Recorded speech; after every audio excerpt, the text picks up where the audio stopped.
My name is Jiang Xiaofei, and I am a man. While I was sitting in my room playing on the computer, a black hole suddenly materialized outside the window, swiftly devouring the entire room. My body began to shrink within the void, and my consciousness gradually faded until I eventually lost all awareness.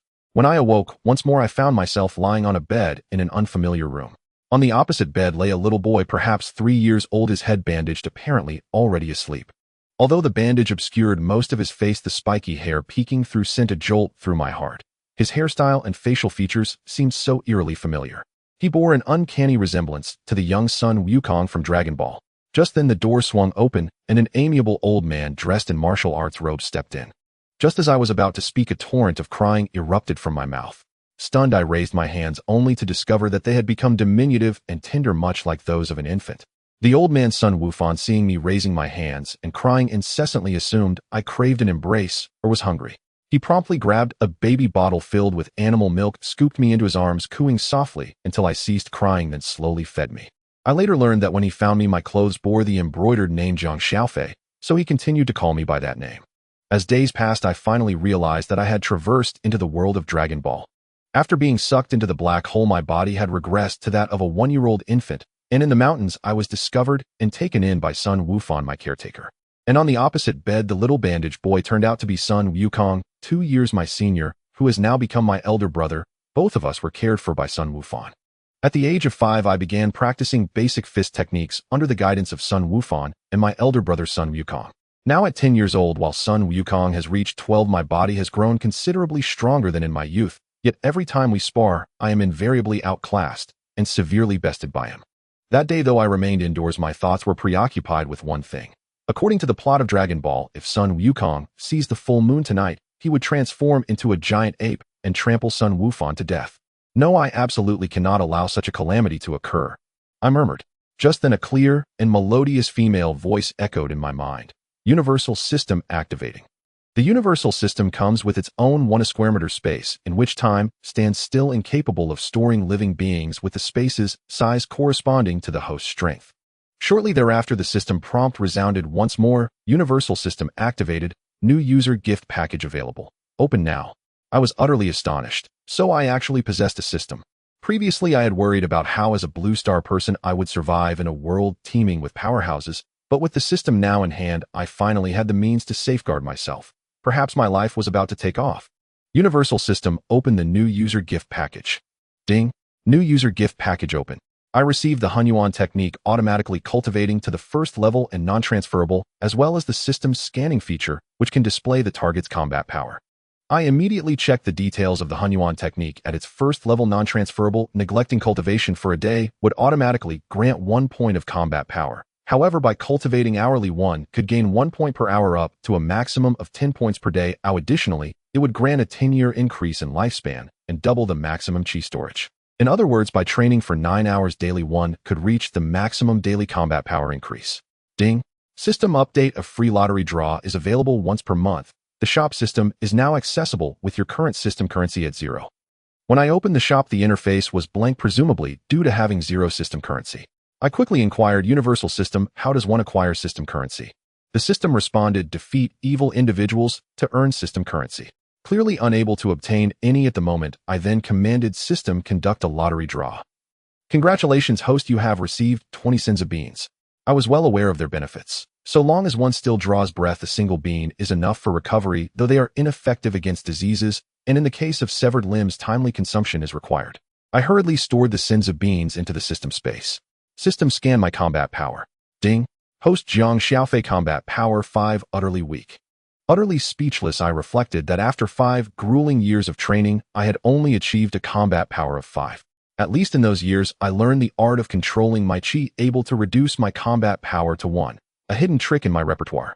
At that moment, my elder brother Sun Wukong dashed in from outside, and the system automatically scanned his information, named Sun Wukong, combat power 10. In the early stages of Dragon Ball, Sun Wukong's combat power indeed increased slowly, yet this laid a solid foundation for his subsequent explosive rise. Xiaofei, let's go. Let's train outside. Sun Wukong shouted. All right. We stepped out into the open space, first practicing basic fist techniques together before engaging in sparring. I struck a pose and lunged forward with a punch, only to have Sun Wukong deftly sidestep soon after his rapid strikes left me utterly defenseless, and I was mercilessly beaten throughout the morning until our session concluded. After our training, upon returning home, Sun Wukong had prepared a sumptuous spread of dishes, and Sun Wukong and I devoured the meal ravenously.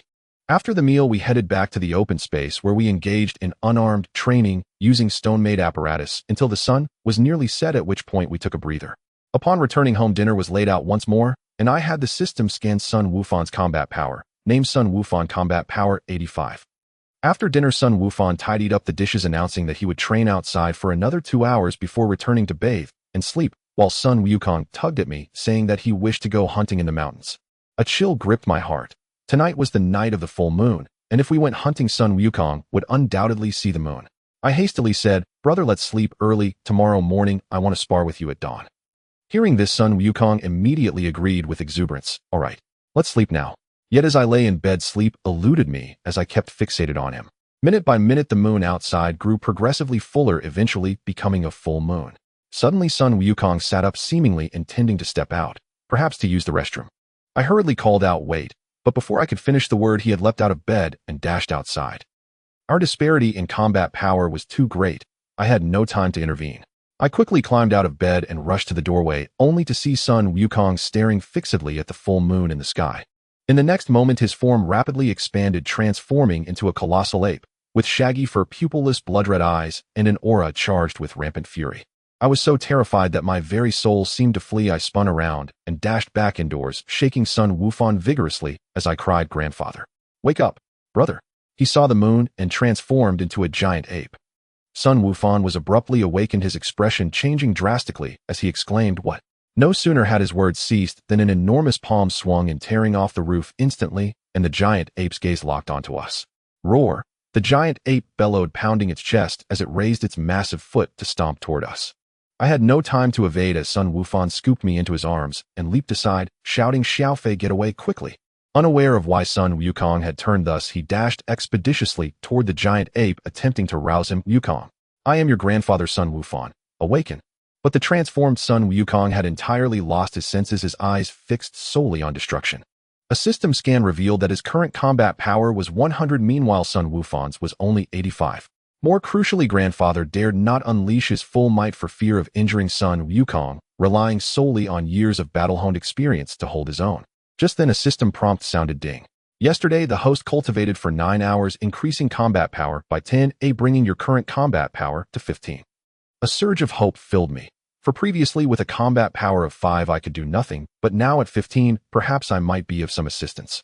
The skirmish between the giant ape and Sun Wukong progressively escalated away from me. It was evident that grandfather was deliberately diverting the ape to keep me safe. Seizing the opportunity, I dashed into the overturned wreckage of the house, found a wood-cutting knife in the kitchen, and then sprinted swiftly in the direction of the giant ape. Seeing me running over, Sun Wukong shouted in alarm, "Xiaofei, get out of here. It's dangerous."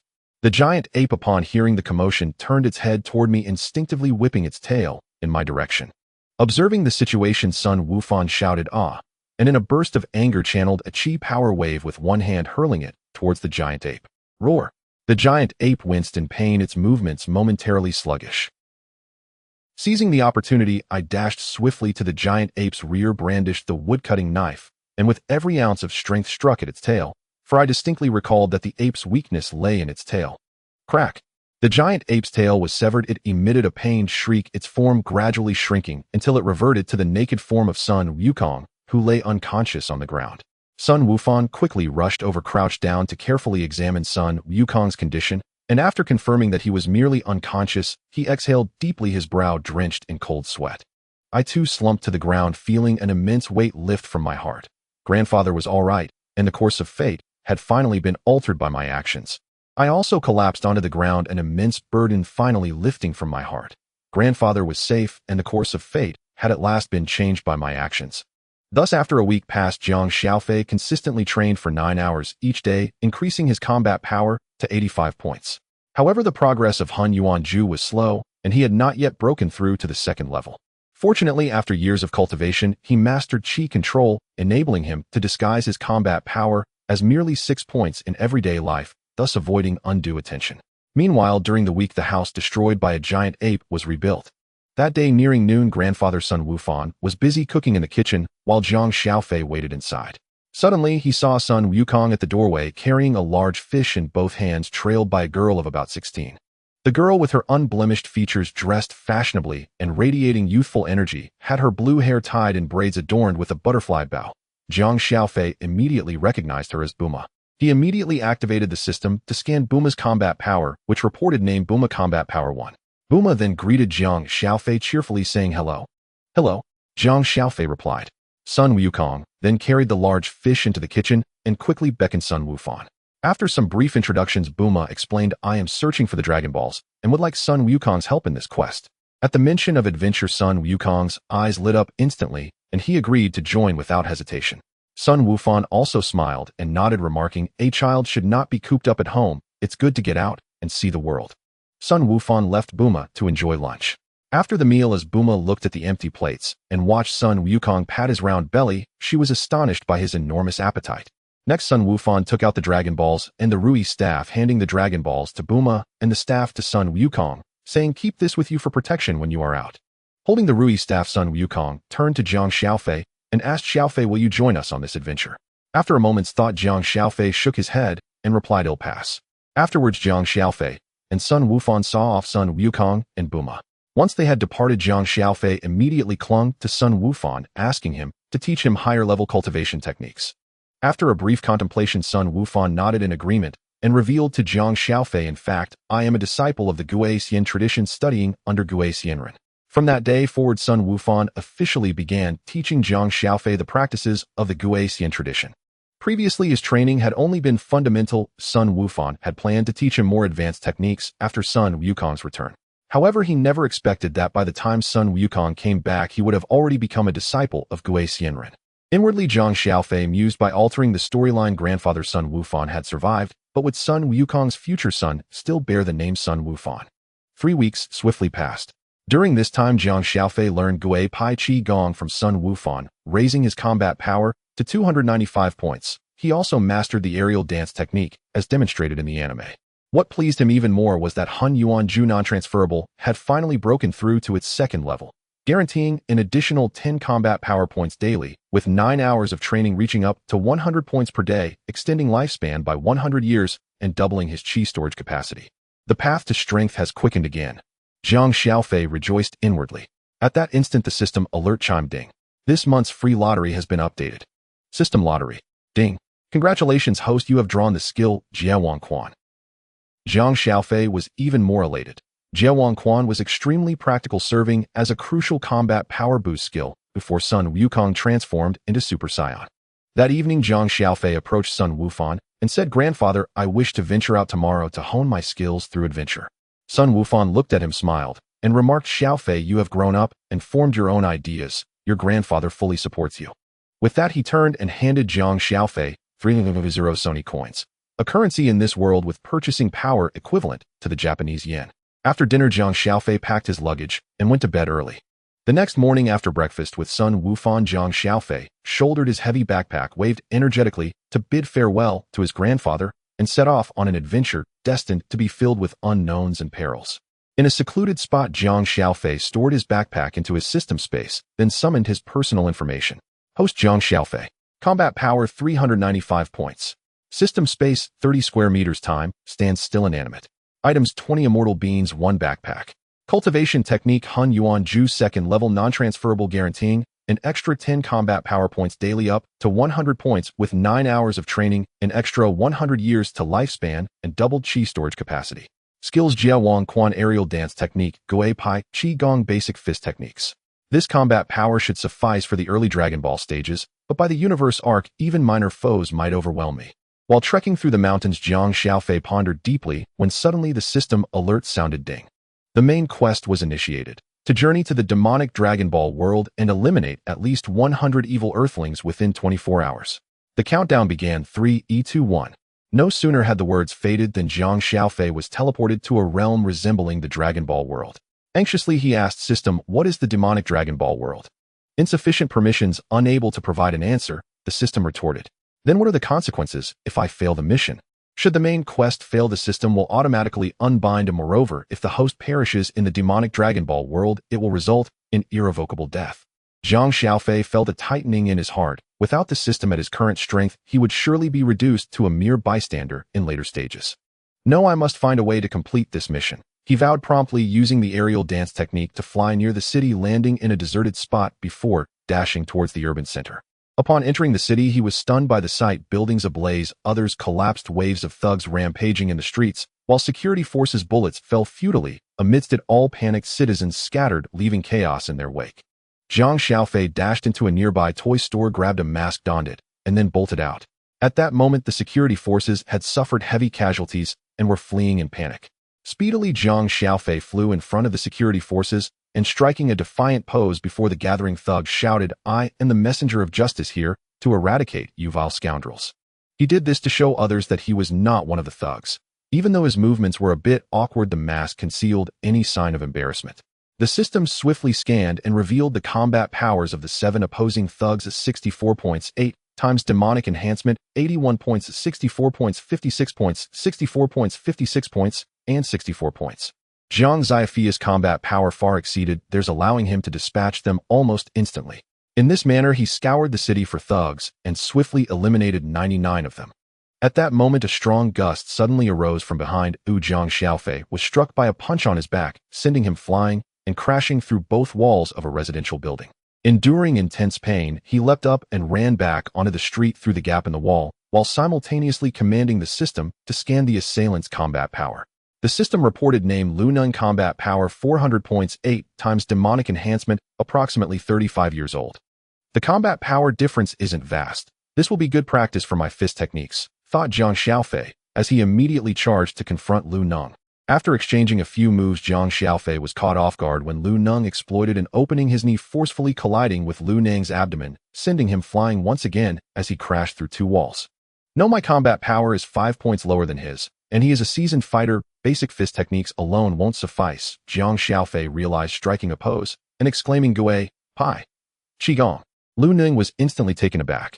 He had once studied in a certain martial arts sect, but due to limited potential, he could never master Qigong. Later, venturing into the secular world and relying on his great strength along with growing ambition, he turned to nefarious deeds. He never expected that the masked individual before him could unleash a Qigong blast. With no time to dodge, Lu Neng could only brace for impact. The Qigong blast hit him squarely, instantly reducing him to ashes. Ding! Main quest complete. Preparing to return to the real world, the system announced. When Jiang Xiaofei opened his eyes again, he found himself back in the mountains with the surroundings unchanged from before the teleportation, indicating that while he was in the demonic Dragon Ball world, time had stood still in reality. System, open the system store, Jiang Xiaofei said. The store interface popped up, displaying a current balance of 18000 system coins. System, how are system coins calculated? Eliminating evil enemies yields system coins. An enemy's malice is rated from 1 to 10, and the system coins awarded equal the enemy's malice level multiplied by their combat power. Killing innocents yields no coins, the system explained. Jiang Xiaofei then looked towards the item exchange section. In the Dragon Ball world, 1 system coin could be exchanged for 100 Sony coins. There were also some basic Qi-Gong techniques available. Most enticing of all was the lower-level Saiyan bloodline, which increased cultivation speed by 100, priced at 100 system coins. System exchange for the lower-level Saiyan bloodline. Ding! Exchange successful, remaining system coins 8,000. Upon completing the exchange, Jiang Xiaofei immediately felt an intense itching at the back of his waist, and before long an orange-eared tail slowly sprouted from behind him. Simultaneously, the attributes of Hun Yuanju were updated accordingly: a daily guarantee of 100-220 combat power points, and with 9 hours of training, a maximum of 1,200 combat power points. Jiang Xiaofei swiftly flew towards the city, stopping in a deserted area just before entering. He then walked briskly into the urban landscape. After wandering the streets for half a day, he realized that the 3 Sony coins in his possession could barely purchase a universal capsule, equivalent to roughly 100 yuan from his past life in Longhua. As dusk approached, Jiang Xiaofei found a hotel to dine at. Due to his transformation into a Saiyan, his appetite had dramatically increased, and soon the 3 Sony coins had nearly vanished, leaving him just enough for a room with not a penny to spare. After midnight, a system notification chimed: yesterday's battle has been recorded for training, adding 200 points to battle power. Current battle power, 595 points. The next morning, with his pockets empty, Jiang Xiaofei began pondering ways to earn money. Exchanging system coins for Sony coins proved uneconomical. Helping others like Sun Wukong with farming or labor, although faster than ordinary people, was still inefficient. Starting a business was out of the question without funds or skills, and he couldn't remain in the mountains hunting indefinitely. Suddenly, the idea of eliminating evil forces struck him. This aligned with the system's rules for earning system coins while also generating income. Without hesitation, he summoned the system and exchanged 1-0 system coins for a set of clothes worn by Son Gohan when he transformed into a Mon Superman. From that moment on, he took on the role of a champion of justice, traversing the land to eradicate evil forces and villains. 3 months passed swiftly. During this time, Jiang Xiaofei's Hunyuan Junan transferable finally reached its 3rd level. Exercising for 9 hours daily could increase his battle power by up to 200 points. His current battle power reached 1859 points, his lifespan extended by 100 years, his energy storage capacity quadrupled, and his basic martial arts skills improved, reaching the elementary martial arts realm, as defined in the universe's classification, wherein the higher the martial arts realm, the more adept one becomes at harnessing their power, allowing for swifter and stronger energy release. Simultaneously, he amassed 300 system coins and accumulated several billion Sony coins through exchanges. He retained 2 billion Sony coins and entrusted the rest of his assets to 3 highly paid executives for management. Over the last 3 months, he also participated in 3 system lotteries. 1. The first prize was a gravity outfit, which enhanced his training efficiency, allowing him to reach his training limit in just 3 hours daily. 2. The second prize was 20 Senzu Beans, bringing his total to 40 with the previous leftovers. 3. The third prize was a divine-class spaceship, which left Jiang Xiaofei momentarily stunned. He had never anticipated winning such a high-tier item. Rather than summoning the spaceship immediately, he flew deep into the mountains in a remote area before calling it forth. The spaceship resembled a phoenix, approximately 10 meters in length. As the hatch slowly opened, the interior space vastly exceeded its external appearance. A spacious hall greeted him at the entrance with the control system located at the front. "System, please bind the spaceship to me." Ding. Binding successful. As the words echoed, a holographic image of an AI appeared on the screen. A girl with a delicate face and golden twin tails arms crossed her long legs, clad in white stockings. She looked at him with an air of pride and spoke in a clear, youthful voice, "Master, please give me a name." Though surprised by the AI's appearance, Jiang Xiaofei didn't dwell on it and replied, "Let's call you Kaiō." Ding. Naming successful. In the next moment, Kaiō jumped out of the electronic screen and stood before Jiang Xiaofei. Startled, he asked what just happened. With a proud expression, Kaiō explained, "I am the intelligent AI of the divine-class spaceship. The highest AI intelligence level in the universe is SSS, and I was born with autonomous consciousness beyond that, possessing infinite potential, no longer merely definable as AI intelligence." Jiang Xiaofei marveled, "That's impressive. By the way, what capabilities does the divine-class spaceship have?" The core abilities of the divine-class spaceship include spatial technology, which can greatly expand the internal space of the ship, as well as spatial folding and jumping. Furthermore, it has time travel and shapeshifting capabilities. As long as the energy is sufficient and the intelligent core remains undamaged, the ship can self-repair. After a brief pause, she added, "I can also traverse between the virtual network and reality." The material of this body is quite special, providing a texture even more refined than that of a real person. Except for the inability to reproduce, it is nearly a perfect existence. Curious, Jiang Xiaofei inquired, "What are the functional areas of the spaceship?" Utilizing spatial and folding technology, the interior is divided into living quarters, training zones, relaxation areas, planting sections, breeding sections, and storage compartments. The offensive capabilities are linked to energy reserves, and the current energy level of the spaceship is 100 million. Following Kaiō, Jiang Xiaofei arrived at the charging area, where a protective glass dome encased a rotating device resembling a black hole. "Master may place your hand here to charge the spaceship using your own chi," Kaiō instructed. After testing, he discovered that spending 100 points of chi would increase the spaceship's energy by 100 points, realizing it was a 1:1 charging ratio.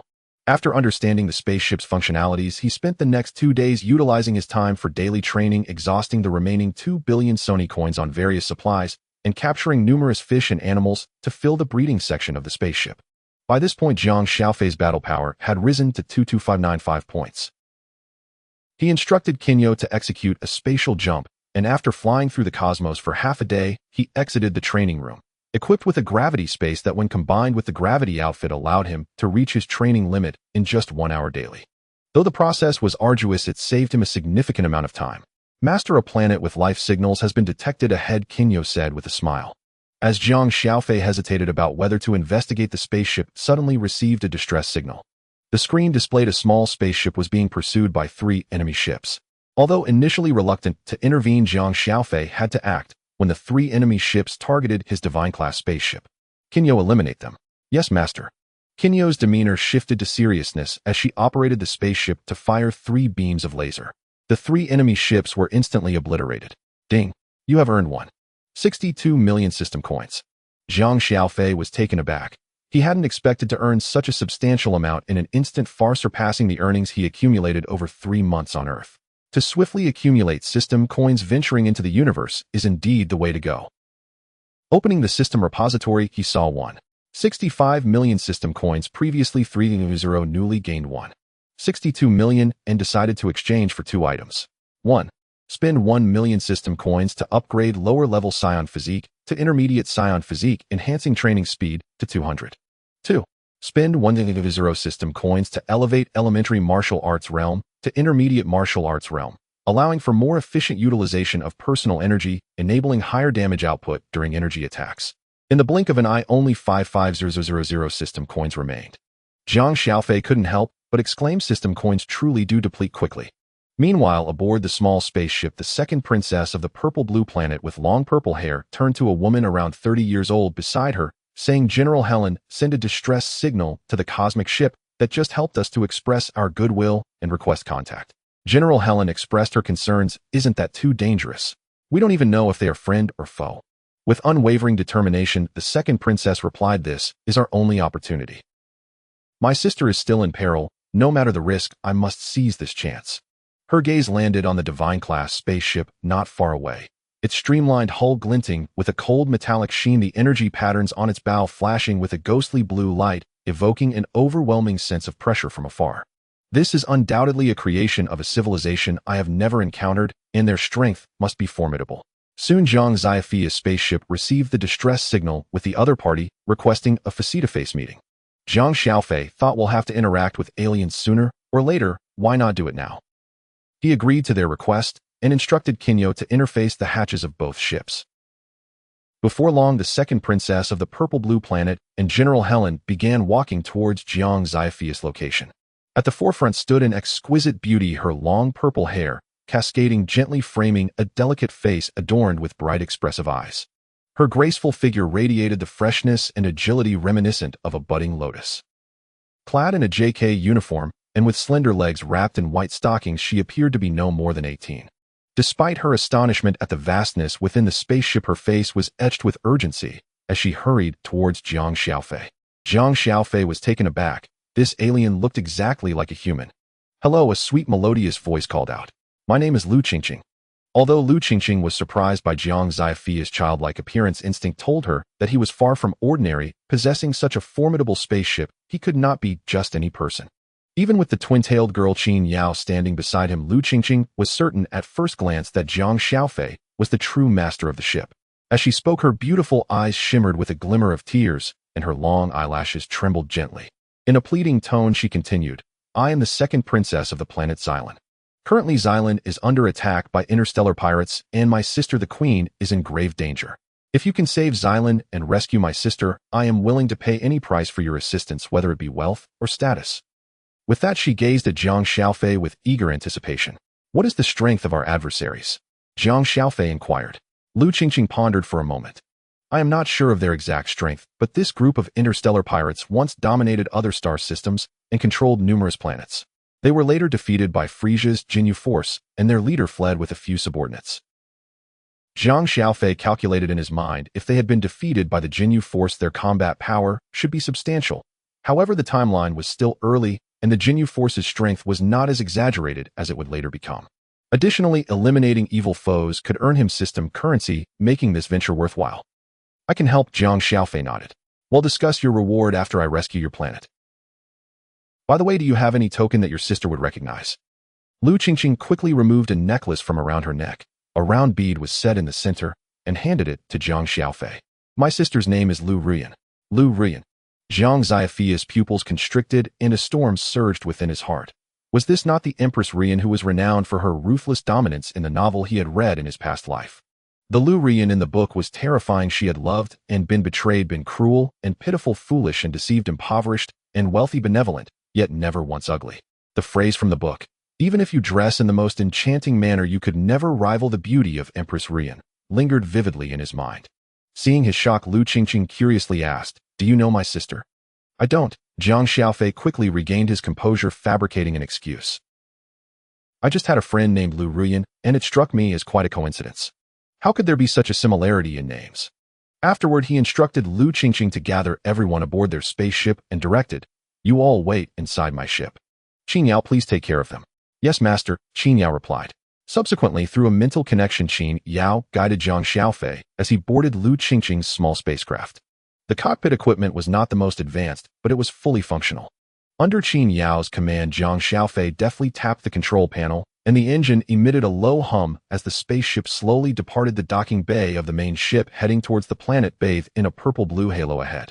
Outside the viewport, interstellar dust flickered like tiny fireflies, and the energy shield of Lu Qingqing's vessel shimmered softly under the starlight. With one hand resting on the control stick, Jiang Xiaofei's gaze fixed on the increasingly clear purple-blue planet ahead. The edge of its atmosphere rolled with purple clouds, while blue oceans peeked through the gaps, reminiscent of a habitable planet from his memories. Interstellar pirates chased away by the Jinyu force. Jiang Xiaofei muttered to himself, his fingers instinctively tapping the control console. These notorious space rogues are just the right targets for some system currency. Yet the name, Lu Rian, kept surfacing in his mind. This extraordinary and controversial woman from the novel had elicited gasps from many readers over her fate. As the spaceship broke through the atmosphere, the surface of the purple-blue planet became increasingly vivid. Vast crystalline structures dotted the purple plains, though many of them emitted black smoke from their rooftops. Occasionally, small spacecraft whizzed by overhead, and in the distance, explosions from energy cannons lit up the sky, with numerous pirate minions scattered around. The situation is more critical than anticipated. Jiang Xiaofei's eyes narrowed, and he abruptly pushed the control stick forward, causing the spaceship to dive toward the most intense battlefield. He activated the system's scanning function. The combat power of the nearby enemies was mostly below 100 points, while a distant energy fluctuation registered at an impressive 800 points. "That's quite strong," Jiang Xiaofei remarked, quickly exiting the small spacecraft and using his flight technique to soar towards the source of that high combat power. As he drew nearer, the scene became clearer. At the pinnacle of a palace shrouded in thick smoke, a tattered purple-blue flag fluttered, surrounded by dozens of figures engaged in fierce combat. In the center of the battlefield, a stunning woman clad in royal battle armor was locked in a struggle. Her hair was disheveled, her armor marred with several gashes, blood trickling from the corner of her mouth, yet her gaze betrayed no hint of fear. The system scanned and displayed results. Name: Lu Rian, combat power 200 points, armor amplifies power by 3 times actual combat power 600 points. Name: Borlock, combat power 800 points, a frog-like figure, leader of the interstellar pirates. Lu Rian wielded a shimmering blue longsword, each slash accompanied by a sharp slicing sound, her aura fierce and commanding. But after a brief struggle, her subordinates began to fall one by one, leaving her surrounded by 7 interstellar pirates, her situation precarious. Jiang Xiaofei immediately leaped into the center of the battlefield, raising the necklace in his hand. Upon catching sight of the necklace, Lu Rian instantly recognized it as her sister's token. This person was an ally, presumably a rescuer sent by her sister. However, upon clearly seeing Jiang Xiaofei's appearance, a sense of apprehension gripped her heart. He appeared to be merely a child of around 10 years. Could he truly be of assistance? The interstellar pirates, realizing Jiang Xiaofei was Lu Rian's aide, looked down on him due to his age, scoffing, "A kid who hasn't even grown hair dares to meddle." Borlock turned to his subordinates. "Who will take him down?" One pirate, displaying combat power of 100 points, stepped forward, dismissively saying, "Let me handle this little brat, no need for the boss to step in." With that, he charged swiftly at Jiang Xiaofei. Lu Rian's heart raced with worry. Although she trusted her sister's judgment watching this child, she couldn't help but feel anxious. Before the pirate could close the distance, Jiang Xiaofei swiftly unleashed a punch, sending the opponent flying. He then gathered his energy into a powerful wave and obliterated the pirate in an instant. His swift and decisive actions left all present in stunned silence. Jiang Xiaofei was not the only one left in awe. The leader of the interstellar pirates, Borlock, was practically drooling. His murky eyes, glimmering with a sinister light, were glued to Lu Rian as he let out a guttural swallowing sound resembling a famished beast fixated on the most succulent prey. Bolak extended his rough, calloused hand, carelessly wiping the drool from the corner of his mouth, and grinned, revealing a set of uneven yellow teeth. The brothers I brought are here for your renowned name. They say you are the most beautiful woman in the universe. Surely you wouldn't want to see your country perish because of you. Follow me, Bolak, and I guarantee you'll enjoy riches and glory striding through the stars. Jiang Xiaofei snapped back to reality, inwardly lamenting beauty is a source of disaster. Lu Ruyan forced herself to stand upright, gritting her teeth. Bolak, you should take a good look at yourself in the mirror. With your appearance, do you think you're worthy? With that, she summoned the little energy left in her body, coalescing it into a faint, yet resolute wave of qi. Despite her trembling body from the pain, her gaze was unwavering. Jiang Xiaofei gently patted Lu Ruyan's shoulder, signaling her to remain calm, and casually offered her a fairy bean, urging her to consume it. Though filled with doubt, Lu Ruyan, trusting Jiang Xiaofei, swallowed it without hesitation. Instantly, a warm current surged through her body. To her astonishment, her injuries healed in an instant, as if she had never been harmed. She looked at Jiang Xiaofei with gratitude shining in her eyes. Bolak's greedy gaze quickly shifted to Jiang Xiaofei, eagerly asking, "What did you just give her? Hand over those beans, and I'll let you go." Meanwhile, he plotted in his heart, once he got the fairy beans, he would eliminate this brat.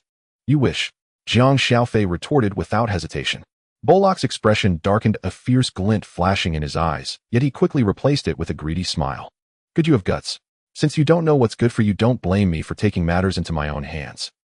Before he finished speaking, Bolak lunged toward Jiang Xiaofei. Lu Ruyan instantly stepped in front of him, intercepting the attack with her sword. "Get away. You can't match him," she urged, intending to hold him off with all her might, but after only a few exchanges, she was sent flying by Bolak. Jiang Xiaofei caught Lu Ruyan, steadily wrapping his arm around her slender waist. Her delicate form trembled slightly in his embrace, causing his heart to race. Without a second thought, he whispered, "Lu Ruyan, are you all right?"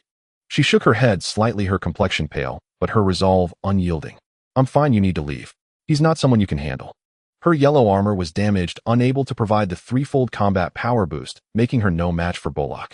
Jiang Xiaofei helped her to a safe spot to rest, and turned back to face the threat. Bolak looked at him disdainfully. "Against you I only need to use half my strength." Jiang Xiaofei silently scoffed. "You think you're Frisia, so full of yourself." He wasted no more words, unleashing his energy, as his combat power surged to 22595 points. Bolak merely observed, coldly mocking him, just over 2000 points. "I have 8000, let's see what you can do." Kaiō-ken. Jiang Xiaofei shouted, his power skyrocketing to 33892 points, then double Kaiō-ken. Pushed it past 45190 points. Seeing his escalating momentum, Bolak finally panicked, fearing a reversal of fate. He immediately unleashed his full power, gathering a potent wave of ki in his hands and launching it at Jiang Xiaofei. In that moment, Jiang Xiaofei activated quadruple Kaiō-ken. His combat power surged to 90380 points. He hastily fired a Kamehameha, barely blocking Bolak's attack, the energies clashing and slowly pushing back towards Bolak. Quintuple Kaiō-ken plus Kamehameha full power. After charging, Jiang Xiaofei unleashed his full might, a beam several times thicker than before erupted forth. This blow exceeded 200 points of combat power, instantly obliterating Bolak. Bolak could hardly believe it until his last breath. Having roamed the stars for years, he was defeated by a mere kid. Lu Ruyan stared at Jiang Xiaofei in shock, her eyes filled with disbelief that he was so powerful. Meanwhile, aboard Jiang Xiaofei's divine spaceship, the large screen displayed the battlefield in real time, leaving everyone inside in stunned silence. Lu Qingqing gazed at Jiang Xiaofei's heroic figure and youthful, handsome face, her heart racing. She felt as if her Prince Charming had finally appeared. Qin Yao, seeing her master defeat Bolak, was overjoyed and immediately maneuvered the spaceship towards the battlefield. The interstellar pirates, witnessing their leader's demise, scattered in fear. Jiang Xiaofei, feeling the strain of the quintuple Kaiō-ken on his body, quickly reverted to double Kaiō-ken and employed the Prince combat method, rapid movement, combined with energy blasts to decimate the remaining foes. Pirate ships exploded one after another, and the remaining minions were obliterated by energy blasts, instantly decimating their ranks, leaving only a small number to barely escape. Jiang Xiaofei glanced at the system panel. The system currency had soared to 23500. He couldn't help but think it's still fastest to rely on war profits. A smile crept onto his lips. Just as he retracted the energy from the double Kaiō-ken, he heard Lu Ruyan's trembling voice behind him. What exactly was that technique?" "Kaiō-ken," Jiang Xiaofei replied casually. Suddenly, a spaceship approached, its door sliding open with a hiss. Qin Yao rushed out first, anxiously calling, "Master, are you all right?" Lu Qingqing followed, her face flushed as she hurriedly inquired about his well-being. Feeling their concern, Jiang Xiaofei smiled. I'm fine. The crisis on the purple-blue planet had finally come to an end thanks to Jiang Xiaofei's brave counterattack. He earned the respect of all and garnered Lu Ruyan's admiration along with Lu Qingqing's affection. Later, Jiang Xiaofei settled into the room arranged by Lu Ruyan and summoned the system, opened the shop. He surveyed the items available, calculating in his mind. Advanced Saiyan bloodline training speed, 100 million system currency. Skill instant transmission, 10 million system currency. No side effects, Kaiō-ken 10x 100 million system currency. Martial arts realm advanced perfection attack power instant boost base 1x, maximum 3x combat power, increased 10 million system currency. Transformation Super Saiyan 1 full power 75x transformation 100 million system currency. Enhancement sense ki perceive opponent's ki to an intricate degree 10 million system currency. Improving foundational combat power is the most important. I'll start with the core upgrades. Resolute Jiang Xiaofei exchange for the advanced Saiyan bloodline Super Saiyan 1 full power martial arts realm advanced perfection instant transmission and enhancement sense ki. The system currency plummeted, leaving him with only 5 million. System check my personal information. The all-purpose system promptly reported host Jiang Xiaofei must complete main quest, otherwise the system will automatically unbind. 1. Martial art Hunyuan Ju automatically cultivated to the 3rd layer, cannot be taught. Daily basic combat power 1000 points, maximum 10,005 points for 9 hours of training. Lifespan 1000 years. Key storage limit 4x. 2. Basic combat power 22595 points. 3. System space 220 square meters. Time stands still, cannot store living beings, expands with the host strength. 4. Items 39 fairy beans. 5. Bloodline transformation advanced Saiyan bloodline Super Saiyan 1 full power 75x transformation. 6. Skills Kaiō-ken flight technique Kamehameha instant transmission enhanced sense ki martial arts realm advanced perfection maximum 3x combat power explosion. 7. Equipment divine spaceship gravity suit training aid gravity chamber 1 hour of daily training reaches the training limit. 8. System currency 5 million. 9. Assets Sony currency 0 cash assets managed by 3 executives valued at hundreds of billions in Sony currency. After reviewing the information, Jiang Xiaofei fell asleep peacefully. The next morning, the system notification chimed on time. Ding. Yesterday's training completed. Combat power 6,000 points. Current basic combat power 28595 points. After getting up and washing up, he heard a knock at the door. Upon opening it, a maid respectfully conveyed, Her Majesty, the Queen requests your presence in the palace. Jiang Xiaofei followed the maid to the palace, secretly wondering, is this a reward for me? Inside the palace, Lu Ruyan sat on a magnificent throne, her gaze exuding both authority and gratitude. Beside the throne stood Lu Qingqing quietly. In the grand hall, there were only the 3 of them. Seeing Jiang Xiaofei enter, Lu Ruyan rose slightly, offering a warm smile. Jiang Xiaofei, you have saved our planet this time. Your contribution is immense. On behalf of the people of the entire purple-blue planet, I express our sincerest thanks. Jiang Xiaofei quickly bowed. Your Majesty, you're too kind. Lu Ruyan nodded slightly and continued, Jiang Xiaofei, do you understand the significance of the token belonging to Lu Qingqing? Beside her, Lu Qingqing's originally fair and delicate face suddenly blushed like the vibrant sunset, glowing with a radiant red. Jiang Xiaofei pondered in confusion. Isn't it meant to earn your trust? Lu Ruyan continued, how could I easily trust something ordinary?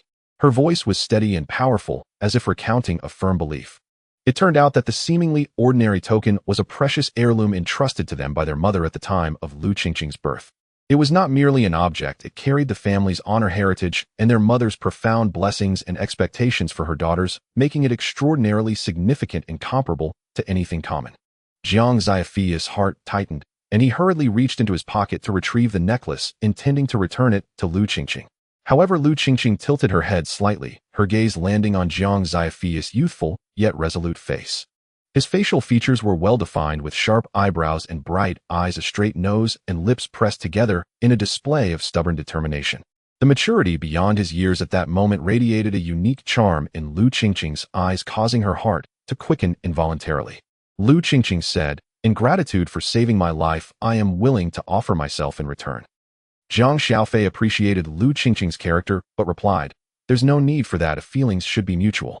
Upon hearing his initial words, Lu Qingqing was taken aback, thinking he did not like her.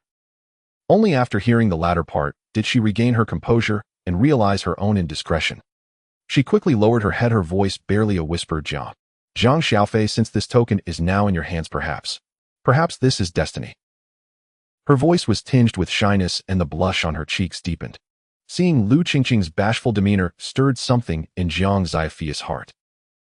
He smiled gently and said, I understand your feelings. But I am only 10 years old, so I will marry you when I turn 18. Lu Qingqing was taken aback and elated by his words, the flush on her cheeks spreading to her ears. Shyly she turned and ran away like a startled deer, leaving a trail of tinkling laughter in the air. Lu Rian nodded with satisfaction. She admired Jiang Xiaofei. In her eyes, Jiang Xiaofei was not only brave and kind, but also possessed a maturity and sense of responsibility beyond his years. She had no objection to him being with her sister. Moreover, with the technology of their planet, life was long. Residents generally lived to be around 1,000 years old. The age difference between 10 and 18 was trivial in the grand scheme of a long life. Lu Rian smiled and said, then it's settled. Is there anything else you wish for? Whatever we can do, we will try our best to fulfill it. At that moment, Jiang Xiaofei felt shy to ask for more rewards. Although he was unsure about who benefited from whom, he replied, no, that's enough. Lu Rian pondered for a moment and said, then I owe you a favor. You can come to me if you need anything in the future, and I will keep my promise. By the way, you and my sister should get engaged. After discussing the important matters, Jiang Xiaofei bid farewell to Lu Rian and returned to his room to rest. Thus, after getting engaged to Lu Qingqing, Jiang Xiaofei spent his days either nurturing his relationship with her, exercising, chatting with Lu Rian, or exploring. It was then he discovered that this planet had quite advanced technology with transportation comparable to that of his original planet. However, this planet also had combat gear that could double one's fighting power, while Lu Rian's royal gear was the best, enhancing her power threefold. For months passed, and Jiang Xiaofei approached Lu Rian, informing her of his intention to return to his own planet for a visit. He then found Lu Qingqing, who was dressed in a JK uniform. As Jiang Xiaofei approached, intending to embrace Lu Qingqing, he was unexpectedly pulled into her warm embrace first. Being in Lu Qingqing's arms feels soft and fragrant, quite nice, he thought to himself. After exchanging sweet words, Jiang Xiaofei bid farewell to Lu Qingqing. As Jiang Xiaofei's spaceship broke through the atmosphere, Lu Qingqing stood on the observation deck, her eyes glistening. Behind her, Lu Rian sighed. The coordinates for interstellar travel have been input into his navigation system. He can return anytime he wishes. On the spaceship, after finishing his workout, Qin Yao approached Jiang Xiaofei and asked, Master, would you like me to help you with a bath and massage? Jiang Xiaofei glanced at her JK uniform, the hem swaying gently with her steps, white stockings enveloping her slender legs. His gaze lingered on her for a moment, his throat involuntarily swallowing hard, and he finally mumbled an ambiguous After the bath, the spaceship traveled through space jumps and finally reached Earth. Jiang Xiaofei instructed the spaceship to remain in the air while he controlled his fighting power at 30, actual power being 760,000. This level was sufficient for daily life and wouldn't attract unnecessary attention. He asked Qin Yao to accompany him, and together they traversed the teleportation passage of the ship, landing at a bustling city corner. Surrounded by towering buildings, the streets were lively with chatter, a stark contrast to the tranquility of Blue Star. Jiang Xiaofei first went to the bank to withdraw some money, and as he stepped onto the street, he saw a large vehicle speeding towards Bulma. He dashed forward swiftly, saving Bulma just in time. Bulma looked at Jiang Xiaofei's youthful and handsome face, her heart racing as she felt her boyfriend Yamcha suddenly became less appealing. Although she and Yamcha had only just begun their relationship with little interaction, having yet to even hold hands, she turned to Qin Yao beside Jiang Xiaofei and asked, "Who is she?" Qin Yao replied, "I am the master's housekeeper, similar to a robot in your world." Then Bulma accompanied Jiang Xiaofei as they strolled with interest, occasionally picking up trinkets from the street, while Qin Yao quietly stood by like a dutiful attendant. The World Martial Arts Tournament. Prize money of 500,000. Who will be the strongest in the world? The booming announcement from the corner caught Jiang Xiaofei's attention. He squeezed through to the bulletin board, and upon seeing World Martial Arts Tournament in bold letters, his eyes brightened. He knew that this tournament was different. Master Roshi would disguise himself as a dragon. Fighting with experts is the quickest way to break through. Jiang Xiaofei clenched his fists and turned towards the registration point. "Qin Yao, I'm going to sign up." The staff at the registration desk looked at the seemingly ordinary child in front of them and proceeded to register name. Jiang Xiaofei. Competition declaration. I want to take first place. The crowd erupted in laughter with some commenting, "Look at him, he's only 10. A little kid thinks he can take first." Before the laughter could die down, a towering man squeezed out from the crowd. He wore a tight tank top, his muscles bulging like stones, casting a shadow that nearly engulfed Jiang Xiaofei. "Hey little brat, have you even hit puberty to think you can take first?" The muscular man grinned, revealing 2 rows of yellow teeth as he reached out to pat Jiang Xiaofei's head. "This isn't a kid's game. If you cry from getting hit, no one will comfort you." Jiang Xiaofei deftly sidestepped, seemingly casually avoiding the hand that came rushing towards him. He raised his head, his gaze calm and unwavering as he looked at the muscular man. "Whether I can take first place will be determined in the fight." The man was slightly taken aback, surprised that Jiang Xiaofei could evade his hand. "Interesting, we'll see in the competition." With that, the muscular man turned and left. The competition was set to begin in a day, and Bulma had gone out shopping. Time flew by, and soon it was evening. Jiang Xiaofei took Qin Yao to dinner and happened to run into Son Goku, Master Roshi, Krillin, Yamcha, and Bulma. Jiang Xiaofei quickly greeted them, mentally noting, "System, check their fighting power." The all-knowing system responded. Yamcha has 57 points of fighting power, Krillin 68 points, Son Goku 86 points, and Master Roshi 90 points. At that moment, Bulma radiated a light-hearted and joyful demeanor, her signature bluish-green hair adorned with a red bow on top, adding a touch of playfulness to her appearance. She wore a red short-sleeved t-shirt with the bold Bulma logo reflecting her vibrant personality. Holding an ice cream in her hand with various flavors and chocolate sprinkles, she seemed ready to indulge in this delightful treat. Master Roshi, upon seeing Bulma, couldn't resist the urge to take advantage, but was sent flying by a punch from Bulma. Afterward, Bulma called Yamcha aside and decisively said, "Let's break up." Yamcha stood there dumbfounded and completely bewildered. At this point, Bulma was still a teenager, lacking any understanding of love. Her relationship with Yamcha was merely a source of amusement devoid of profound feelings or physical intimacy. It wasn't until Jiang Xiaofei saved her that she experienced a heart-stopping moment, realizing it might be the legendary instant attraction.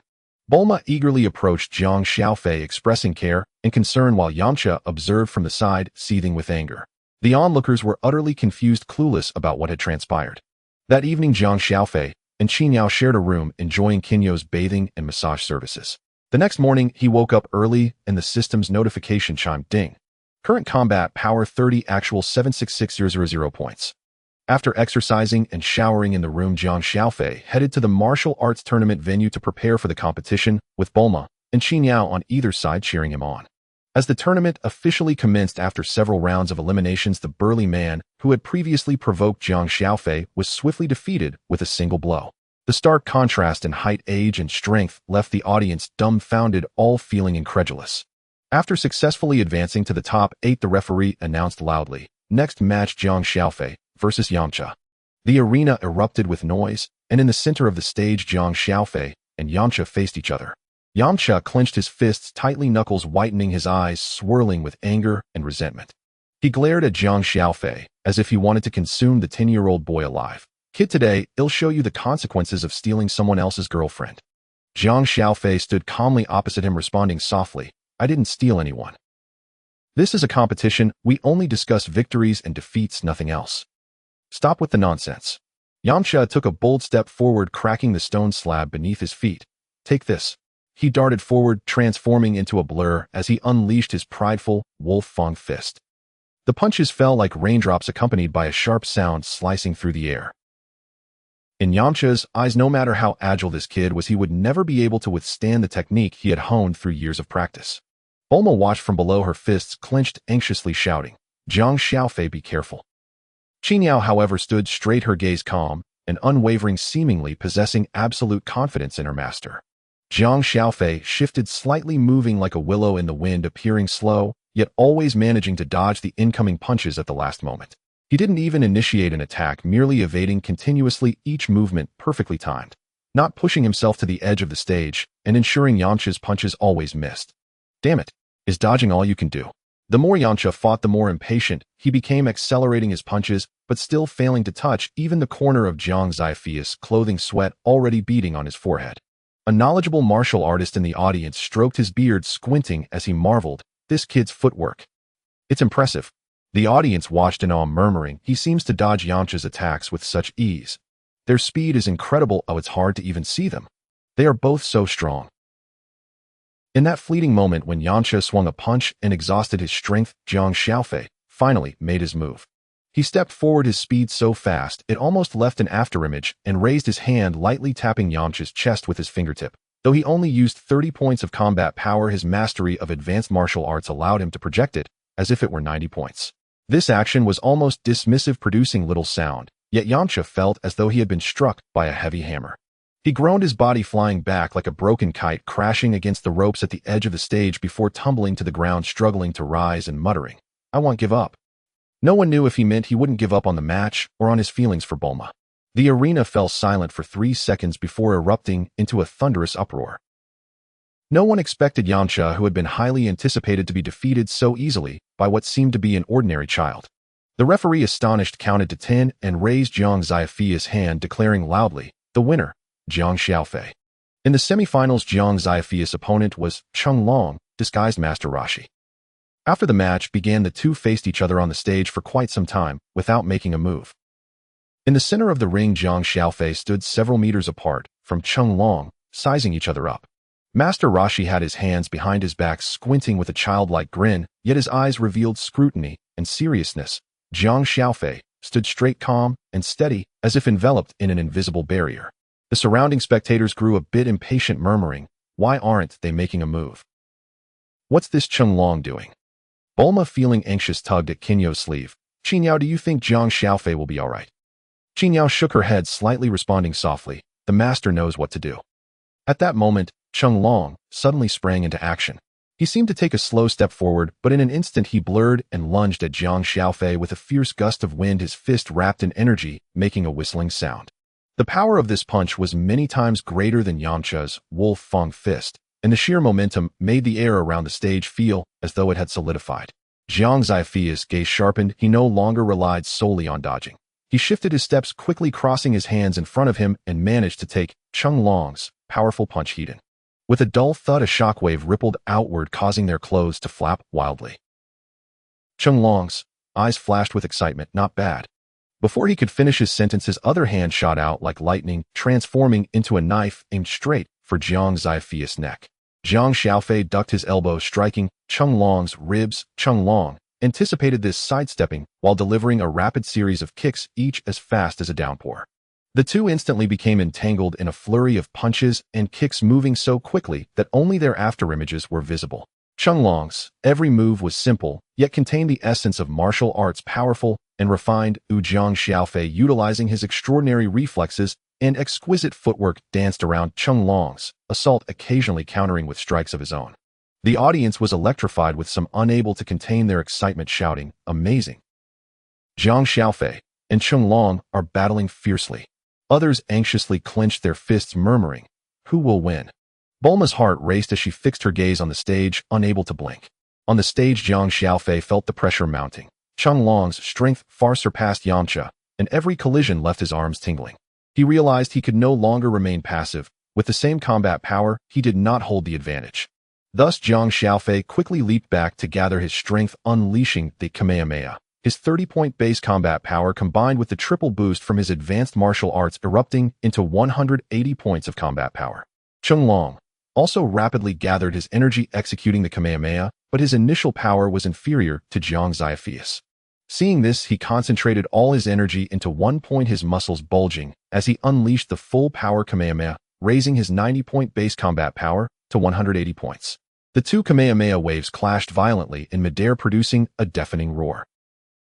Chung Long, disguised Master Roshi, felt his face flush and his breath grow heavy. He could clearly sense the energy within him rapidly draining each second, feeling like an unseen hand was siphoning his strength.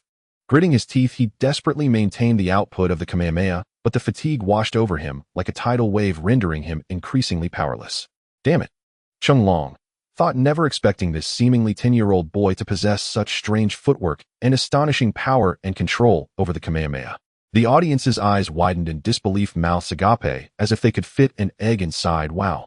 What kind of technique is this? Its power is incredible. It's a dead heat." Some were so nervous their hearts felt like they might burst from their chests, tightly clenching their hands until their knuckles turned white. Bulma, both shocked and delighted, watched Jiang Xiaofei handle the situation on stage with composure, her earlier concerns about his age fading away, replaced by pride and worry. "Hang in there, Jiang Xiaofei." As the Kamehameha waves continued to clash, Jiang Xiaofei noticed Chung Long was growing weaker, his energy diminishing. He swiftly redirected his Kamehameha skyward. Chung Long drenched in sweat, sat down on the ground, gasping for breath, and managed to say, "I concede." The referee hurried onto the stage, raised Jiang Xiaofei's hand, and announced loudly, "The winner, Jiang Xiaofei." In a fierce duel, Jiang Xiaofei faced off against Sun Wukong. The air in the arena seemed taut with an invisible force as the two stood opposite each other. Sun Wukong scratched his head and grinned, revealing a set of neatly aligned white teeth, his eyes brimming with pure excitement. "Jiang Xiaofei, you're amazing. I just heard that even that strong old man earlier lost to you." Jiang Xiaofei managed a rare smile. "You're quite strong too, brother Sun Wukong." He could sense the untamed and vigorous energy swirling within Sun Wukong, far surpassing any opponent he had faced before. Even the Master Roshi, disguised as Jackie Chan, seemed inadequate in the face of such vitality. "Let's get started." Before his words finished, Sun Wukong shot forward like an arrow, his fist slicing through the air, aimed directly at Jiang Xiaofei's face. His movements were devoid of any unnecessary flourish, yet astonishingly quick and fused with an innate combat instinct.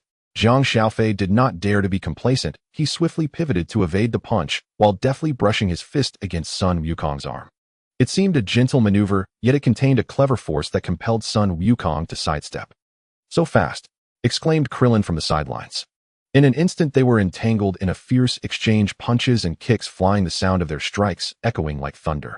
Sun Wukong's assault was like a tempest, wild and fierce, each punch carrying the power to tear through the air. Jiang Xiaofei, akin to a small boat navigating a storm, adeptly dodged lethal blows, occasionally seizing openings to counterattack. However, at this moment, Sun Wukong's grasp of martial arts was still inferior to Master Roshi's, allowing Jiang Xiaofei to gradually gain the upper hand. Just as he exploited an opening and knocked Sun Wukong to the ground, no one anticipated that it was a full moon night. On the ground, Sun Wukong's body suddenly convulsed violently, emitting a beastly growl from his throat, his bones cracking audibly as he visibly expanded. His muscles bulged, sprouted wildly, and his once clear eyes turned blood red, transforming in an instant into a giant ape nearly 10 meters tall. Jiang Xiaofei, with his tail wrapped around his waist, being a high-level Saiyan, did not lose his sanity upon seeing the moon and could choose whether to transform. Yet the sight of the moon still excited him, causing his tail to involuntarily protrude from his pants. The Dragon Ball warriors, upon seeing Jiang Xiaofei's tail, were astounded. Master Roshi, exhausted from the earlier fight, could do nothing to stop it. Krillin and Yamcha trembled, sweat trickling down their foreheads, filled with dread. Is this the end of the world? Just one Sun Wukong turning into a giant ape is terrifying enough. If both transform, who can stop them? Bulma, anxiously clutching Kinyo's hand, asked Qinyao, "What will we do if Jiang Xiaofei turns into a giant ape?" Qinyao shook her head gently, her tone resolute. Qinyao will always believe in her master. At that moment in the arena, Jiang Xiaofei mentally urged, "System, assess Sun Wukong's current battle power." The all-purpose system replied after scanning Sun Wukong, "Giant ape state, battle power 860. Instantly, a terrifying aura enveloped the area, and everyone felt a tremendous pressure. The giant ape lifted its massive foot and aimed to stomp on Jiang Xiaofei. Jiang Xiaofei, whose battle power had been suppressed at 30 actual 76600, surged to 1000 actual 76600 with a shout. Everyone sensed that his aura was even more formidable than that of the giant ape, astonished yet relieved that they had not witnessed his transformation. By now, the ordinary spectators had long fled in fear.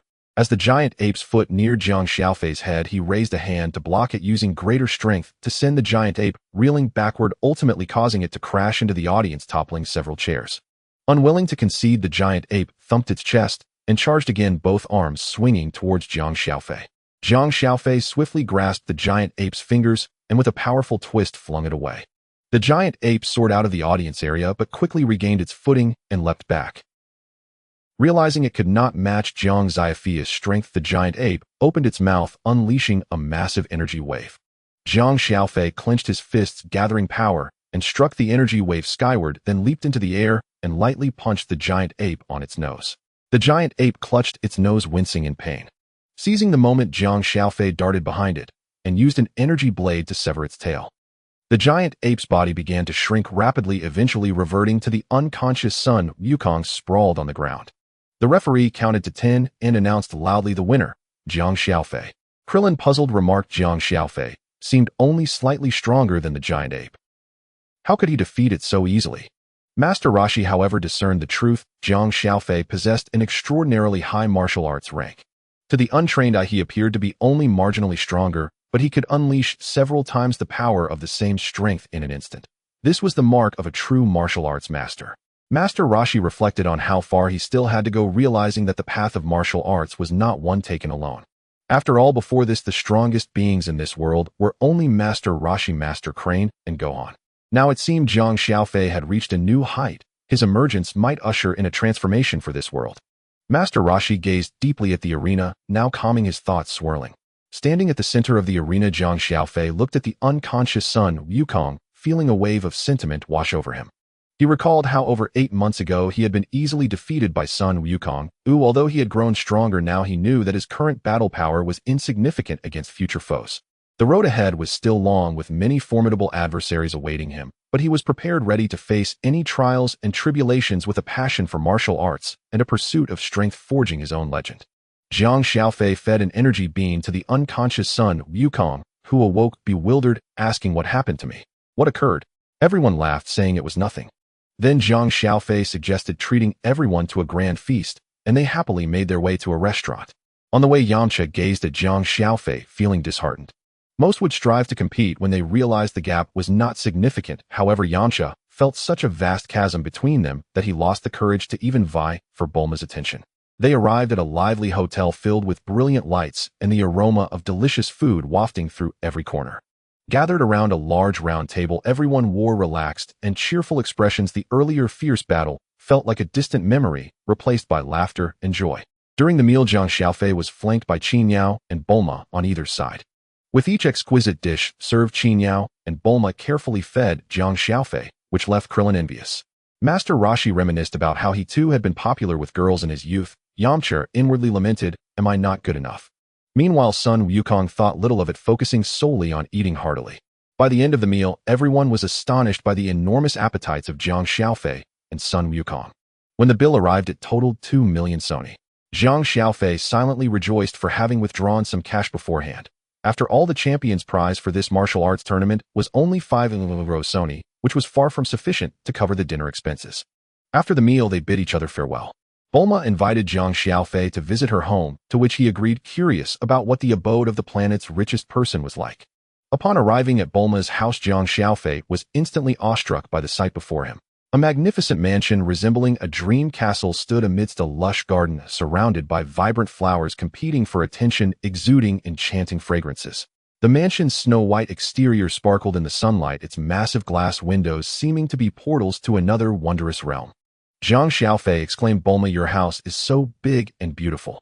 Bulma, hands on her hips and filled with pride, declared, "Of course. My home is equipped with the most advanced technology in the world."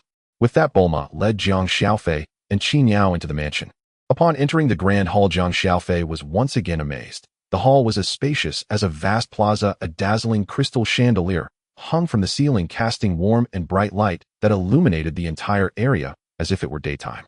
Around the hall were various uniquely designed furniture and decorations, glowing sculptures, walls that could automatically change patterns, and a variety of advanced electronic devices. Jiang Xiaofei marveled inwardly, "Such opulence is something I could never have imagined in my past life." Bulma gently took Jiang Xiaofei and Qin Yao by the arms, leading them to the soft and comfortable sofa in the hall, where the three of them slowly settled down. Sunlight streamed through the sheer curtains, cascading upon them like threads of gold, creating a warm and cozy atmosphere. Bulma tilted her head slightly, her face adorned with a smile as warm as the spring sun. Her voice was soft like a gentle breeze whispering past the ears. "Xiaofei, Qin Yao, would you like something to drink to quench your thirst?" Jiang Xiaofei straightened his posture slightly, a hint of anticipation in his eyes as he softly replied, "Then could you please bring me a cup of coffee? The rich aroma always invigorates me." Qin Yao tilted her head, a sweet smile illuminating her face, her gaze full of dependence. "I would like the same as master." Bulma nodded with a smile, then turned to the robot, standing quietly nearby, her voice crisp and bright. "Bring 3 cups of coffee." Before long, the robot approached with light and orderly steps, carrying 3 steaming cups of coffee, which it placed steadily on the table before them. The rich aroma of coffee instantly permeated the air. At that moment, Bulma's mother suddenly appeared. Dressed in a light blue house dress, her hair casually pinned back, her face wore a gentle smile as she gracefully approached them. "Mom, what brings you here?" Bulma stood up and quickly walked over, linking arms with her mother. Mrs. Briff gently patted her daughter's hand, saying, "I could smell the coffee from upstairs and thought I'd come down to sit with you." Upon saying this, she looked at Jiang Xiaofei and Qin Yao, kindly adding, Children, don't be shy, treat this as your own home. Jiang Xiaofei and Qin Yao promptly stood up to greet her politely, while Bulma introduced them to each other. Mrs. Brief smiled and encouraged them to sit down, taking a seat beside Bulma. She picked up a cup of coffee and took a delicate sip, closing her eyes in enjoyment. This coffee is authentic. Every time I drink it, I feel particularly comfortable. However, Bulma was not pleased and said, Mom, that cup of coffee is mine. To ease the embarrassment, Jiang Xiaofei took a sip of his coffee and exclaimed, It's indeed delicious. Bulma, your coffee is wonderful. Qin Yao also took a sip and nodded in agreement. Yes, it's fragrant and rich. Bulma proudly lifted her chin. Of course. The coffee beans at my home are carefully selected and grown ourselves. You can't find this anywhere else. At that moment, Mrs. Brief set her coffee cup down and turned to Jiang Xiaofei, saying, Xiaofei, Bulma has few friends and is often spoiled by us. Sometimes she can be a bit willful, so please be understanding. Jiang Xiaofei quickly waved his hand, sincerely saying, Mrs. Brief, please don't say that. Bulma is a wonderful person, straightforward and warm-hearted. Spending time with her is truly enjoyable. It's not as serious as you say. Hearing this, Bulma's cheeks flushed slightly as she pretended to be angry and shot a glare at her mother. Mom, why are you speaking ill of me in front of others? Afterward, she stole a glance at Jiang Xiaofei, her heart racing like a little rabbit. Mrs. Brief noticed this and teased, Xiaofei, do you want a wife? Just say the word, and I'll introduce my daughter to you. Jiang Xiaofei was taken aback by this sudden and straightforward remark, nearly dropping his coffee cup. He hurriedly set the cup down and stammered, Mrs. Brief, please. Don't joke like that, it's too sudden. Qin Yao covered her mouth, her eyes narrowing into crescent moons as she playfully teased, Master, this might be a good thing. Bulma is so beautiful and kind. Bulma's face had turned as red as a ripe apple. Feeling both shy and annoyed, she lightly stamped her foot and scolded, Mom, what are you saying in front of everyone? Afterwards, she secretly glanced at Jiang Xiaofei, her eyes filled with both anticipation and a touch of panic. Mrs. Brief, still smiling brightly, waved her hand, saying, I have two daughters. I wasn't referring to you. Why are you so anxious? Bulma was taken aback for a moment and then realized her mother was just teasing. The blush on her face deepened, resembling the splendid hues of a sunset. With her hands on her hips, she feigned anger, saying, Mom, if you keep this up, I won't talk to you. Her playful demeanor brought laughter from everyone present. As days passed one after the other, Bulma's enthusiasm and warmth bloomed like flowers in spring, vibrant and enduring, gradually permeating every corner of Jiang Xiaofei's life. Every day, Bulma would prepare various little surprises. In the morning, when the first rays of sunlight gently spilled into the room, Jiang Xiaofei would find a warm cup of milk and a delicate breakfast waiting on his bedside table, accompanied by a small note written by Bulma herself, adorned with a cute smiley face, saying, Good morning, Xiaofei. Let's be full of energy for the new day. Looking at this sweet little gift, a smile involuntarily crept across Jiang Xiaofei's face, filling his heart with sweetness. Just imagine who wouldn't be moved by being pursued by such a beautiful girl. Jiang Xiaofei was not made of wood, and their feelings quickly grew stronger. However, as his relationship with Bulma deepened, Jiang Xiaofei found himself trapped in a deep inner conflict. He enjoyed the warmth and happiness Bulma brought him, but he also thought of his fiancée, Lu Qingqing, who was far away. One day, Bulma came to find Jiang Xiaofei. Taking a deep breath, he looked at her with a serious and apprehensive gaze, slowly saying, Bulma, there's something I've been wanting to clarify with you. I have a fiancé. Bulma's face, which had been glowing with happiness, suddenly froze. The vibrant expression that resembled spring flowers gradually faded, replaced by shock and disbelief. Her eyes widened slightly, her lips trembling as if she could hardly believe her ears. What? You have a fiancé? Her voice trembled, and she instinctively took a small step back, as if hoping to cushion the blow of this sudden revelation. Seeing the hurt in Bulma's expression pained Jiang Xiaofei. A flicker of sorrow crossed Bulma's eyes as she lowered her head, her hands unconsciously tugging at the corners of her clothing, her voice choked. So to you I am just an accident. Jiang Xiaofei stepped forward, wanting to grasp Bulma's hand, urgently saying, Bulma, it's not like that. You are very important to me, extremely important. The days I've spent with you have been filled with joy and happiness. Bulma slowly raised her head, tears glistening in her eyes. Biting her lip, she tried to steady herself. Then, what do you plan to do? Jiang Xiaofei fell silent for a moment, gazing into Bulma's eyes filled with expectation and a hint of fear, his heart a mixture of emotions. He knew that his decision would impact Bulma's life and alter the course of his own future. Bulma, I don't want to lose you, nor do I want to lose her. Both of you are equally important to me. But I also don't want to be irresponsible. I will have a good talk with Qingqing and tell her about my experiences and feelings here. As he spoke, a determination shone in his eyes. Upon hearing this, Bulma's gaze gradually steadied, and she said, "Actually, all I need is for you to treat me well. Oh, everything else is not important." Jiang Xiaofei tightly embraced Bulma, as if he could provide her with enough strength and security through the gesture. In his heart, he silently vowed to handle this matter well and give Bulma a bright future. He then turned to Qingyao saying, "Help me contact Qingqing." Qingyao quickly operated the communication device interface, and soon the screen lit up. After a slight crackling sound, Lu Qingqing's face appeared on the screen. She seemed to be in some indoor setting with a bookshelf and neatly arranged items behind her. "Qingyao, what's up?" Lu Qingqing's voice came from the communication device, tinged with curiosity. Qingyao hurriedly replied, "Qingqing, it's Xiaofei looking for you. He has something to discuss." With that, she handed the communication device to Jiang Xiaofei. Jiang Xiaofei took the device, looking at Lu Qingqing's familiar yet somewhat unfamiliar face on the screen, taking a deep breath before slowly saying, "Qingqing, it's me, Jiang Xiaofei." Upon seeing Jiang Xiaofei, a glimmer of surprise flashed in Lu Qingqing's eyes, and she happily exclaimed, "Xiaofei, I miss you so much." Jiang Xiaofei nodded, saying, "I miss you too, Qingqing. What I'm about to tell you may come as a surprise, but I must say it." Jiang Xiaofei recounted to Lu Qingqing every detail of his time spent with Bulma, from the moment he saved her on the road to the tender moments they shared thereafter.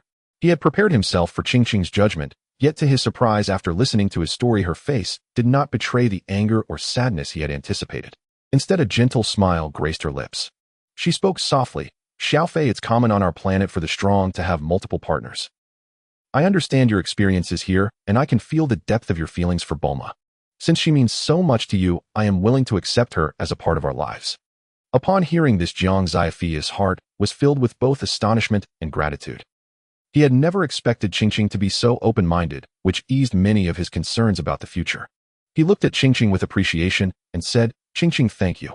I will do my utmost to balance our relationship and ensure that neither you nor Bulma suffer any harm." Qingqing smiled and nodded, "I believe in you, Xiaofei. We are a family, and we should support and understand each other."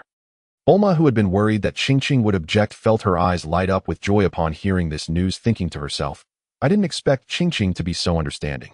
I will make sure to get along well with her from now on." Determined to communicate with Qingqing personally, Bulma arranged a video chat through a communication device. Meanwhile, Qingyao, who was nearby, listened with envy, her heart stirred by an inexplicable feeling. Although she was aware of her unique identity as an AI, the emergence of her own soul made her feel no different from humans. She secretly thought, "As long as I can stay by the master's side forever, that is enough."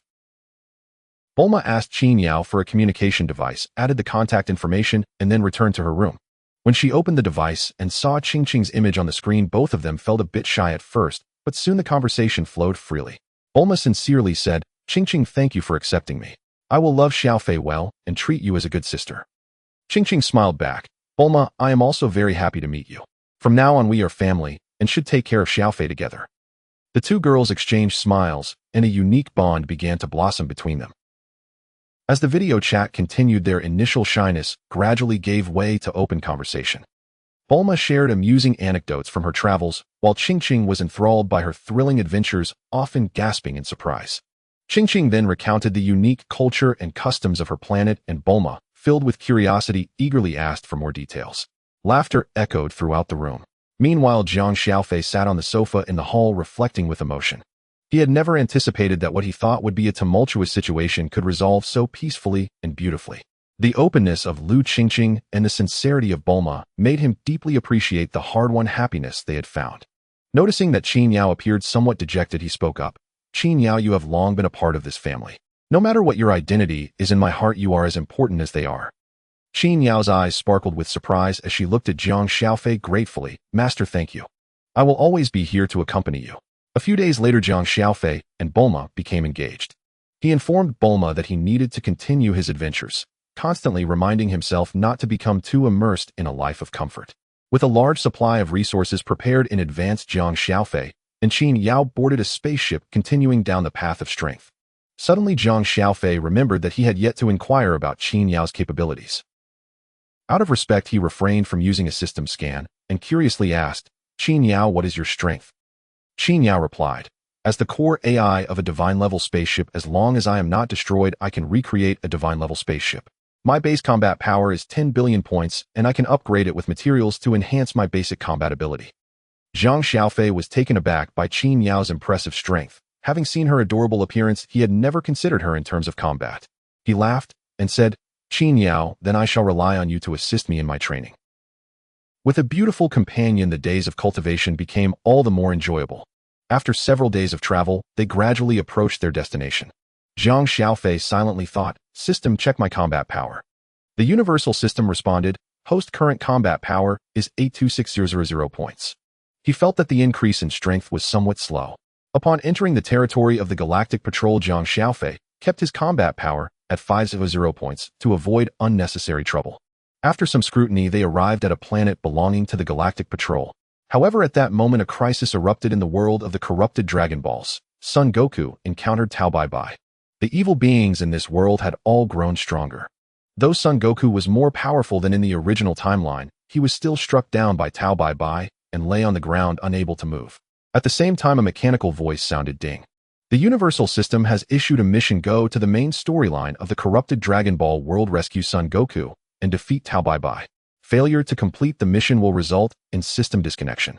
No sooner had the words been spoken than Jiang Xiaofei found himself suddenly in a nearby forest. As he stepped out of the woods, he saw Son Goku lying on the ground, his face contorted in agony, and Tao Bai Bai grinning wickedly and preparing to strike again. Jiang Xiaofei shouted, "Stop." Noticing Jiang Xiaofei's sudden appearance, Tao Bai Bai halted his actions, narrowing his eyes suspiciously as he sized him up. Coldly he asked, "Where did this little brat come from? Dare to ruin my plans?" Jiang Xiaofei muttered internally, "System, scan Tao Bai Bai's combat power."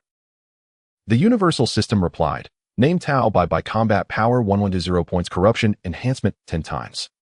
Jiang Xiaofei was taken aback. How had the enhancement factor increased compared to the previous corrupted Dragon Ball world?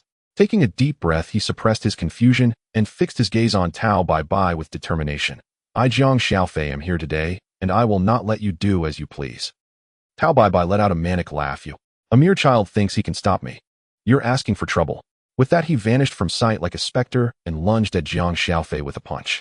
Jiang Xiaofei extended a single finger in action that seemed casual but carried boundless power. With a thunderous crash, Tao Bai Bai's fist collided with Jiang Xiaofei's fingertip. Surprise flashed in Tao Bai Bai's eyes. He had not expected this insignificant brat to catch his punch with just a finger. Yet no matter how hard he tried, his fist could not advance even a fraction. A bead of cold sweat trickled down his forehead. He realized he had encountered a formidable opponent and instantly leaped back, kneeling in surrender. "Please spare me." But Tao Bai Bai was plotting, waiting for Jiang Xiaofei to let his guard down to launch a sneak attack. He never anticipated that Jiang Xiaofei would break the mold. Jiang Xiaofei raised his hand, struck a cool pose, and unleashed a single-handed energy wave. In an instant, Tao Bai Bai was obliterated. At that moment, Jiang Xiaofei's mind echoed with the system's prompt, "Ding." System currency increased by 3300. He smiled with satisfaction and turned to approach Son Goku. Son Goku was still lying on the ground, pale and weak. Jiang Xiaofei knelt beside him, pulled out a Senzu Bean from his pocket, and held it to his lips. "Here, eat this. It will restore your injuries and stamina." Gratefully, Son Goku looked at Jiang Xiaofei, his eyes shimmering with emotion, and slowly opened his mouth to consume the Senzu Bean. Before long, his complexion gradually regained its color, and his breath became steady and strong. He sat up, patted Jiang Xiaofei on the shoulder, and said, "Thank you for saving me. My name is Son Goku. If it weren't for you, I would have been in deep trouble today." "What's your name?" Jiang Xiaofei replied, "I am Jiang Xiaofei." Just then, as Son Goku turned to dust off his back, he discovered that Jiang Xiaofei had already vanished. He scratched his head, puzzled. Strange, where did he go? Jiang Xiaofei returned to reality, and everything around him remained unchanged. He and Qin Yao had arrived at the recruitment center for mercenaries seeking to become Galactic Patrol officers. The building was magnificent, resembling a colossal spaceship, exuding an air of mystery and authority. Upon entering the hall, they were greeted by a bustling crowd with beings from various star systems gathered, all striving to become enlisted mercenaries for the Galactic Patrol. Jiang Xiaofei and Qin Yao approached the registration desk, where a blue alien with antennae was stationed. In a somewhat stiff but reasonably fluent cosmic lingua franca, he said, "Welcome both of you to register as mercenaries for the Galactic Patrol. Please fill out this form to complete your basic information registration." Jiang Xiaofei took the form and filled it out quickly, while Qin Yao diligently filled in her own information beside him. After submitting the form, the staff member smiled and said, "Congratulations on your successful registration. You may now proceed to the mission hall to view and select missions." Thanking the staff, Jiang Xiaofei and Qinyao headed toward the mission hall. As they entered the mission hall, Jiang Xiaofei was left in awe by the scene before him. The hall was spacious and brightly lit with rows of high-tech control panel displays lining the walls. Each screen shimmered with vibrant colors, showcasing various mission details. The displays were arranged in an orderly fashion resembling a vast matrix of information. It was a sight unimaginable in his past life, as if he had stepped into a science fiction world. Jiang Xiaofei and Qinyao approached one of the screens and began to examine the mission content closely. The missions were diverse, including escorting essential supplies, exploring unknown planets, and combating interstellar pirates, among others. After browsing for a while, Jiang Xiaofei's attention was suddenly captured by one particular mission. "Qinyao, look at this," he said, pointing to a mission displayed on the screen. It was titled, Evil Namekian Forces. The detailed description outlined the malevolent actions of the evil Namekians and their underlings in the universe, committing atrocities and posing a severe threat to the security and peace of various star systems. The mission required the extermination of the evil Namekians and their forces, offering a substantial reward in cosmic currency. As Jiang Xiaofei continued to read, he noticed that many people were taking on the tasks to eliminate the evil Namekian soldiers, as they were numerous but relatively weak, making it a lucrative opportunity for many mercenaries. However, the missions targeting the evil Namekian officers were met with indifference. "Why is no one taking this mission?" Qinyao furrowed her brow, asking with curiosity, her small nose crinkling adorably. Jiang Xiaofei pondered for a moment and replied, "I believe it's because the evil Namekian officers are simply too powerful. Common mercenaries wouldn't stand a chance against them, which is why no one dares to take on this task." He recalled his past life, where the leader of the Jinyu force had a battle power of 100, with several members possessing battle powers in the tens of thousands, enough to dominate the universe. Even powers of 2000 or 300 were considered formidable. At that moment, a tall, muscular mercenary nearby overheard their conversation. Turning to them with a hint of disdain, he exclaimed, "If you two little ones think you can handle this mission, don't overestimate yourselves. The evil Namekian is not to be trifled with. He possesses immense combat strength, and his officers are all top-tier fighters. You'd be walking to your doom." Jiang Xiaofei remained unperturbed, smiling at the mercenary with a glimmer of determination and confidence in his eyes. "Thank you for the warning, but since we dared to consider this mission, we certainly have our confidence. Moreover, ridding the universe of evil is a responsibility for every mercenary." The mercenary paused, slightly taken aback by Jiang Xiaofei's words, and then offered a nod of appreciation. "Well, you have guts, but I must emphasize that this mission is incredibly dangerous. You must be cautious." With that, he turned and walked away, casting a pitying glance back. He had just used his combat detector on them, and noted Jiang Xiaofei's battle power was only 5000. Although a genius for his age, taking on such missions might lead to his downfall. "Qinyao, let's take on this mission," Jiang Xiaofei declared resolutely, his eyes sparkling with resolve. Qinyao gazed into Jiang Xiaofei's steadfast eyes and nodded. "All right, I'll follow your lead." Thus, Jiang Xiaofei and Qinyao approached the mission registration desk and indicated to the staff that they wished to accept the evil Namekian forces mission. The staff member confirmed, "Are you sure you want to take on this mission? It is highly dangerous, and once accepted, you cannot back out." Jiang Xiaofei and Qinyao exchanged a determined glance and declared in unison, "We are sure." The staff member nodded and registered their mission in the system before handing them a dossier. "This contains detailed information regarding the evil Namekian forces. Please review it carefully and prepare thoroughly. Good luck." Jiang Xiaofei and Qinyao accepted the mission dossier and read it attentively. The documents detailed the location of the evil Namekian hideout, the characteristics of their officers' abilities, and their combat strategies. After studying the information, Jiang Xiaofei and Qinyao formulated their action plan. "Xiaofei, according to the data, the hideout of the evil Namekians is on a remote planet," Qinyao said. "Good, let's set off now," Jiang Xiaofei replied. With that, they departed from the Galactic Patrol's recruitment center armed with the mission dossier and flew toward the planet inhabited by the evil Namekians. After several days of travel, they finally spotted the distant planet. The surface was adorned with bizarre landscapes emanating an enigmatic aura. "Xiaofei, this is the hideout of the evil Namekians. How should we land?" Qinyao asked, studying the planet's image on the screen. Jiang Xiaofei contemplated for a moment. "According to the data, there are many defensive measures surrounding their hideout. We can't land directly, we should find a concealed spot nearby and approach on foot." Qinyao nodded. "All right, let's do that." The spaceship landed in a hidden valley near the planet. Jiang Xiaofei and Qinyao cautiously exited the vessel. As they stepped out, they soon heard a series of strange noises. Alert, they quickly hid behind a large rock, observing the surroundings. A group of oddly shaped soldiers approached from the other end of the valley, wielding weapons and muttering incomprehensible words.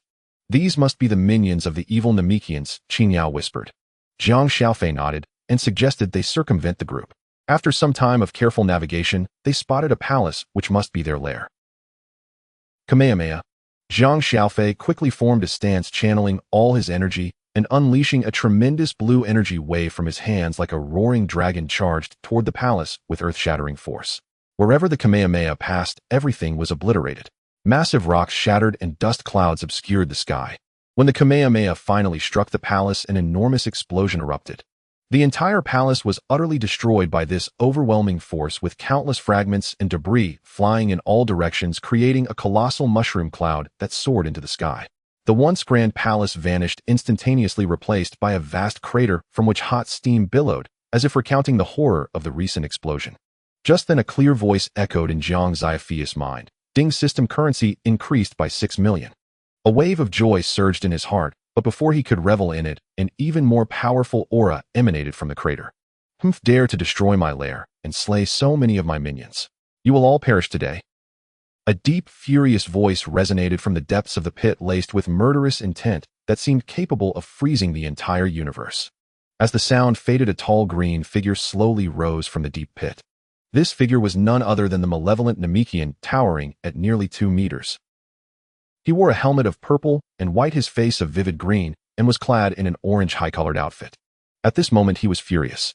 He had just summoned his subordinates for a meeting to assign tasks, only to have them all obliterated in one fell swoop by Jiang Xiaofei, this cunning old trickster who had wiped them out in a single energy wave. All that remained were a few small minions outside, muttering, "Unforgivable." Their noses nearly twisted in indignation, their faces turning green with rage. Due to an early encounter in the timeline, he did not appear as aged as he did in the anime of his previous life. Jiang Xiaofei declared, "System scan his combat power." The Omnipotent system replied, "Name Shalago, combat power 10 million. No matter who you are, you have successfully provoked my wrath." Shalaga's voice sounded like rusty gears grinding each word, releasing green waves of energy from between his teeth. "Now I will tear you to shreds with my own hands." Before his words had faded, Shalagu left a faint green afterimage at his original position. Jiang Xiaofei's pupils constricted. He rolled sharply to the left. Where he had just stood exploded into a 10-meter-wide pit, debris and scorching waves of heat rushing toward him. Jiang Xiaofei thought, with my 8.5 individual combat power enhanced by my advanced martial arts mastery at 3 times the effect, yet he failed to clearly perceive Shalaga's movement. Had it not been for his instinctive reaction, he would have been severely injured. "Fourfold Kaiō-ken," Jiang Xiaofei shouted. His surroundings erupted in a pale red aura, his muscles bulging as if forged from molten iron. His speed surged fourfold, and he nearly reached Shalagu in an instant, engaging in a fierce exchange of blows, trading injuries for injuries. After dozens of exchanges, Jiang Xiaofei pushed the fourfold Kaiō-ken to its limits, ripping through the air with a scarlet trail. He blocked Shalaga's sweeping arm with his left hand, while his right fist, empowered by the force of a mountain, struck directly at Shalaga's chest. Bang! The dull thud of their fists colliding caused Jiang Xiaofei's palms to crack, while Shalaga's green chest caved in slightly. The recoil rendered Jiang Xiaofei's entire right arm numb. In that moment of stalemate, Shalaga's knee slammed forward like a battering ram. Jiang Xiaofei twisted sharply, narrowly avoiding the blow, but it still grazed his ribs, producing a series of cracking sounds. Poof! Blood sprayed onto Shalaga's orange collar as Jiang Xiaofei used the momentum to flip backward, his fingertips digging into the crevice of the rock wall to halt his retreat, dispelling the fourfold Kaiō-ken. He looked down at his side where blood seeped through. He suspected 2 ribs had likely been broken. Shalaga chuckled. "Exchanging injuries with me is truly foolish." In an instant, he used his energy to heal his wounds. His combat power dropped to 7 million, and he added, "You didn't expect me to have such a terrifying regeneration ability, did you?" Jiang Xiaofei said nothing, silently pulling out a Senzu Bean and chewing it. With the Saiyan physiology aiding recovery from severe injuries, his combat power, normally above 3 million, surged to 2 million. Seeing Jiang Xiaofei's injuries healed, Shalagu felt an intensified pressure emanating from him, leaving him momentarily stunned. Jiang Xiaofei stated, "I won't play with you anymore. Let's try a new technique I haven't used before. Super Saiyan Full Power. Super Saiyan Normal State provides a 50x boost, while Full Power gives a 75x boost." With that, the energy around Jiang Xiaofei transformed dramatically. What had once been a subtle ripple of energy erupted explosively, a golden light flooding from within him, enveloping his entire being. His black hair, washed in energy, turned into dazzling golden locks standing on end, as if alive, shimmering with a golden sheen. His eyes took on a deep azure hue sharp enough to pierce through anything. This was not the wild, uncontrolled state of a typical Super Saiyan. The golden aura no longer blazed like fire, but flowed like a gossamer veil, closely adhering to his form. Every inch of light contained terrifying power, meticulously controlled, with no hint of waste. This was Super Saiyan full power, compressing the Super Saiyan strength into its most refined and stable state, unleashing full potential without rapidly exhausting stamina. At this moment, Jiang Xiaofei's combat power reached 150 million. What kind of monster is this? Xiaogu was utterly panicked, feeling the overwhelming aura emanating from Jiang Xiaofei. It was a pressure far exceeding his own combat power, akin to an invisible mountain pressing down on his chest, making it difficult to breathe. In the face of this aura, his 7 million combat power seemed utterly feeble. Now do you think your regeneration ability will still be effective? Jiang Xiaofei's tone was cold calm, yet filled with menace. As soon as he spoke, the ground beneath him cracked violently, and his golden figure vanished from sight. Xiaogu blinked, and an irresistible force slammed into his chest. Before he could comprehend Jiang Xiaofei's movement, he was sent flying like a kite, with a severed string crashing heavily against the distant rock wall, creating a massive humanoid indentation in the hard stone. Cough, cough, cough. Xiaogu struggled to rise, pain radiating from his chest, causing him to spit out several mouthfuls of purple blood. His once proud regenerative ability faltered under this blow, the green skin around his wounds twitching, but failing to heal swiftly. Jiang Xiaofei stood before him, the golden aura subtly shifting, saying, "I merely gave a light punch just now. My current combat power, according to the scanner, is already at 150 million. Xiaogu lay among the rubble of the humanoid indentation, his green fingers clawing at the wall, trying to lift himself, but the spot on his chest that had been struck felt like it was stuffed with a burning hot iron. Every movement sent waves of agony through his insides. He gazed at Jiang Xiaofei's aura, as delicate as gossamer, his throat tightening, unable to utter a word. The previous punch had been devoid of any flourish. Yet it had shattered all his defenses like a meteor crashing into a quagmire, even rendering his regenerative cells inactive from the searing golden energy. 150 million combat power. This is impossible. Xiaogu finally managed to squeeze out a few words, terror almost spilling from his purple irises. Having lived for so long and seen the most ferocious warriors in the universe, he never imagined anyone could be this strong. That golden aura appeared gentle, yet it was more dangerous than the sharpest blade. Every glimmer seemed to herald his death. No, I am Xiaogu. I am a Namekian destined to conquer the universe. With a sudden desperate roar, Xiaogu unleashed his final green energy wave, igniting his 7 million combat power in a reckless blaze. I will not lose to the likes of you. He lunged from the pit like a madman, his green form twisting through the air, fists gathering the last remnants of his energy to strike at Jiang Xiaofei. But in the perception of Super Saiyan full power, his movements were as slow as a snail. Jiang Xiaofei didn't even need to shift his feet. He merely sidestepped, effortlessly dodging this dying strike. Then he raised his hand, bringing his index and middle fingers together. A slender yet intensely focused golden beam shot from his fingertips, striking directly at Xiaogu's energy core. Poof! The green energy dissipated instantly. Xiaogu's movements froze midair, the light in his eyes swiftly dimming. The small penetrating wound on his head leaked energy like a deflating balloon, taking his life force with it. Is this the gap, eh? Xiaogu's body gradually toppled, crashing into the rubble with a dull thud, falling silent. Jiang Xiaofei released Super Saiyan full power, the golden aura and hair fading back to his original appearance. He gazed at Xiaogu's lifeless form, exhaling softly. 150 million combat power with a threefold enhancement from advanced martial arts mastery made Xiaogu's 7 million combat power seem trivial. The Omnipotent system chimed in. System currency increased by 100 million. Jiang Xiaofei said, "Open the system store." After perusing the redeemable items for a moment, he exchanged for a NASA defect Kaiō-ken 10x, deducting 100 million system currency. Next, he needed to clean up the remaining stragglers. Jiang Xiaofei flew towards a group of small minions not far off, with Kaiō swiftly following behind. The Omnipotent system announced, system currency increased by 3 million. After several days aboard the spaceship, Jiang Xiaofei and Qinyao returned to the Galactic Patrol Mercenary Hall. The hall was suffused with a mingling scent of sweat and metal as mercenaries from various nations gathered in small groups at the bar, discussing recent bounty missions. The moment Jiang Xiaofei entered with Qin Yao, the previously noisy hall quieted down, for everyone recognized these two. After all, there were hardly 3 individuals in the entire hall capable of taking on its rank task, such as eliminate the slag base. Mission accomplished. Jiang Xiaofei slammed a metallic token engraved with Namekian runes and stained with the still-drying green blood of slag onto the task table. The elderly alien in charge of registration adjusted his glasses and inspected the token closely under the light, cross-referencing it with the energy signal feedback from the base on his terminal. Once he confirmed that the long-standing evil stronghold had been utterly eradicated, he looked up at Jiang Xiaofei, his eyes betraying his astonishment. The slag has truly been dealt with. After the confirmation, everyone in the hall was left in shock.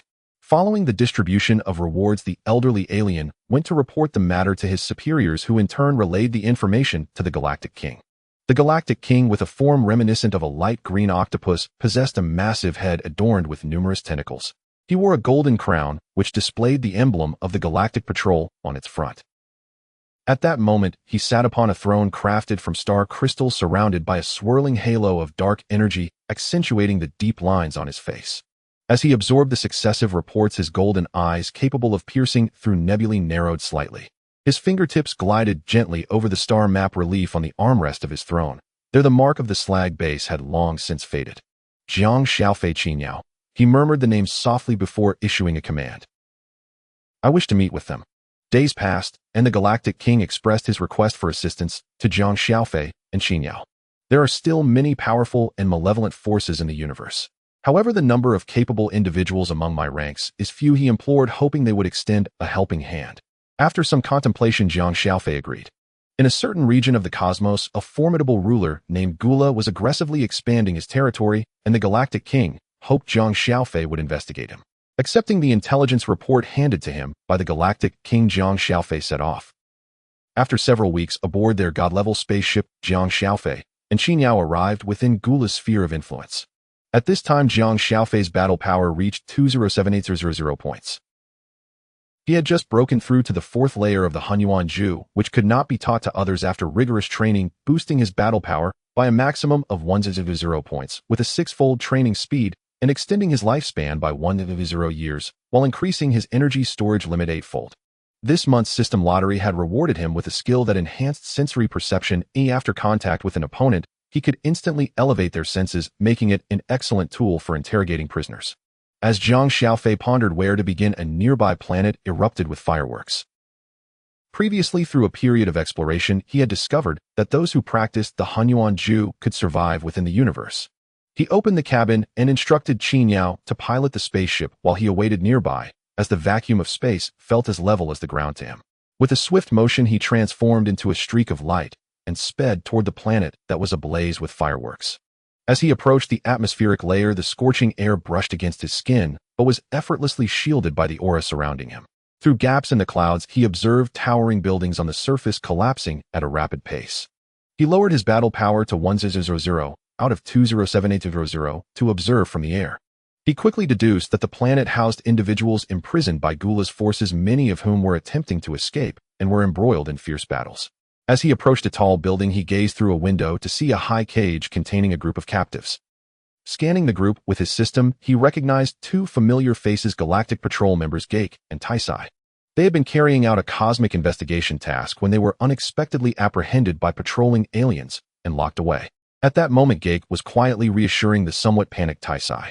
Without hesitation, Jiang Xiaofei burst into the scene, dispatching the surrounding guards, and effortlessly pried open the cage. The alloy bars emitted a screeching distortion as Jiang Xiaofei's hands bent them like soft clay, creating a gap wide enough for the prisoners to escape. Gake and Taisai stared in disbelief. While they had seen locks blasted open with energy or hacked with high-tech tools, they had never witnessed anyone tear apart Gula's specially designed prison with sheer brute force. "Let's go." Jiang Xiaofei's voice carried an undeniable authority, the warmth of the crushed metal still lingering in his palm. Gake quickly reacted, shielding Taisai behind him as they began to retreat, with the others, Taisai closely following. As they passed Jiang Xiaofei, Taisai opened his mouth to ask something, but Gake pulled him forward, urging, "Don't dawdle. There must be patrols nearby." Outside, chaos was escalating as Gula's mechanized special forces stationed close to the planet rushed over to suppress the unrest. Jiang Xiaofei observed the situation and swiftly charged out to block their path. The squad leader Savizara, along with Nez and Dre, halted, puzzled by the sight of a mere child daring to obstruct them, though they dismissed it quickly, thinking it would be an easy task to eliminate him. Meanwhile, several of the rebels noticed Jiang Xiaofei in the air and jumped out to assist in blocking Gyula's mechanized forces. A group of about a dozen rebels leaped into action, knowing that they couldn't escape without defeating Gyula's mechanized troops, who were renowned throughout the cosmos. Jiang Xiaofei sensed their battle power, which ranged from 200 to 800. Using his system scan, he assessed the Gyula mechanized special forces. Savizara had a battle power of 1400, Nez had 1330, and Dre had 1550. Due to the early timeline, they were not as powerful as in their past lives depicted in anime. The dozen rebels rushed in, but within moments they all fell to the ground, some murmuring, "Is this the end?" The end? Not even close. Jiang Xiaofei's voice rang with icy clarity amidst the chaotic battlefield. He slowly raised both hands, beginning to unleash his energy. Savizara, monitoring with a battle detector, registered a battle power of 100 out of 207,800. His battle power surged by 200, then 200, causing Savizara's detector to smoke and explode. A bead of cold sweat trickled down his forehead as he sensed Jiang Xiaofei's energy continuing to strengthen, leaving him speechless in astonishment. "What's wrong?" Dre asked, noticing Savizara's shocked expression, but he dismissed it, thinking the battle power detector I brought can only detect up to 0 battle power. Even if the captain's detector malfunctioned, there was no reason to be surprised. Jiang Xiaofei, given his age, likely had a power of only a few thousand. As Gyula's forces were superior in strength and technology compared to Frisia's, Savizara remained calm, stating, "What I brought is the latest model of the battle detector capable of detecting up to 0 battle power." Dre's eyes widened in disbelief. 200 battle power. How is that possible? Could the detector be broken? His voice trembled, for 1550 battle power seemed laughable before Jiang Xiaofei. His fingers shook. The strongest warriors under Lord Gyula. Can't be. Shut up. Charge. Savizara roared, interrupting him. Time was of the essence, and the three quickly formed a triangular formation around Jiang Xiaofei, attacking with all their might, akin to a princely battle tactic. Soon their assaults rained down on Jiang Xiaofei. Given the vast discrepancy in power, he couldn't even be bothered to evade. The energy waves from their attacks exploded against him, sending up clouds of dust and smoke. As the frequency of their attacks increased, after a while they were all panting heavily. Nez asked, "Did we get him?" When the smoke began to clear, it revealed Jiang Xiaofei untouched and unscathed, plunging the three into despair. Thinking swiftly, they attempted to escape. However, Jiang Xiaofei raised his palm and unleashed 3 energy waves, instantly obliterating them into dust.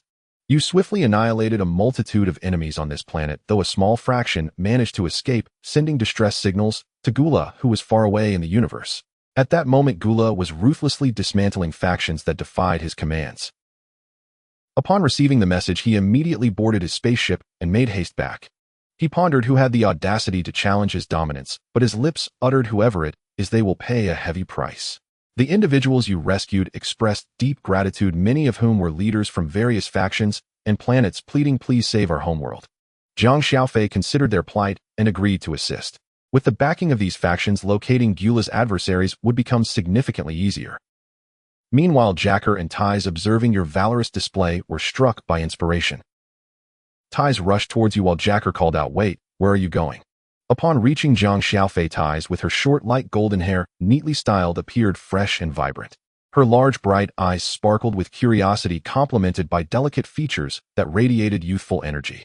Adorned with circular earrings, she exuded an air of refinement and often donned lively outfits that reflected her enthusiasm for exploring the cosmos and her passion for creativity. Introducing herself, Ties inquired, "Can I join you on your adventures? I believe the themes I collect with you will surely become popular." Jiang Xiaofei replied, "I am Jiang Xiaofei," and slyly asked, "Do you know Bulma?" Ties, curious, responded, "She is my sister." "How do you know her?" Jiang Xiaofei then recounted his connection to Bulma and mentioned how he resembled her mother, prompting his inquiry. Ties, realizing you would become her future brother-in-law, beamed with joy, shaking your arm and pleading for you to take her along on your quest. Jiang Xiaofei felt his arm tremble slightly under her enthusiastic grip. The twinkle of hope in her eyes reminded him of Bulma's persistent demeanor, causing him to chuckle helplessly. All right, no more shaking." He gently withdrew his arm, his tone laced with indulgence. "You can come, but you must abide by the rules. Stay clear during battles and do not venture into hazardous areas." He cast a glance at the recording device in Tai's hand. "Recording is fine, but don't depict me too exaggeratedly. I promise to fulfill the task. Tai straightened her posture and nodded vigorously, her short golden hair bobbing with enthusiasm, her earrings jingling. I am a professional writer and will record everything accurately, maybe just with a touch of artistic flair. Jacker, watching from the side, shook his head, but couldn't resist, adding it might be beneficial to bring her along. Tai is well-versed in the cultures of various cosmic races and may prove helpful. He turned to Tai, his tone growing serious. But you must follow Jiang Xiaofei's commands. No more sneaking off for material like last time. Got it, Officer Jacker. Tai replied playfully, then immediately turned to Jiang Xiaofei, peppering him with questions about how he met Bulma. Thus over a year passed, during which you garnered substantial support from various factions, making swift progress against Gyula's forces. In that time you swiftly dismantled Gyula's empire. Jiang Xiaofei marveled at the enormity of Gyula's power, glancing at the system currency, which had increased by 300 billion. Finally, the nearly 2 years of effort had not been in vain. Your battle power had surged to 43.78 million, and you were on the verge of turning 13. Throughout these 2 years, the system had monthly draws yielding a mysterious Gohan transformation skill alongside various Senzu Beans, with the remainder being rather useless items. Jiang Xiaofei declared, "Open the system store." The universal system responded, "Opening store, host currency 300 billion 14 million. Jiang Xiaofei surveyed the available items. He selected the full power of Super Saiyan 2 for 20 billion, full power of Super Saiyan 3 for 200 billion, and the legendary Saiyan bloodline for 1 trillion, which significantly increased his power during the transformation into a Super Saiyan. He also chose the peak martial arts master skill for 100 billion and the 100-fold damage-free King Kai fist for 1 trillion. Ding, the system confirmed, leaving him with 78 billion 14 million. The system displayed his panel, and a pleasant voice chimed in announcing the host panel. Name: Jiang Xiaofei. Age 12, soon to be 13. Battle power 43.78 million. Technique: Hunyuan Ju, non-transmissible 4th layer training for 9 hours, yields a maximum of 1/0x1 training speed. Battle power. Skills: enhanced senses acquired through system exchange, improves senses instantaneously upon contact, useful for interrogating prisoners. King Kai fist acquired through system lottery, significant side effects, increases stamina consumption. Flight self-taught. Kamehameha self-taught. Instant transmission acquired through system exchange. Cosmic Realm Division martial arts mastery at its peak can enhance battle power by 100 times, acquired through system exchange, increases stamina consumption after use, eventually evolving into the ultimate instinct technique.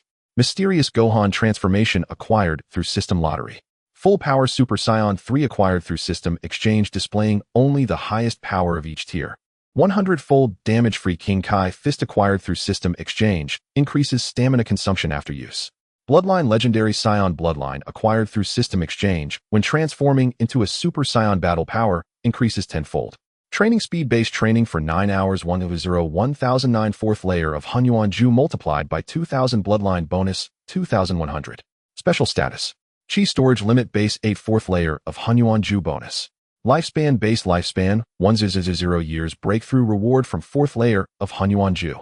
System storage space 100 square meters. Time stands still, no living beings may be stored. Senzu Beans 360. System currency balance 68 billion 14 million. After closing the system, ties exclaimed with joy, "Xiaofei, my work sales are climbing in the universe and have become a bestseller." Jiang Xiaofei thought to himself, "Doesn't that mean the major factions are eager to learn about my latest movements? If you detailed the obliteration of Gyula's forces in your book, it was only natural they would be intrigued." Listening to Tai's, a knowing smile crossed Jiang Xiaofei's face, but he refrained from revealing the underlying significance, merely responding to her excitement. "Congratulations, it seems that accompanying me on this adventure hasn't let you down." Tai's eyes sparkled even brighter as she waved her recording device enthusiastically. "Of course. You have no idea how the readers went wild over the part where you single-handedly stormed the core battleship of Gyula's faction and destroyed their energy core with a Kamehameha. Many planetary leaders have privately contacted me for follow-ups." Nearby, Jacker rolled his eyes, interjecting, "Now she has several publishing starships trailing her just to snatch her latest chapters." Jiang Xiaofei chuckled and shook his head, gazing out into the vast expanse of the universe. 2 months ago, after nearly 2 years, Gyula finally approached the star systems he once deemed his. As his flagship slowly exited the faster-than-light corridor, he saw the once expansive territory on the star chart reduced to a mere shadow of its former self, the remaining strongholds teetering on the brink of collapse. Rage ignited in his crimson pupils. "Useless. A bunch of useless fools." He slammed his fist against the control panel, causing the alloy surface to buckle. Just a little brat from nowhere has managed to reduce my empire to this state. His trembling aide presented a report, sir. According to reports from the soldiers who escaped the enemy, is named Jiang Xiaofei, a Saiyan with terrifying battle power, and he hesitated before adding, moreover, a best-selling book has recently circulated in the universe authored by Tais. It details how he destroyed our strongholds, and reportedly, many factions we oppressed are imitating him. Jiang Xiaofei. Tais. Gula sneered, his knuckles cracking ominously. Very well, it seems I must crush these two troublemakers together. He issued orders for all remaining fleets to assemble. In 3 days, I will make that little brat named Jiang Xiaofei understand the consequences of provoking the Frost Demon clan, especially the cost of crossing Megula. The starship engines roared ominously as they sped toward the star domain where Jiang Xiaofei resided. A great battle was quietly brewing. 3 days later, Gula's remaining fleet completed its assembly. The Dark Armada spread across the cosmos like a pack of lurking beasts, exuding an oppressive aura that stifled the air. Gula stood at the highest point of the flagship's bridge, his scarlet gaze piercing through the viewport. After 3 days of reorganizing the remnants of the fleet, his gaze was icy, and a burning fury ignited within him as he sought vengeance against Jiang Xiaofei and Taisai. On Jiang Xiaofei's side, he had already learned through various intelligence networks about the gathering of Gula's fleet. All allied factions convened to discuss strategies in the Hall of the Main Star, and Jiang Xiaofei was invited to join. Gula's approach is aggressive. We must not underestimate him, a planetary leader said gravely. Jiang Xiaofei nodded slightly, scanning the crowd before declaring, everyone, over the past year we've fought side by side and achieved numerous victories. Now that Gula is making a comeback, it is the time to test our unity. As long as we join forces, we can repel him once again. Taisai, seated nearby, quickly took notes and excitedly remarked, indeed, this is a rare epic battle in the universe, perfect material for my next book. Gak glanced at her helplessly, reminding her, Taisai, now is not the time to think about writing. Safety comes first. Meanwhile, after spending more than a month on the journey, Gula's fleet was now approaching, and the imminent battle loomed. Their vanguard fleet launched the first attack, unleashing a barrage of energy beams toward the planet where Jiang Xiaofei was located. Activate the defense shield. Jiang Xiaofei commanded. The planet's defense system quickly engaged, enveloping the entire planet in a transparent energy shield. Energy beams collided with the shield, sparking dazzling flashes. We cannot sit idly by, we must take the initiative. With a flicker, Jiang Xiaofei transformed into a streak of light, charging toward the enemy fleet, his aura radiating power. Utilizing the Prince battle technique, enemy warships began to explode in succession. The leaders of various factions followed closely behind, and the interstellar battlefield was instantly consumed by flames of war. Taisai, sitting in the spacecraft, disregarded Gak's safety warnings, her fingers flying as she documented every moment of the fierce battle, her eyes filled with fervor for the epic material and the belief that this war will determine the future of the galaxy. My book must record the truth. Seeing Jiang Xiaofei fight so fiercely, Gula's rage intensified. He personally piloted a super battleship charging toward Jiang Xiaofei. You brat. Today is your day to die. Gula howled, raising his arms suddenly. In an instant, several sinister energy mouths opened on the battleship's surface, and dark blue energy surged and coalesced like liquid flames, ultimately transforming into a terrifying energy cannon several meters in diameter, hurtling toward Jiang Xiaofei with world-destroying force. Unfazed, Jiang Xiaofei's system detected Gula's combat power. Ding, the universal system responded, named Gula combat power 180 million points. Due to the altered timeline, his strength was not as formidable as depicted in the anime. Fourfold, no side effects, King's Fist. Jiang Xiaofei shouted, and a pale red aura erupted around him, his muscles swelling as if tempered by molten iron. His combat power surged to 175, 12 million points. A formidable aura expanded in the universe as he unleashed the Kamehameha, instantly boosting his strength. With Jiang Xiaofei's thunderous roar, a blue-white energy wave surged from his palm, its brilliance comparable to a stellar explosion as it collided head-on with Gula's energy cannon. Boom! The heavens dimmed, and the universe trembled. At the point of energy convergence, blinding white light erupted, and a terrifying shockwave radiated outward in a ring. Warships within 100 miles were tossed like fragile toys, their metallic fragments carving anguished trajectories through the vacuum. Amidst the smoke, two figures remained fixed in the void like nails.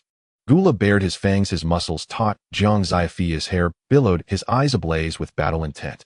Almost simultaneously, they charged up again, their auras colliding in the universe, igniting invisible sparks.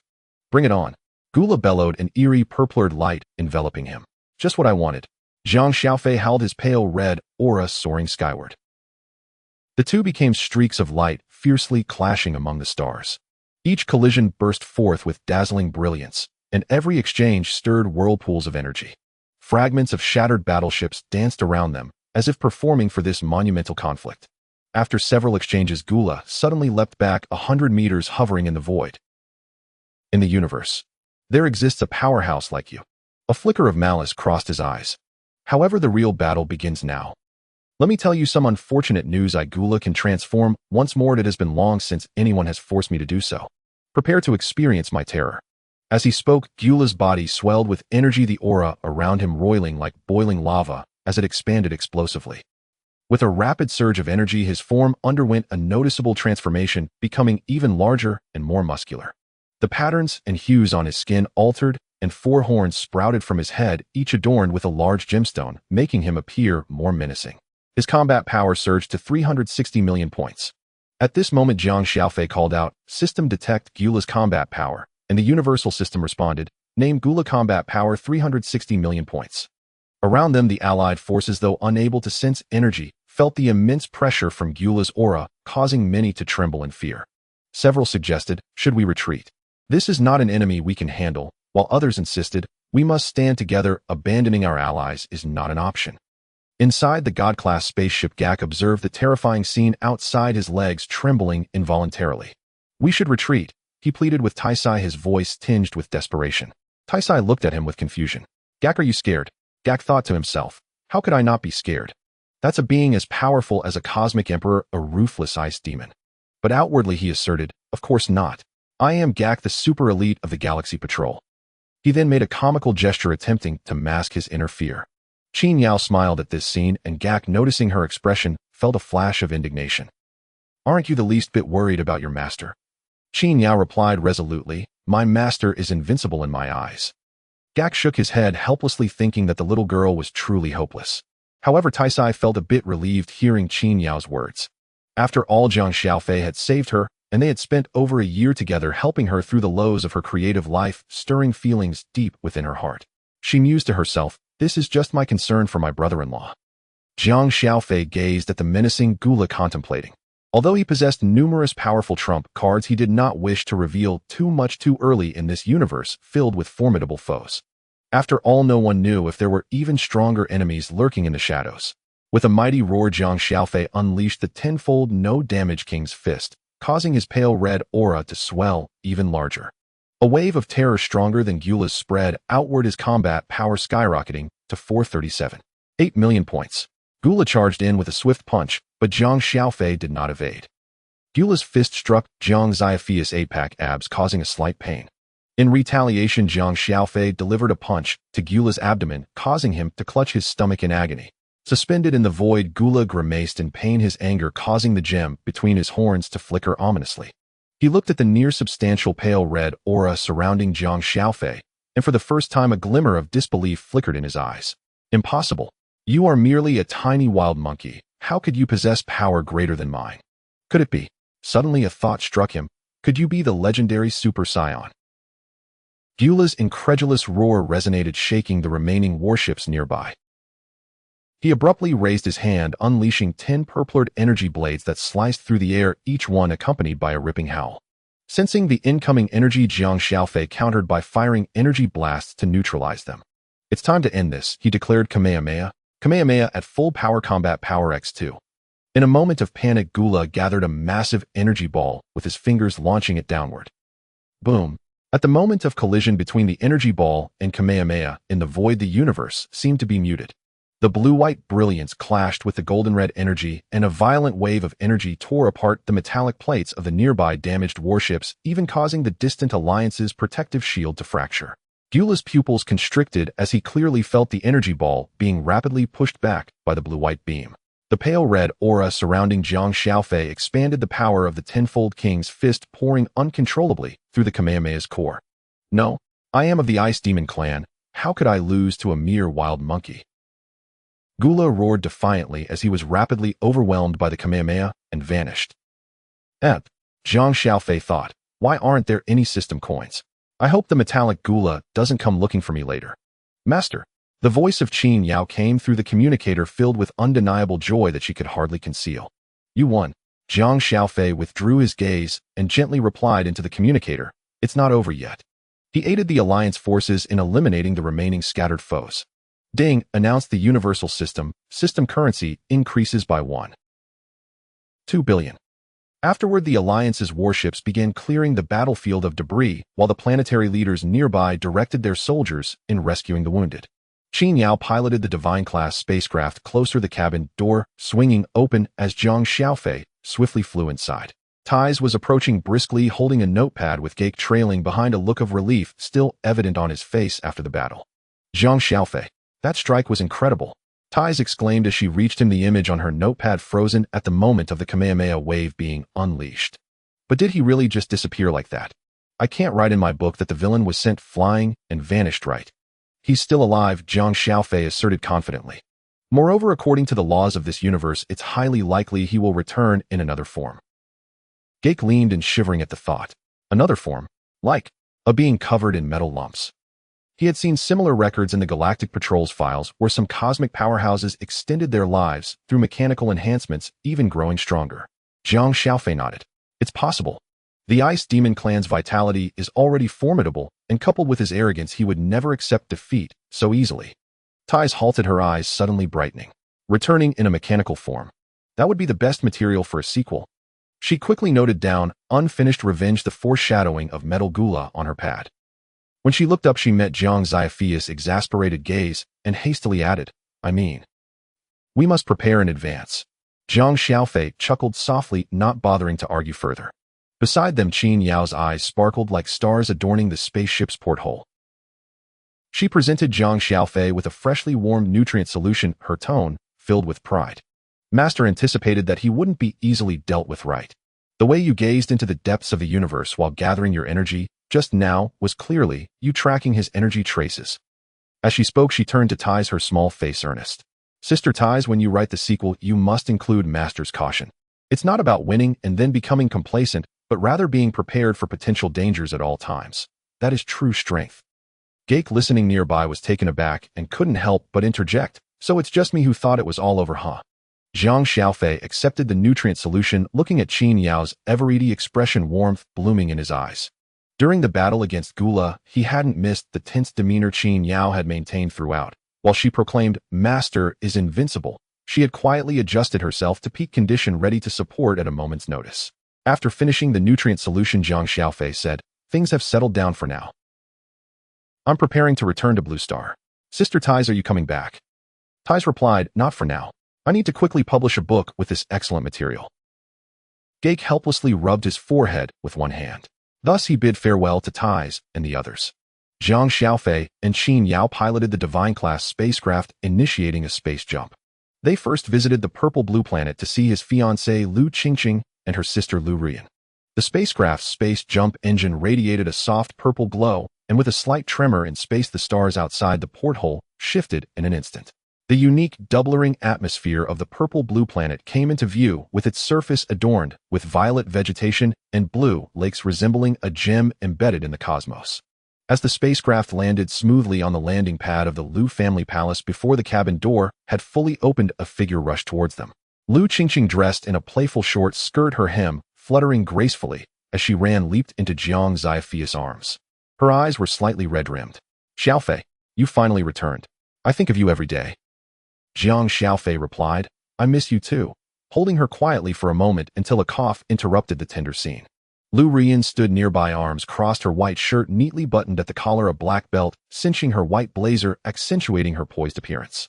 Her legs were straight, exuding professionalism, yet her eyes betrayed a hint of barely concealed jealousy.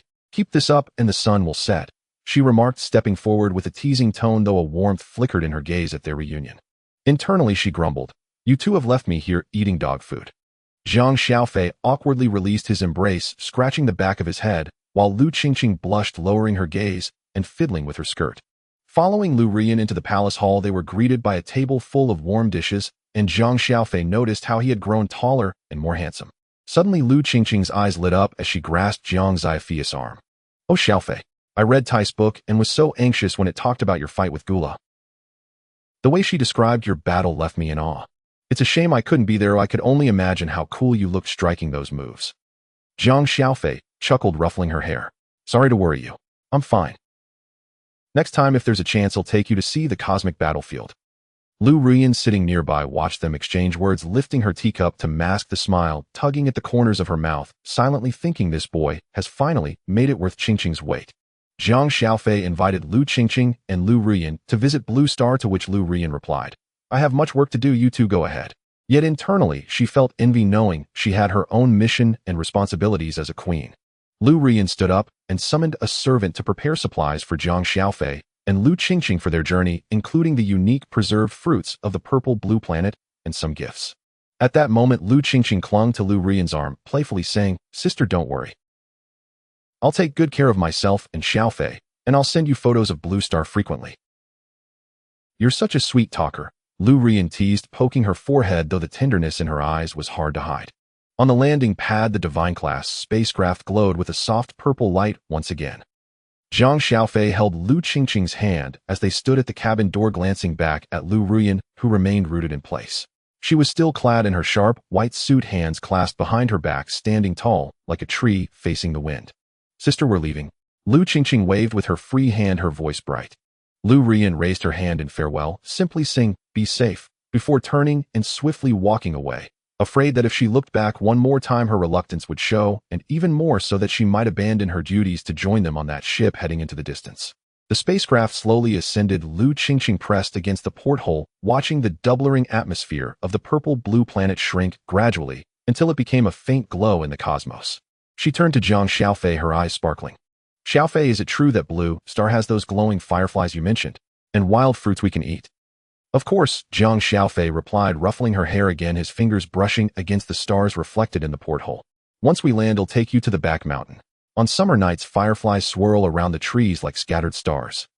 Leaning against the porthole, Jiang Xiaofei listened to their animated chatter, yet his gaze drifted towards the depths of the universe. On one side, the homeland they were approaching, filled with joy at his side, and on the other, Lu Ruyan, left behind on the purple-blue planet, bound by duty. The hum of the Divine-class spacecraft's engine gradually diminished, and the familiar azure atmosphere of Blue Star spread out beyond the porthole, revealing patches of green fields and scattered houses below. Lu Qingqing pressed her face against the porthole, her fingers gliding along the winding rivers, her eyes sparkling with starlight. It's Blue Star? It looks so much better than the pictures in the data. Meanwhile, in another corner of the universe, Frieza listened in astonishment as his subordinate reported that his brother Gula had been killed by a Saiyan. What? But I destroyed planet Vegeta, he exclaimed. Where did this wild monkey come from? Could it be the legendary Super Saiyan? Recalling the ancestral warning, beware of the Saiyan with golden flames and golden hair, he pondered but felt it didn't quite match. Frieza, proud and arrogant, had to admit that his brother Gula had far superior power at this moment. After analyzing the battlefield through intelligence reports, he sensed that this wild monkey was only slightly weaker than Gula, but he still felt a hint of threat. He moved to the window of his ship, hands clasped behind his back, emitting a sinister chuckle. His laughter was deep and commanding as he mused to himself, I've never trained a day in my life and became the emperor of the universe. It seems I should take some time to work out, even a little effort would surpass them. Just a mere wild monkey. The spaceship landed smoothly in the clearing behind Jiang Xiaofei's family home. As the hatch opened, a breeze carrying the fragrance of grass and trees rushed in. Lu Qingqing grabbed Jiang Xiaofei's hand and jumped down eagerly. The moment her toes touched the soft earth, she was captivated by the wild daisies nearby. Squatting beside the flowers, she whispered in awe, So this is the little wildflower you mentioned. It's even softer than the crystal flowers on the purple-blue planet. Qin Yao followed behind, carrying gifts, and as she looked at the lush green hills and crystal-clear waters, she felt a surge of tranquility. Jiang Xiaofei held Lu Qingqing's hand as they walked down the hill, slowing their pace, so she could take in the scenery along the roadside. When they passed a fruit tree laden with green jujubes, Lu Qingqing suddenly stopped, tiptoeing to reach for the fruits hanging from the branches. The wind gently swayed her skirt as she asked, Xiaofei, can we eat this fruit? It looks so cute and round. It's not ripe, yet it's a bit astringent, Jiang Xiaofei replied. Just a little further ahead is my family home. What kind of person is your grandfather? Lu Qingqing inquired. Straightening up, she quickened her pace while holding onto his hand, brushing her skirt against the wild grass and leaving a cheerful patter of footsteps. Will Grandpa not like me? Should I take out the fruits from the purple-blue planet as a gift? Grandpa is very kind. He will surely be happy to see you, Jiang Xiaofei reassured her. He ruffled her hair and turned to Qin Yao. Qin Yao, please put the gifts inside the house first. I'll take Qing Qing to meet Grandpa. Qin Yao nodded and headed toward the old house with the items. Before long, Jiang Xiaofei led Lu Qingqing to the entrance of the courtyard where an elderly man with a gray beard was sitting on a stone bench sorting vegetables from a bamboo basket, still glistening with morning dew. Grandpa, Jiang Xiaofei called out. Sun Wufan looked up, his murky eyes instantly brightening. He set down the vegetables and stood up. Xiaofei, you're back? His gaze fell on Lu Qingqing and Qin Yao, and he curiously asked, who are these two? Jiang Xiaofei stepped forward with Lu Qingqing smiling as he introduced. Grandpa, this is Lu Qingqing, my fiancée from the Purple Blue Planet, and this is Qin Yao, my housekeeper. Oh, so she's your fiancée. No wonder she's so lovely. And this one beside her is quite adorable too. Sun Wufan chuckled, accepting the gift box, though he didn't mind that his granddaughter-in-law was an alien. He casually handed Lu Qingqing a freshly picked strawberry from the courtyard. You're thoughtful, girl. Try this, it's freshly picked this morning and very sweet. Turning to Qin Yao, he spoke gently. Qin Yao, you've accompanied Xiaofei on this journey. There's some green bean soup cooling in the house. Please go in and have a bowl. Qin Yao quickly nodded. Thank you, Grandpa Son. I'll put the things away first and then come out to help you with the vegetables. Sun Wufan waved his hand dismissively. No need, no need. Just sit and relax. Xiaofei, take Qingqing around the courtyard. She's from the Purple Blue Planet and must have never seen our blue star's flowers. He then looked at Lu Qingqing with warmth in his eyes. Don't be shy, dear. Consider this place your own home. Feel free to tell Grandpa what you want to eat or play. Lu Qingqing held the strawberry, feeling the fine fuzz on its skin. As she took a bite, the sweet juice spread across her tongue and her eyes lit up. Grandpa, this strawberry is even sweeter than the fruits on the Purple Blue Planet. Sun Wufan chuckled at her delight, wiping the vegetable juice from his fingers. If you like it, eat more. We have half a patch in the courtyard. In a few days there will be even more ripe ones. I'll have Xiaofei pick some for you to enjoy as snacks. Jiang Xiaofei took Lu Qingqing's hand and led her to the flower bed in the corner of the courtyard where pink, red, and yellow blossoms were in full bloom, releasing a faint fragrance with the breeze. Lu Qingqing squatted beside the flowers, carefully touching the petals. She turned to Sun Wufan and asked, Grandpa, can I learn to grow flowers from you? The flowers on the Purple Blue Planet are all made of crystal and aren't as soft as these. Of course you can. Sun Wufan replied, his eyes crinkling with a smile. Tomorrow morning I'll teach you how to loosen the soil and fertilize it. Once these flowers seed, you can grow your own. In the following days, Lu Qingqing learned to plant flowers and pick vegetables alongside Sun Wufan. She would squat in the vegetable garden, pulling weeds at dawn, and help harvest corn in the evenings, her face often dusted with fine soil, yet her smile was radiant. Qin Yao also grew accustomed to life on Blue Star, frequently helping with cleaning and meal preparations. Lu Rian occasionally recorded the daily happenings in the yard to send back to Lu Rian on the distant Purple Blue Planet. After a few days of this routine, Sun Wufan took a bite of his steamed bun and suddenly said to Jiang Xiaofei, Xiaofei, the day after tomorrow is the registration day for the World Martial Arts Tournament. Are you interested in participating? Jiang Xiaofei paused, his hand gripping the chopsticks, faltering as he looked up at his grandfather. The martial arts tournament. The Saiyan's combative nature stirred within him. He listened intently, eager for a chance to spar. Lu Qingqing, her mouth full of egg, immediately looked up and chimed in. Xiaofei, you should go. Grandpa, and I will cheer for you. Tai Si's book says you were amazing when you fought Gula. You can definitely win first place this time. Qin Yao nodded in agreement. Qingqing, do you want to sign up to participate as well? Lu Qingqing hesitated. Can I participate? I'm just a weak chicken on our planet. Qin Yao smiled playfully. On Blue Star you'll be more than fine. Don't you want to experience what it's like to be a strong person? Lu Qingqing's large, beautiful eyes sparkled with excitement. Okay, I'll sign up. As soon as she said this, she shook Jiang Xiaofei's arm. Xiaofei, can we compete together?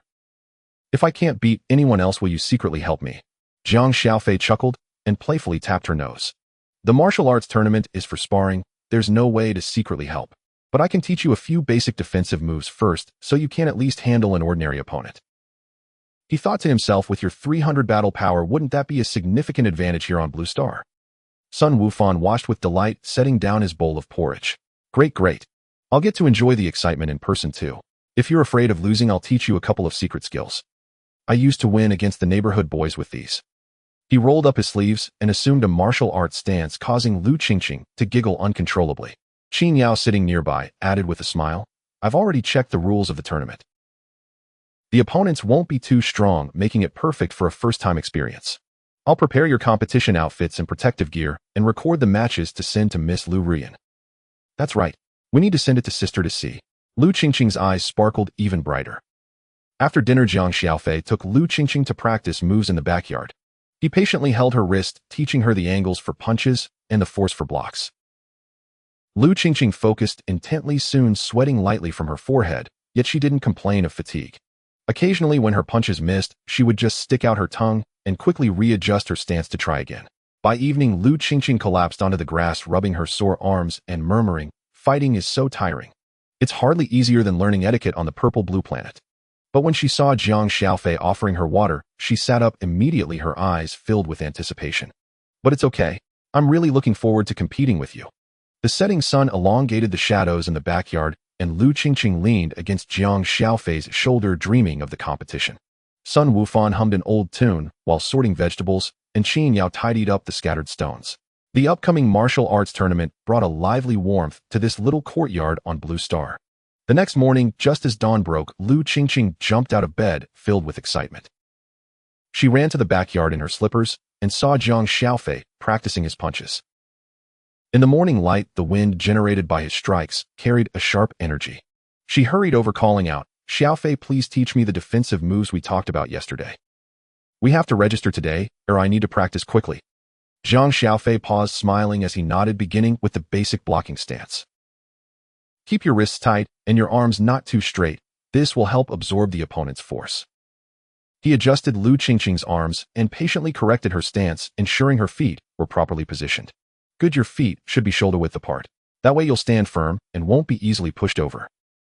Sun Wufan also rose early, returning from the vegetable garden with a basket. Seeing the two of them training seriously, he called out with a smile, "Don't practice just yet. Let's have breakfast first before heading to the city to register. I've made sweet potato porridge and steamed your favorite buns." At the breakfast table, Lu Qingqing held her bowl of porridge and chattered happily with Sun Wufan. After their meal, the four of them set off for the city. Jiang Chun and Qin Yao had arrived at the registration point, which she had checked in advance. Jiang Xiaofei first helped Lu Qingqing fill out the registration form. As she leaned over, she playfully asked in a soft voice, "Xiaofei, if I encounter an opponent stronger than me, will I end up crying?" "No," Jiang Xiaofei replied, gently ruffling her hair. "The martial arts competition emphasizes restraint. If you truly can't win, just admit defeat. No one will mock you." He thought to himself that if Qingqing faced a formidable opponent, it would be a disaster. When it was Lu Qingqing's turn to register, the staff, noticing her delicate appearance, smiled and asked, "Is this your first competition, young lady? Don't be nervous, just perform well." Lu Qingqing nodded vigorously. This was her first time participating in a competition on the Blue Star, and she felt a mix of anxiety and anticipation. Just as she completed the registration form, a familiar bright voice called out, "Xiaofei."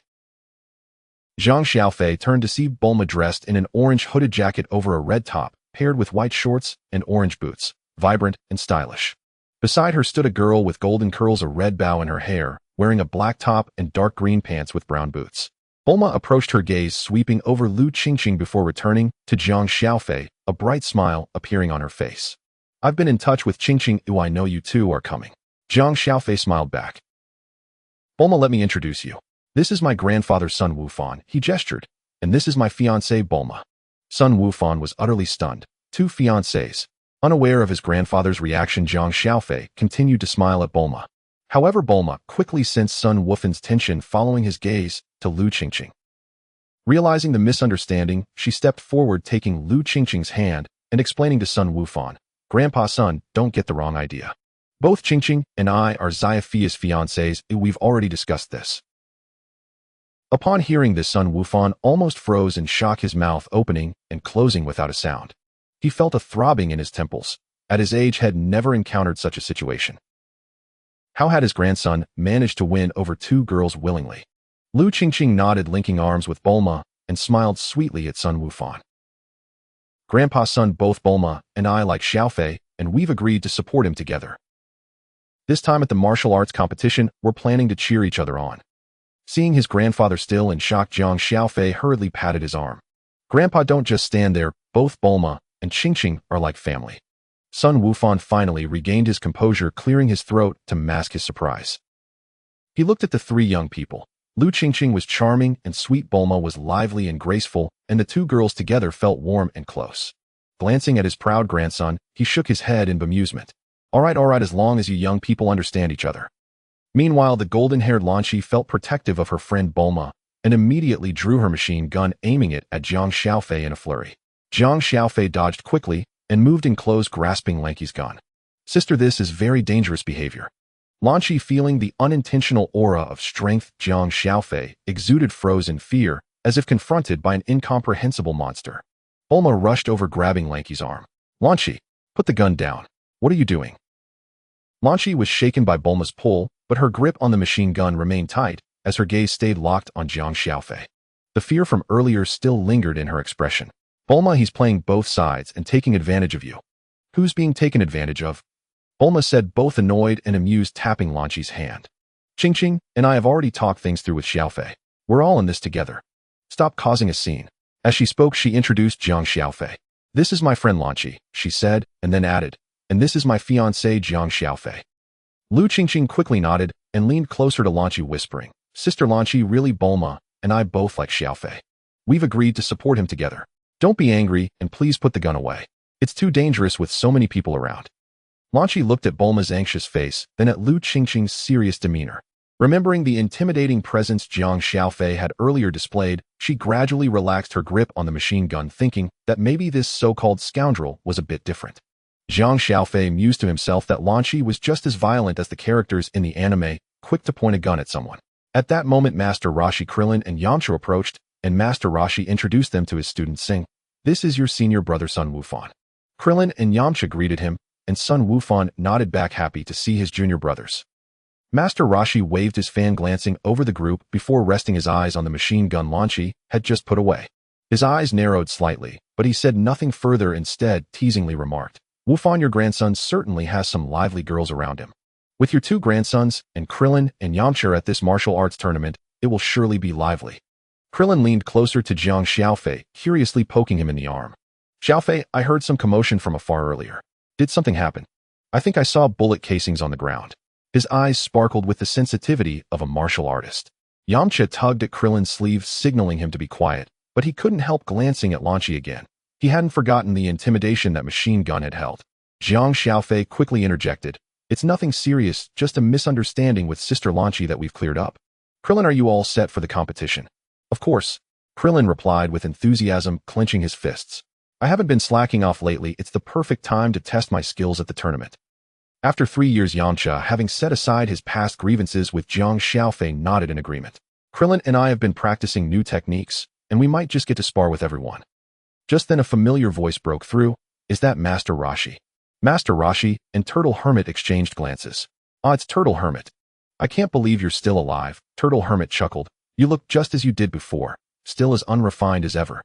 Following them were Tien and Kairatsu, standing a short distance away in green martial arts uniforms adorned with the character Crane, complemented by yellow sleeves, their appearance distinctly traditional. After some banter, Turtle Hermit and his disciples took their leave. At that moment, Sun Wukong approached clad in animal hide and greeted everyone warmly.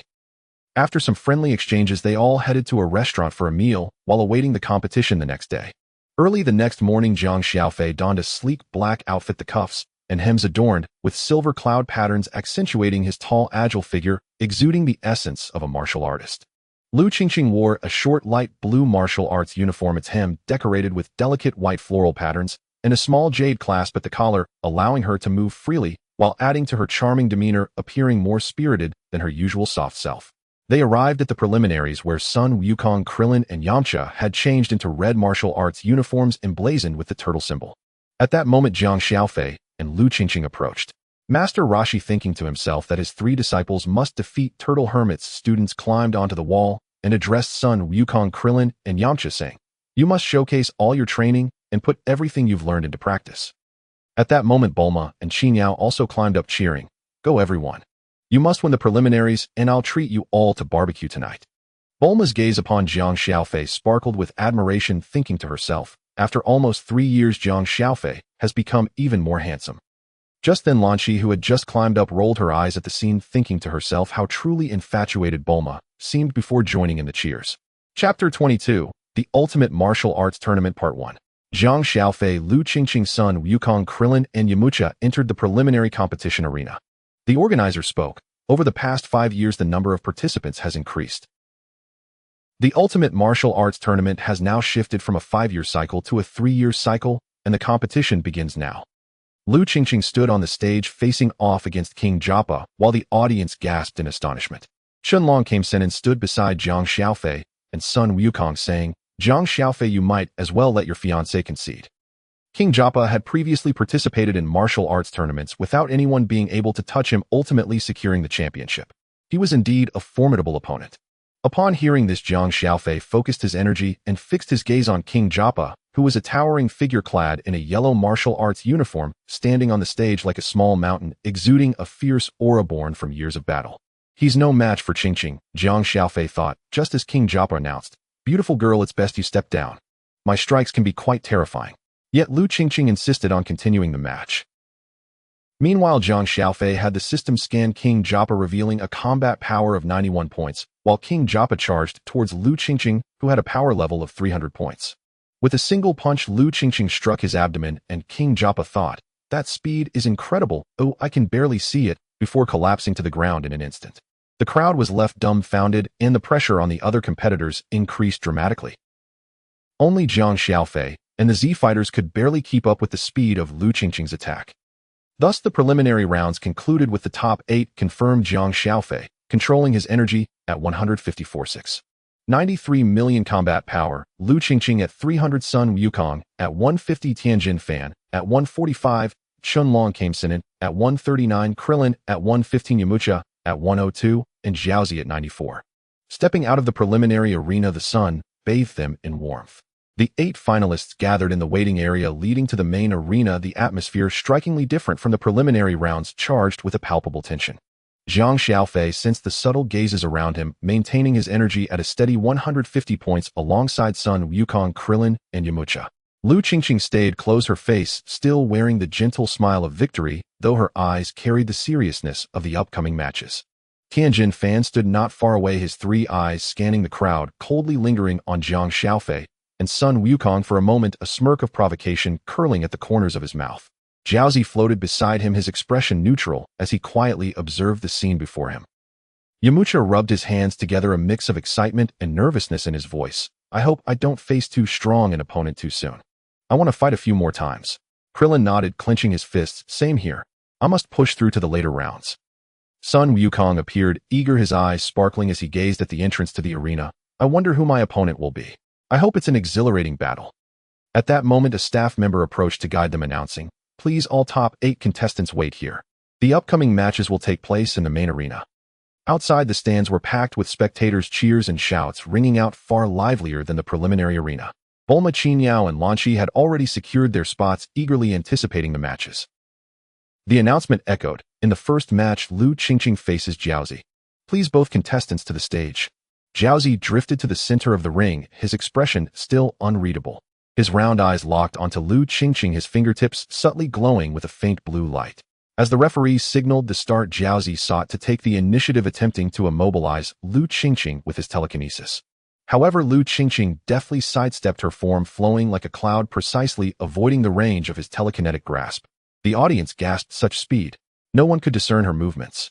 Seeing his telekinesis fail, Xiaozi furrowed his brow, quickly forming hand signs to unleash several small energy waves aimed at Lu Qingqing's limbs. This was a tactic he frequently employed to restrict his opponent's movements. Yet Lu Qingqing stood firm, her body enveloped in a gentle wave of energy, effortlessly deflecting the energy waves. Jiaozi's pupils constricted. He hadn't anticipated Lu Qingqing's strength. He hurriedly retreated while manipulating the shattered stones of the arena to rain down upon her. But Lu Qingqing's cloud-surfing step was too agile. The stones barely grazed her clothing as she used the openings to close the gap. "I cannot let her get close." Xiaozi thought, aware that he excelled at long-range control, while close combat was his weakness. Understanding this, he abruptly halted his retreat, extending a finger while his energy surged. Dong Dong Wave. A finger-thick energy wave shot towards Lu Qingqing, carving shallow lines into the arena floor. Bulma gasped in the audience, covering her mouth, while Qinyao smiled, enjoying the spectacle. Lu Qingqing, however, narrowed her eyes, not dodging, but instead gathering her energy in her right fist, swinging it directly at the energy wave. At the moment of impact, a pale blue wind exploded forth, shattering the Dong Dong Wave. How is this possible? Xiaozi was stunned by the scene, Before he could react, Lu Qingqing had closed the distance, lightly placing her palm on his shoulder. This gentle touch bore a soft energy that firmly grounded Jiaozi, preventing him from rising. "You've lost." Lu Qingqing's voice was soft, yet carried an undeniable certainty. Jiaozi struggled a couple of times, realizing he could not move, and he could only lower his head in frustration. The referee promptly stepped forward, announcing, "In the first match, Lu Qingqing wins." As Lu Qingqing stepped down from the stage, the next match announcement followed swiftly. "In the second match, Jiang Xiaofei faces Tianjin Fan. Please both contestants to the stage." This announcement hit the audience like a stone dropped into a calm lake, causing an immediate uproar. One was the previous champion, and the other was the proud disciple of the Crane School. This clash was destined to be thrilling from the outset. Bulma tightened her grip on her megaphone, shouting towards Jiang Xiaofei, "Xiaofei, go for it. You must win against that three-eyed guy." Qinyao excited thought, "I get to see my master in action again," while Lanqi, having set aside her previous indifference, focused intently on both Jiang Xiaofei and Tianjin Fan. Tianjin Fan stood on the stage, his three eyes coldly fixated on Jiang Xiaofei, a smirk of mockery playing on his lips. "The last champion today, I will see just how capable you truly are." Jiang Xiaofei steadied himself, slightly nodding. "Likewise, I've heard of Mr. Tianjin Fan's Solar Fist and Kamehameha, and I'm eager to witness them." As the two took their positions, the referee announced loudly, "Let the match begin." No sooner had the words left his mouth than Tianjin Fan vanished. He didn't employ the Solar Fist, instead unleashing his maximum speed, his fist slicing through the air towards Jiang Xiaofei's face. This punch was both swift and powerful, prompting the audience to gasp, so fast. Yet Jiang Xiaofei seemed to have anticipated the move, lightly sidestepping and precisely avoiding the blow. Tianjin Fan's expression sharpened. Undeterred, he twisted his wrist and launched an elbow strike towards Jiang Xiaofei's side. Jiang Xiaofei remained unperturbed, leaning back slightly to evade while raising his hand to block Tianjin Fan's follow-up attack. In that moment, Tianjin Fan found himself on the back foot. The two quickly leaped apart, and Tianjin Fan unleashed the four demon fists, sprouting an additional pair of arms from his back, as if transforming into a powerhouse. The sounds of their fists colliding rang out across the arena, their movements so rapid that only afterimages remained. The audience watched entranced. Even Bulma momentarily forgot to cheer, fixated on the stage, terrified of missing a single action. "I can't afford to waste time with him," Tianjin Fan thought. Jiang Xiaofei's dodges were too precise, as if he could see through all his moves. Continuing like this would only drain his stamina. He abruptly leaped back to create distance, withdrawing his arms, forming hand signs as a whirlwind of energy surged around him, his third eye glowing brightly. Solar Fist. A blinding white light instantly enveloped the entire arena, causing the audience to shield their eyes, while Bulma anxiously shouted, "Xiaofei, quickly close your eyes." Jiang Xiaofei gathered his energy in his eyes and stood motionless, seemingly untouched by the blinding white light. Seeing this, Tianjin Fan was astonished, but seized the opportunity. He lunged at Jiang Xiaofei, who appeared blind. With a swift motion, he lifted off the ground his hands, striking a pose that projected the aura of a Kamehameha wave, energy swirling chaotically around him. "Receive this, Kamehameha." A colossal wave of energy surged forth, carrying the destructive force to obliterate everything in its path, hurtling toward Jiang Xiaofei. At that moment, the arena floor cracked under the residual force of the energy wave. The sky turned a hue of yellow and red, and the audience below gasped, nearly blown away by the overwhelming pressure. Jiang Xiaofei thought to himself, historically the left side of the wave loses. But he merely declared Kamehameha at full power. Instantly, a blue-white Kamehameha collided with the yellow-red energy wave midair, resulting in an explosion of blinding light, where the two energies intertwined. The shockwave swept outward like a hurricane. The ropes at the edge of the arena vibrated ominously, and the audience was forced to retreat, even Bulma nearly losing her grip on the small megaphone in her hand. Tianjin Fan's temples throbbed as he focused intently on the clash of energy waves, his hands straining to amplify the Kamehameha's power further. He refused to believe that Jiang Xiaofei could withstand his full-force attack. Yet the blue-white beam not only resisted but advanced visibly forward, gradually consuming the yellow-red glow. "How is this possible?"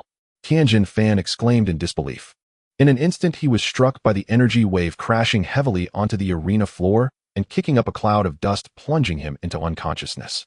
From the audience, Bulma's face lit up with joy upon witnessing Jiang Xiaofei's victory, while beside her blonde-haired Lanky's eyes sparkled with an unusual light. Seeing Jiang Xiaofei's formidable strength, a strange emotion began to brew within her.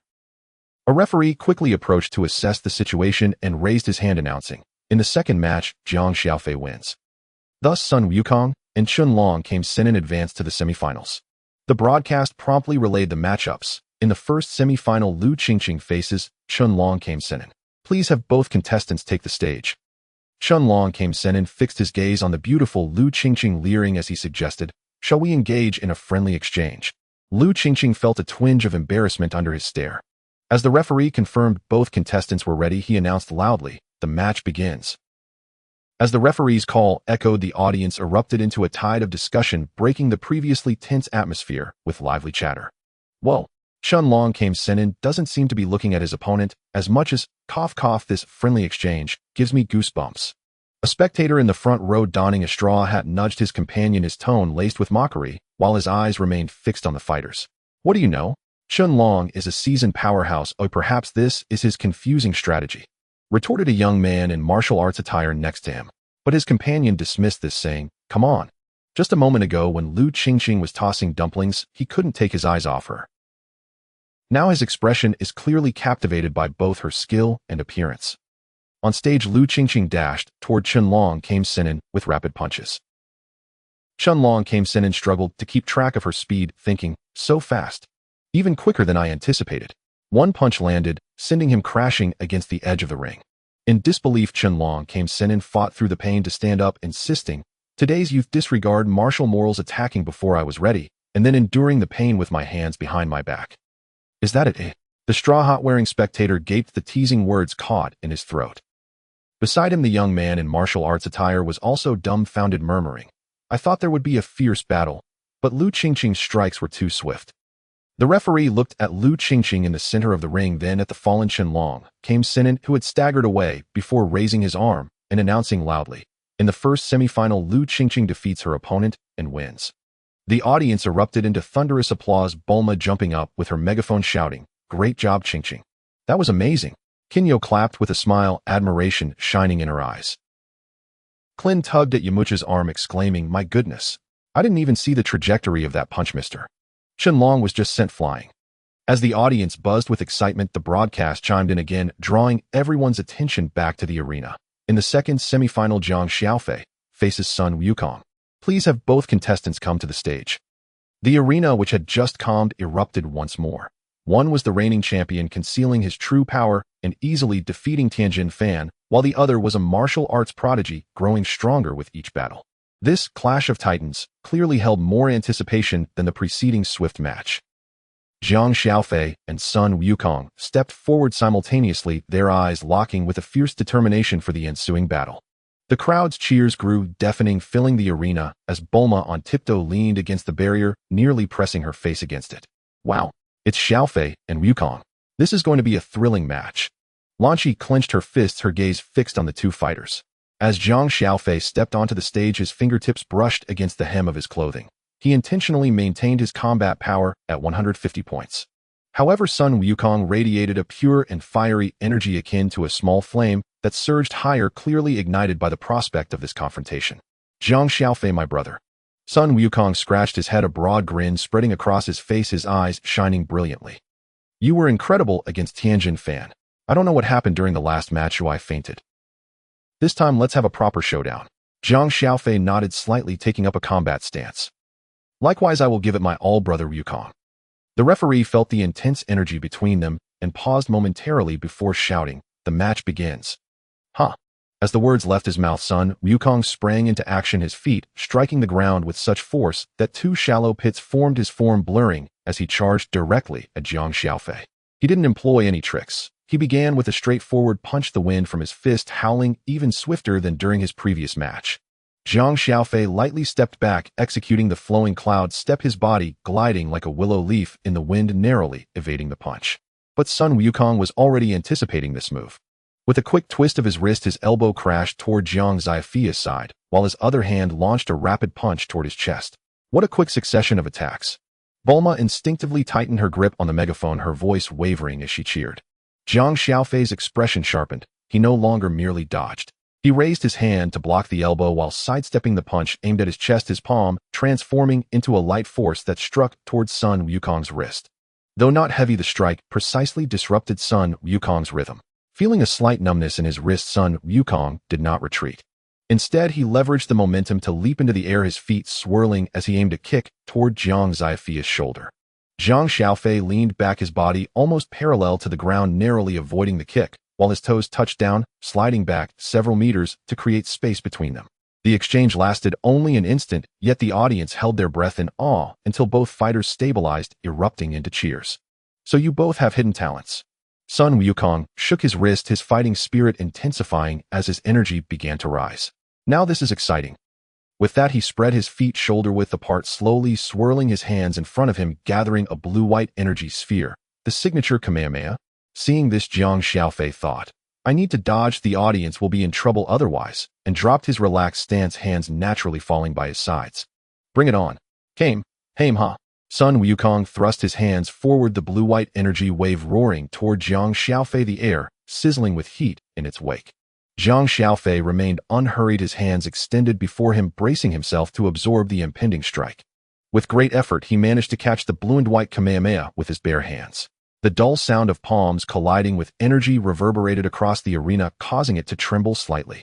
His arm muscles tensed, knuckles turning white, and through sheer physicality, he withstood the force of the impact. Then with a sudden push of strength, he thrust the energy wave upwards. The energy beam shot skyward, skimming the edge of the arena's roof before vanishing into the horizon. As the Kamehameha dissipated, Sun Wukong lunged forward like an arrow released from its bow, his fist charged with an even more potent energy aimed directly at Jiang Xiaofei's face. This time Jiang Xiaofei did not dodge. He met the attack heat in his own fist, colliding with Wukong's. The resulting shockwave rippled outward, deepening the cracks on the arena floor. How exhilarating! Sun Wukong laughed heartily, his other hand transforming into a palm, striking toward Jiang Xiaofei's side. Jiang Xiaofei used the momentum to leap back, and the two engaged in a fierce exchange, their shadows weaving together in a blur on the stage, the sounds of their fists and energy clashing echoing throughout the venue.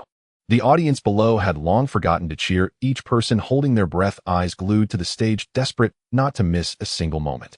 At that moment, Jiang Xiaofei unleashed a punch, and Sun Wukong, unable to evade, leapt into the air. Just when everyone thought Wukong would fall and be unable to escape, he inhaled sharply and exhaled forcefully, momentarily pausing in midair before dodging Jiang Xiaofei's blow. Cheers erupted from the crowd. Could it be done like that?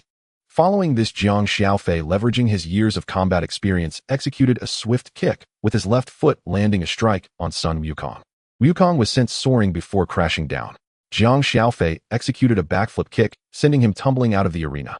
Thus, this highly anticipated showdown concluded with Jiang Xiaofei triumphing over Sun Wukong, advancing to the finals. As Wukong fell from the stage, the arena fell into a brief silence, quickly followed by thunderous cheers, even louder than before. Bulma raised a small megaphone, her voice hoarse from excitement. Xiaofei is amazing. So handsome. Blonde-haired Lanqi released her clenched fist, her eyes shining brightly, as she gazed at Jiang Xiaofei on the stage, an involuntary smile gracing her lips. The referee hurried to the edge of the arena, confirming that Sun Wukong was out of bounds, and raised his arm to announce loudly. In the second match of the semifinals, Jiang Xiaofei wins. He advances to the finals. The announcement echoed. The final match of the martial arts tournament is confirmed. Jiang Xiaofei versus Lu Qingqing. On stage, Jiang Xiaofei and Lu Qingqing exchanged affectionate glances. The referee raised his arm. The rules of the finals remain unchanged. A participant who concedes, steps out of bounds, or is unable to continue fighting will be deemed defeated. Now, he paused dramatically, swinging his arm down. The match begins. In that instant, Jiang Xiaofei thought to himself, I must hold back for my fiancée, while outwardly rushing towards Lu Qingqing with the pretense of using all his strength. Yet his movements were surprisingly slow. Unbeknownst to him, Lu Qingqing had the same intention, and the audience watched as the two engaged in a slow-motion performance, feeding them a dose of dog food, a term for public displays of affection. Bulma awkwardly held her megaphone aloft, blinking at blonde-haired Lanqi, whispering, Are they performing a slow-motion martial arts scene? Look around, it's becoming a bit awkward, covering her forehead with her hand. After a moment, she lowered her hand from her face and shouted into the megaphone, Hey, you two. Can you please take this seriously? Stop feeding us dog food. As soon as she finished speaking, Lu Qingqing suddenly slipped, stumbling towards the edge of the arena. Jiang Xiaofei reacted quickly, grabbing her wrist and pulling her into his embrace. They stood remarkably close, and Lu Qingqing glared up at him. Was that intentional? Jiang Xiaofei replied with a smile, I was afraid you'd fall." The audience erupted into cheers mixed with playful jeers, nearly lifting the roof off. Bulma completely gave up on her, complaining, laughing as she said to Lan Shi, "At this point it doesn't matter who wins the championship. We've had our fill of dog food." The referee, unable to tolerate the distraction any longer, stepped forward once more to remind them, "Please focus on the match." Jiang Xiaofei and Lu Qingqing finally broke from their affectionate stance, each stepping back half a pace. They finally assumed a serious fighting posture. Jiang Xiaofei's aura suddenly surged, a pale white energy swirling around him, his combat power steadily rising to 1,046.93 million. His previously restrained presence burst forth, the fabric of his clothing rippling in the energy's wake as he adopted an attack stance, the softness in his eyes replaced by a newfound seriousness toward martial arts. The audience gasped. Was it about to truly begin? Bulma quipped, "Is this about to turn into a large-scale domestic violence scene?" At that moment, Jiang Xiaofei charged forward. No one in the audience could track his movements as he raced towards Lu Qingqing. Before she could react, he took her hand and slammed it against his chest. In an instant, Jiang Xiaofei was sent flying, crashing into the arena wall, leaving him sprawled there as if he had fainted. Seeing this, the referee dashed to the center of the arena, shouting with all his might, "In the 22nd World Martial Arts Tournament Finals, Lu Qingqing wins. This year's champion is Lu Qingqing." The crowd erupted in cheers as Jiang Xiaofei was carried away, marking the perfect conclusion to the match. With the competition concluded, the sky began to darken. Jiang Xiaofei and the others hastened to the hotel entrance, eager to dine. Suddenly, Sun Wukong exclaimed, "I left my Rui Bang and Dragon Ball radar at the venue." Krillin chimed in, "You must be tired after your match. Let me fetch them for you." After saying this, Krillin prepared to retrieve the Dragon Balls and Rui Bang. Jiang Xiaofei recalled a scene from an anime in his past life, where Krillin was killed by Dabura, the son of Demon King Piccolo, while trying to collect items from the venue. Thus he offered, "I'll go with you." Krillin agreed, and Jiang Xiaofei followed him back to the venue, the setting sun casting long shadows of the two. Upon entering the venue, they spotted a green-skinned creature draped in a red and black outfit, with massive green wings spread wide from its back.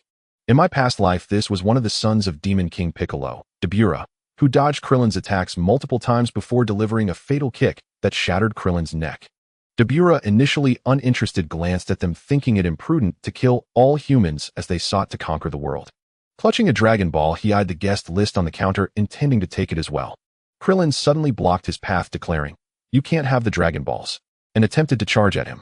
Jiang Xiaofei reached out to stop him, saying, "Let me handle this." At that moment, Krillin felt uncertain about winning, but found security in Jiang Xiaofei, standing in front of him. Dabura, growing impatient, urged, "You two brats, hurry up, it makes no difference who comes." Jiang Xiaofei checked Dabura's combat power with the system, which reported, named Dabura Combat Power 137. Jiang Xiaofei raised his own power to 500 and charged forward. With a single punch, Dabura was sent flying, crashing through the arena wall. He died in disbelief, astonished at how strong Earthlings had become. Krillin, who had missed the entire exchange, asked curiously, "Xiaofei, just how strong are you now?" Jiang Xiaofei replied nonchalantly, "Just a little stronger than you."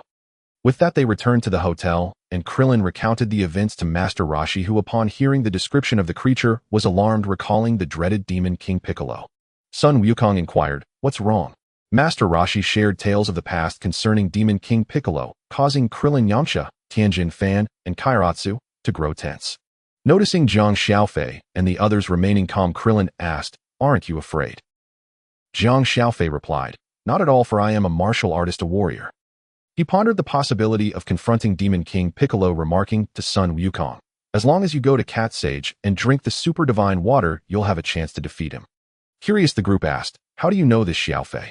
He smiled mysteriously, replying, "Some secrets must remain undisclosed."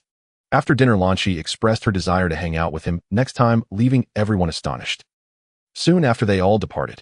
Jiang Xiaofei, Lu Qingqing, Bulma, and Kaiō made their way to Bulma's home. As they walked, sunlight bathed them, and the wildflowers by the roadside swayed gently in the breeze. Suddenly, Jiang Xiaofei recalled something and turned to Kaiō, saying, "When Wukong goes to challenge Piccolo, you keep an eye on things." Kaiō immediately responded obediently, "Yes, master." Bulma, overhearing this, was filled with curiosity, her large eyes sparkling with intrigue. "Kaiō, are you really that strong?" Lu Qingqing joined in her face, also reflecting curiosity as she awaited the answer. Jiang Xiaofei's lips curled into a slight smile as he replied, "If Master Rose's battle power is 139, then Kaiō possesses a battle power of 10 billion. At these words, Bulma and Lu Qingqing's eyes widened in disbelief, their faces painted with shocked mouths, forming an astonished, "Oh."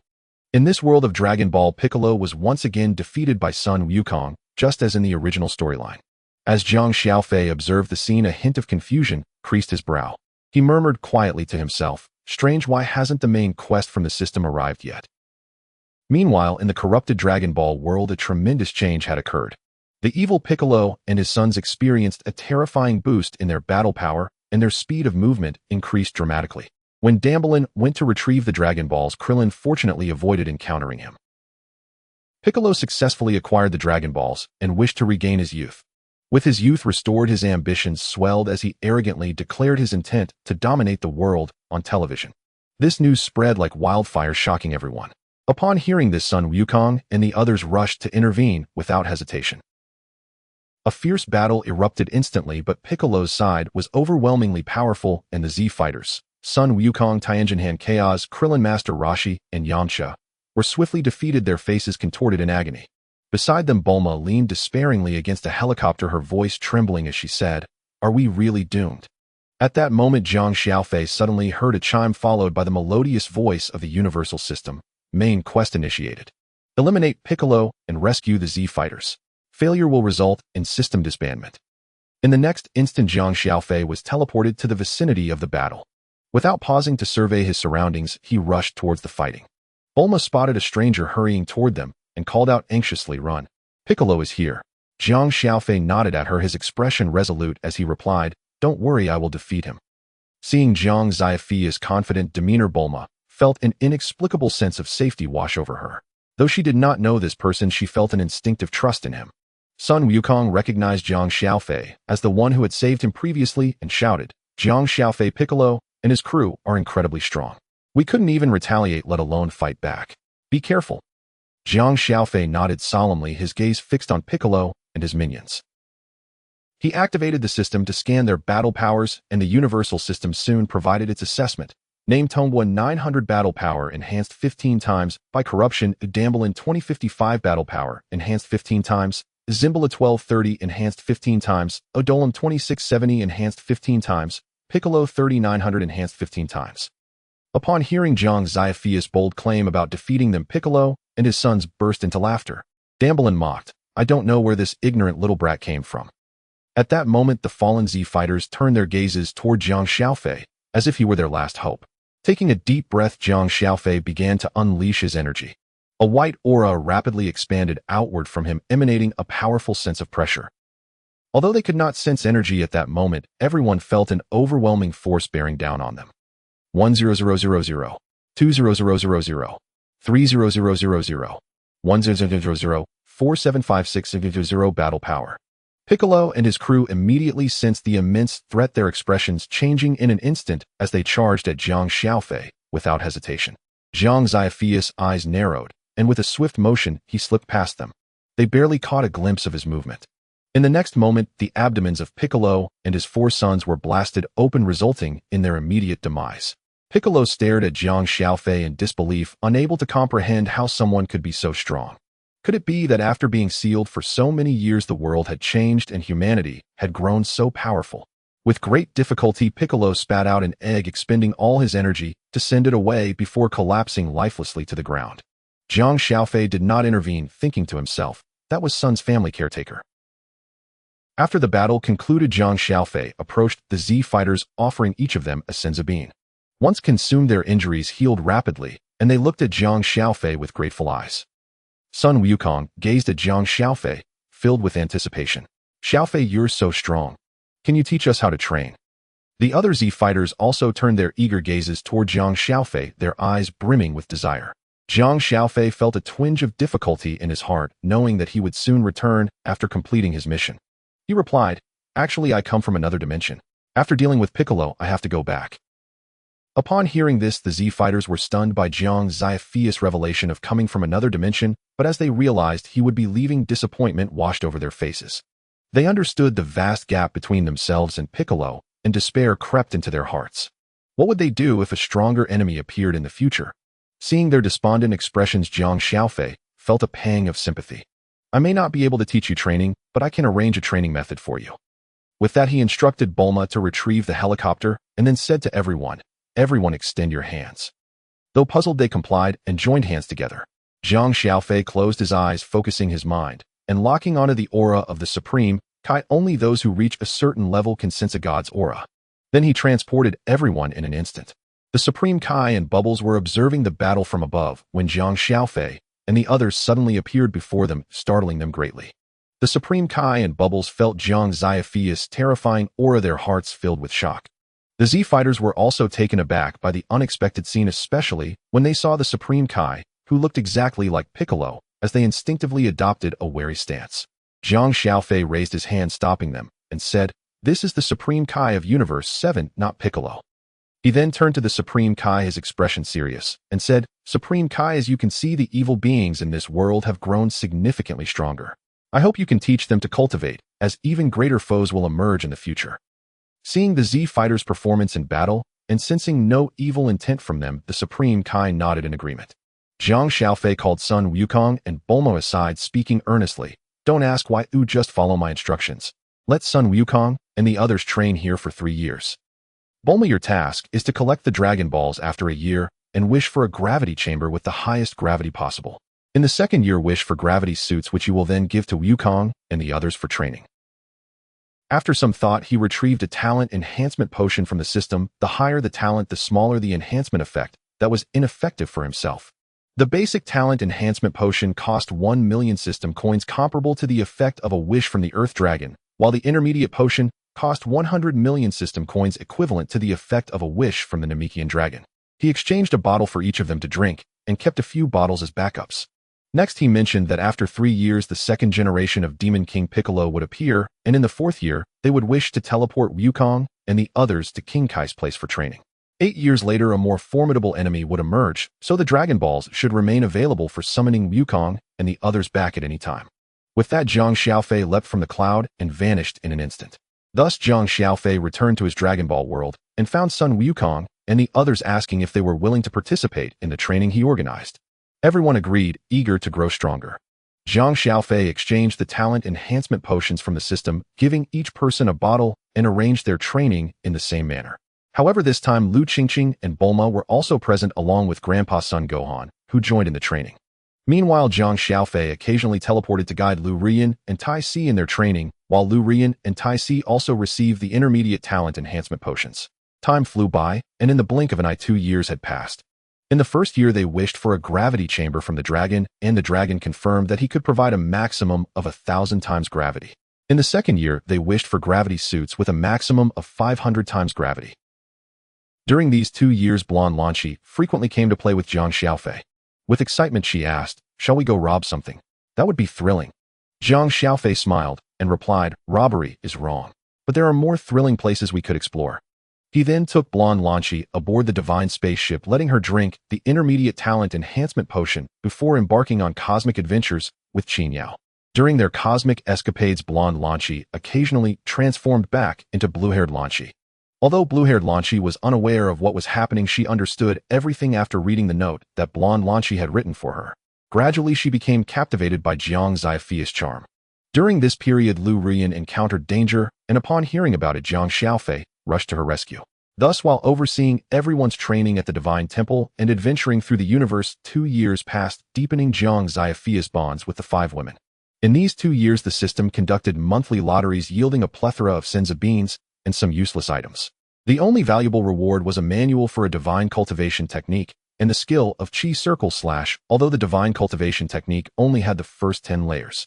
This manual could enhance dimensionality and increase lifespan, with each layer adding to base combat power, 1 point for the first layer, and a certain degree of physical enhancement, 10 points for the second layer, and so forth, leading to varying effects at higher realms. Jiang Xiaofei shared the technique with everyone, including Lu Rian, Tai Si, and blonde Lanchi. The system coins also increased to 600 million, leaving a balance of 660 billion, 140 million after deducting the cost for the enhancement potions he had given to others, while Jiang Xiaofei's combat power rose to 20,086,000. One day, Jiang Xiaofei lay in the luxurious lounge of the divine spaceship, enjoying a massage from Qin Yao. Dressed in a black JK uniform skirt paired with black stockings that hugged her slender calves, Jiang Xiaofei glanced at Qin Yao, who was delivering the massage. Her outfit subtly hinted at her form beneath as she moved gracefully. Nearby, blue-haired Lanchi tenderly fed Jiang Xiaofei grapes. He turned slightly to look at her, noting how she wore a light apricot knitted cardigan over a cream-colored round-neck cotton t-shirt paired with light blue denim overalls that revealed her delicate fair legs. Jiang Xiaofei mused to himself about how he was nearing a state of indulgence. Blue-haired Lanchi pinched a plump purple grape and brought it to his lips, her fingers warm and soft. He opened his mouth to take the grape, the sweet juice bursting on his tongue, and smiled at her, saying, "Lanchi, these grapes are delicious. You should try one too." With that, he lifted a grape from the bowl and gently offered it to her. Her cheeks flushed slightly. Blue-haired Lanchi obediently opened her mouth to accept it, the sleeves of her cardigan slipping down slightly as she raised her hand, revealing her slender wrist. Her eyes sparkled with warmth as she quietly sat beside him, feeding Jiang Xiaofei while enjoying this moment of tranquility. Suddenly, the projection screen of the divine spaceship sprang to life, and Lu Rian's urgent voice shattered the peaceful atmosphere of the lounge. "Xiaofei, our planet is facing a tremendous crisis. A mechanical planet has wrapped around us like an octopus, and mechanical soldiers are launching continuous attacks. Our defenses are about to break. We need your help." Jiang Xiaofei's brow furrowed at the scene, reminiscent of the plot involving Metal Cooler in his past life. The only difference was the invading planet. He immediately focused his chi to sense Lu Rian's position. Though she possessed 50,000 points of combat power and was far away, making it difficult to detect, he managed to pinpoint her location through his finely tuned sensitivity. In the next moment, Jiang Xiaofei activated his instant transmission and appeared on the battlefield of the purple-blue planet in the blink of an eye. The sight before him was shocking. The enormous mechanical planet by Gao, resembling a giant octopus, had covered half of the planet's area, with countless mechanical minions surging towards the defensive forces led by Lu Rian. Recalling the events of his past life involving Metal Cooler, Jiang Xiaofei connected the dots. When he defeated Cooler, a computer chip from the cosmic graveyard had absorbed energy over time, enhancing its own power. It later began to absorb materials from the universe, gradually forming the massive mechanical planet by Gao. The dying Cooler drifted to this planet and was captured, merging with the main computer to control it, transforming into Metal Cooler and creating countless copies of himself. Now, having absorbed the energy of several planets, Metal Cooler had set his sights on the nearby purple-blue planet, intent on devouring its energy to proliferate and ultimately seek revenge on Jiang Xiaofei to dominate the universe. Ahead, Lu Rian, clad in golden armor, was surrounded by a swarm of mechanical soldiers. Jiang Xiaofei swiftly moved to shield her, his aura surging dramatically. With combat power at 200 million, he employed the Prince fighting method, causing the surrounding machines to explode in succession while the mechanical debris began to float toward Bai Gao. As he observed the destruction caused by more robots on the distant planet, Jiang Xiaofei decided to transform into a Super Saiyan at full power, boosting his combat power by 75 times to resolve the situation swiftly. With a loud his aura rapidly escalated. The barely perceptible energy exploded forth, golden light surging from within him and enveloping him entirely. His black hair transformed into dazzling golden locks, standing on end, as if alive, radiating golden brilliance. The golden aura around him shimmered like gossamer, tightly clinging to his form. The ground trembled under the influence of this formidable power, and various small stones and debris began to float into the air. Finally, with a resounding from Jiang Xiaofei, all floating objects in the sky crashed back down. At that moment, his combat power surged to 15 billion. Jiang Xiaofei charged at the mechanical soldiers, unleashing a flurry of punches and energy blasts, causing explosions to erupt all around him. Moments later, he returned to his original position. Lu Rian gazed at Jiang Xiaofei in astonishment, murmuring, "So fast. He has become even more powerful. It's incredible how quickly he has grown." At that moment, a figure approached from a distance, embodying a metallic blue hue, Gula. He greeted you with a casual wave, saying, "Long time no see, Jiang Xiaofei. I was just wondering where to find you for my revenge, but here we are. This really saves me a lot of time."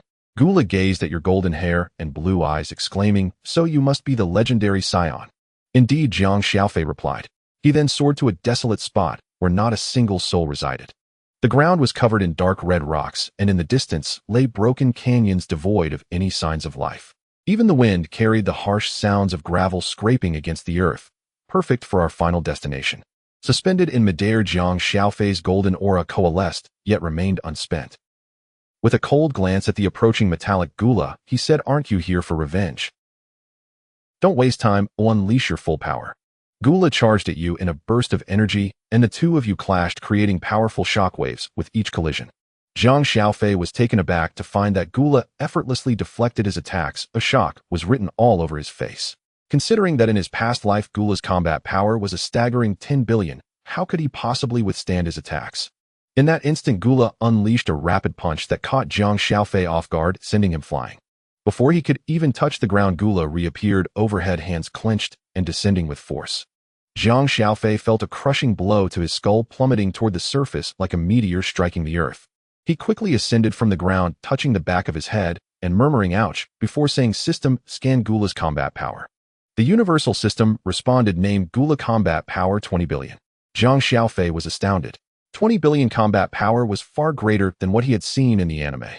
Seeing Jiang Xiaofei's shock, Gula taunted, "Didn't expect that, did you?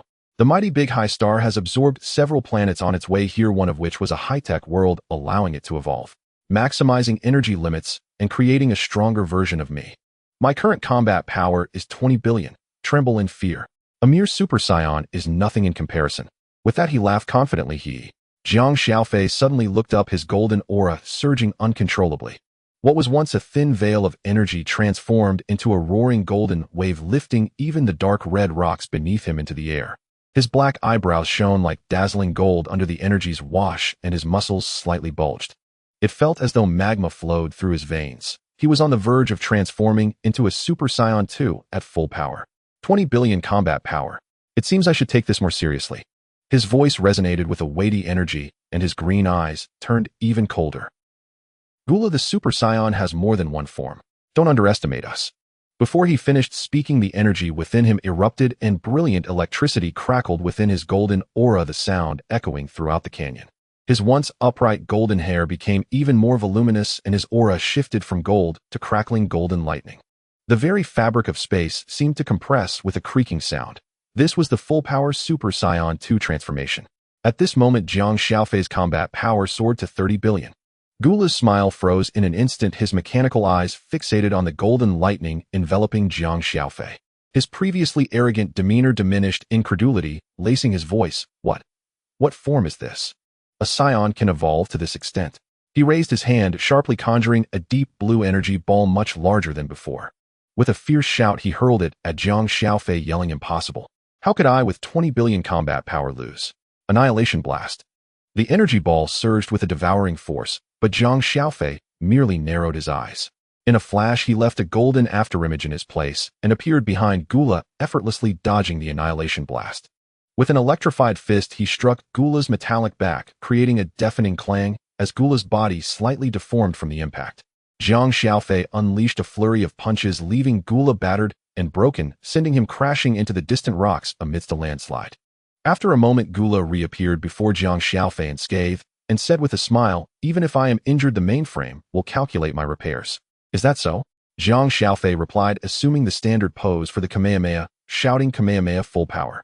Gula summoned his own massive energy wave with all his might, and the two powerful attacks collided. However, Gula's energy wave didn't even last a moment before it was obliterated. In a fit of frustration, Gula thought to himself, "If only I could become a Super Saiyan. With so many transformations, my output relies entirely on shouting." In an instant, he disintegrated into ashes. Jiang Xiaofei thought, "You don't even have hair." As Jiang Xiaofei prepared to fly toward Big High Star, 4 more metallic Gulas appeared, surrounding him from 4 corners. Gula declared, "What you just defeated was a mass-produced replica of the Great Big High Star." Maintaining his Super Saiyan 2 full-power form, Jiang Xiaofei crackled with golden lightning, his breath tightening after briefly relaxing from defeating an enemy. He surveyed the 4 metallic Gulas, his pupils narrowing. Each mechanical body gleamed with the same cold, hard luster, exuding identical energy fluctuations. Mass-produced replicas. Jiang Xiaofei scoffed, his golden aura flaring further. "It seems Big High Star has devised a clever plan, trying to overwhelm me with sheer numbers."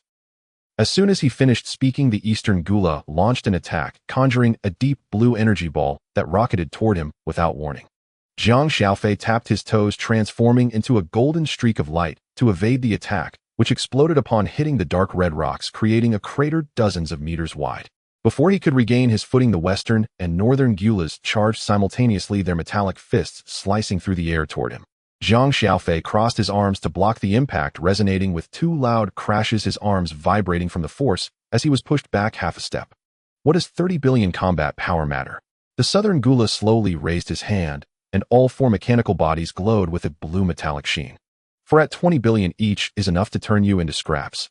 Jiang Xiaofei's gaze sharpened, the surrounding lightning intensifying as he spun and kicked his golden legs slicing toward the closest Gula. That metallic body stood its ground, taking the hit without flinching, though it slightly caved in from the impact. In the next moment, Gula attempted to grab his ankle, ready to slam him down. Jiang Xiaofei swiftly evaded, leaping into the air, extending his right hand upward, and shouted, "Energy disc slash." A massive circular energy wave floated above his hand. He hurled dozens of energy disc slashes toward the four Gulas, who were caught off guard and sliced into segments. With their bodies torn apart, they quickly reconnected their parts, beginning the slow process of recovery. Employing a strategy he called the Prince's Tactic, Jiang Xiaofei obliterated the four metallic Gulas into smithereens. The metallic mainframe furious released all the replicas of Metal Gula. More than 1,000 Metal Gulas charged towards Jiang Xiaofei. Fearing the chaos might spill over to the Xylan planet, Jiang Xiaofei thought it best to end this, quickly transforming into Super Saiyan 3 at full power, which was a staggering 600 times his normal state. His golden hair grew at an astonishing rate, cascading down to his waist. The originally fluffy golden locks transformed into a dazzling bright gold, and his eyebrows vanished without a trace. A golden aura around him expanded tenfold, shaking the entire planet. Dark red rocks were pulverized to dust, and even the fabric of space rippled as if disturbed by water. The most alarming feature was the pronounced brow ridge on his forehead, and his deep green eyes ablaze with the spirit of battle. This was the essence of Super Saiyan 3 at full power. Jiang Xiaofei murmured, "It's not over yet." He began his transformation into the legendary Super Saiyan, his hair gradually shifting to green. The golden aura and lightning around him intensified, and his muscles bulked up slightly. Internally, Jiang Xiaofei quipped, "I've turned green, but I've also grown stronger." His battle power soared to an astonishing 1.200 base power Super Saiyan 3 form, 400 times Super Saiyan 3 full power 1.5 times legendary Super Saiyan form, 10 times. In an instant, he unleashed thousands of energy blasts, obliterating the replica Metal Gulas into nothingness. With a flash, he appeared before the metallic mainframe. Startled and doubtful, the mainframe exclaimed, "How could you be this strong?" Jiang Xiaofei's voice resonated with energy. "This move will send you and your big high star into oblivion. Kamehameha." As the words left his lips, he thrust his hands forward. A powerful beam of energy erupted from his palms, roaring like a dragon, surging towards the mainframe with a force that seemed to devour everything. Before the beam, the mainframe disintegrated like thin paper, its core components pierced directly by the energy, emitting an ear-piercing overload explosion. The beam did not relent, piercing through the mainframe and crashing into Big High Star. From the outside, the outline of Big High Star began to disintegrate under the onslaught of the beam, its metallic shell peeling away layer by layer, culminating in a thunderous explosion that echoed throughout the universe, scattering debris into the void. Jiang Xiaofei slowly retracted his hands, the emerald aura around him fading as he returned to his normal state. The previous strike had been a controlled release of his power. Ding! The Universal System announced system coins increased by 300 billion, current balance 366 billion 14 million. Jiang Xiaofei was speechless, so many replicas, and yet they didn't count as system coins. He ran a hand through his hair and turned towards Lu Ruyan, his figure gradually disappearing into the distance. This battle fought to protect culminated in a decisive manner.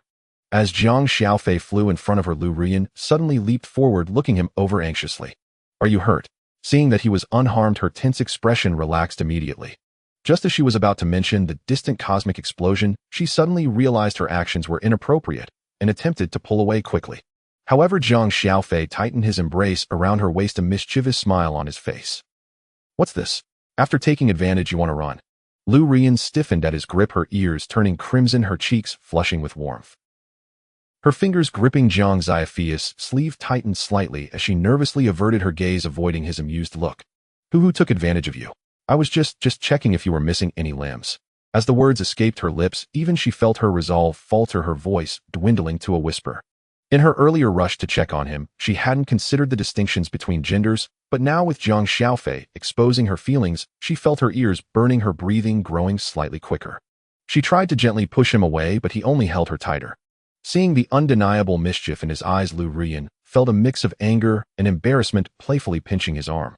"Jiang Xiaofei, let go. There are so many people watching." And so a year passed. In this year 6 months ago, Jiang Xiaofei's Hunyuan Ju reached the 5th level, not to be passed on training for 9 hours, could increase battle power by up to 1.0 points, training speed, 21 times lifespan extended by 1.0 years, and energy storage capacity increased by 16 times. At the same time, he achieved dimensional breakthrough and initial divine body formation, significantly enhancing his physical defenses, recovery abilities, and energy recovery speed. His aura became undetectable by mortals, and he comprehended a higher-level skill void, which requires 100 times battle energy to nullify strengthening with training. Now Jiang Xiaofei was 17 years old.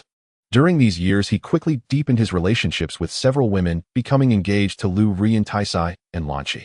His own battle power had reached 620 million, and due to cooperation with the Bulma family and years of management, his wealth had multiplied 100-fold. Today was the last day to register for the 23rd World Martial Arts Tournament. Jiang Xiaofei intended to sign up when he suddenly sensed an extremely powerful evil presence from outside the universe. On an alien planet, he spotted a figure in a black cloak fleeing. In an instant, he teleported in front of the fleeing person, completely blocking their path.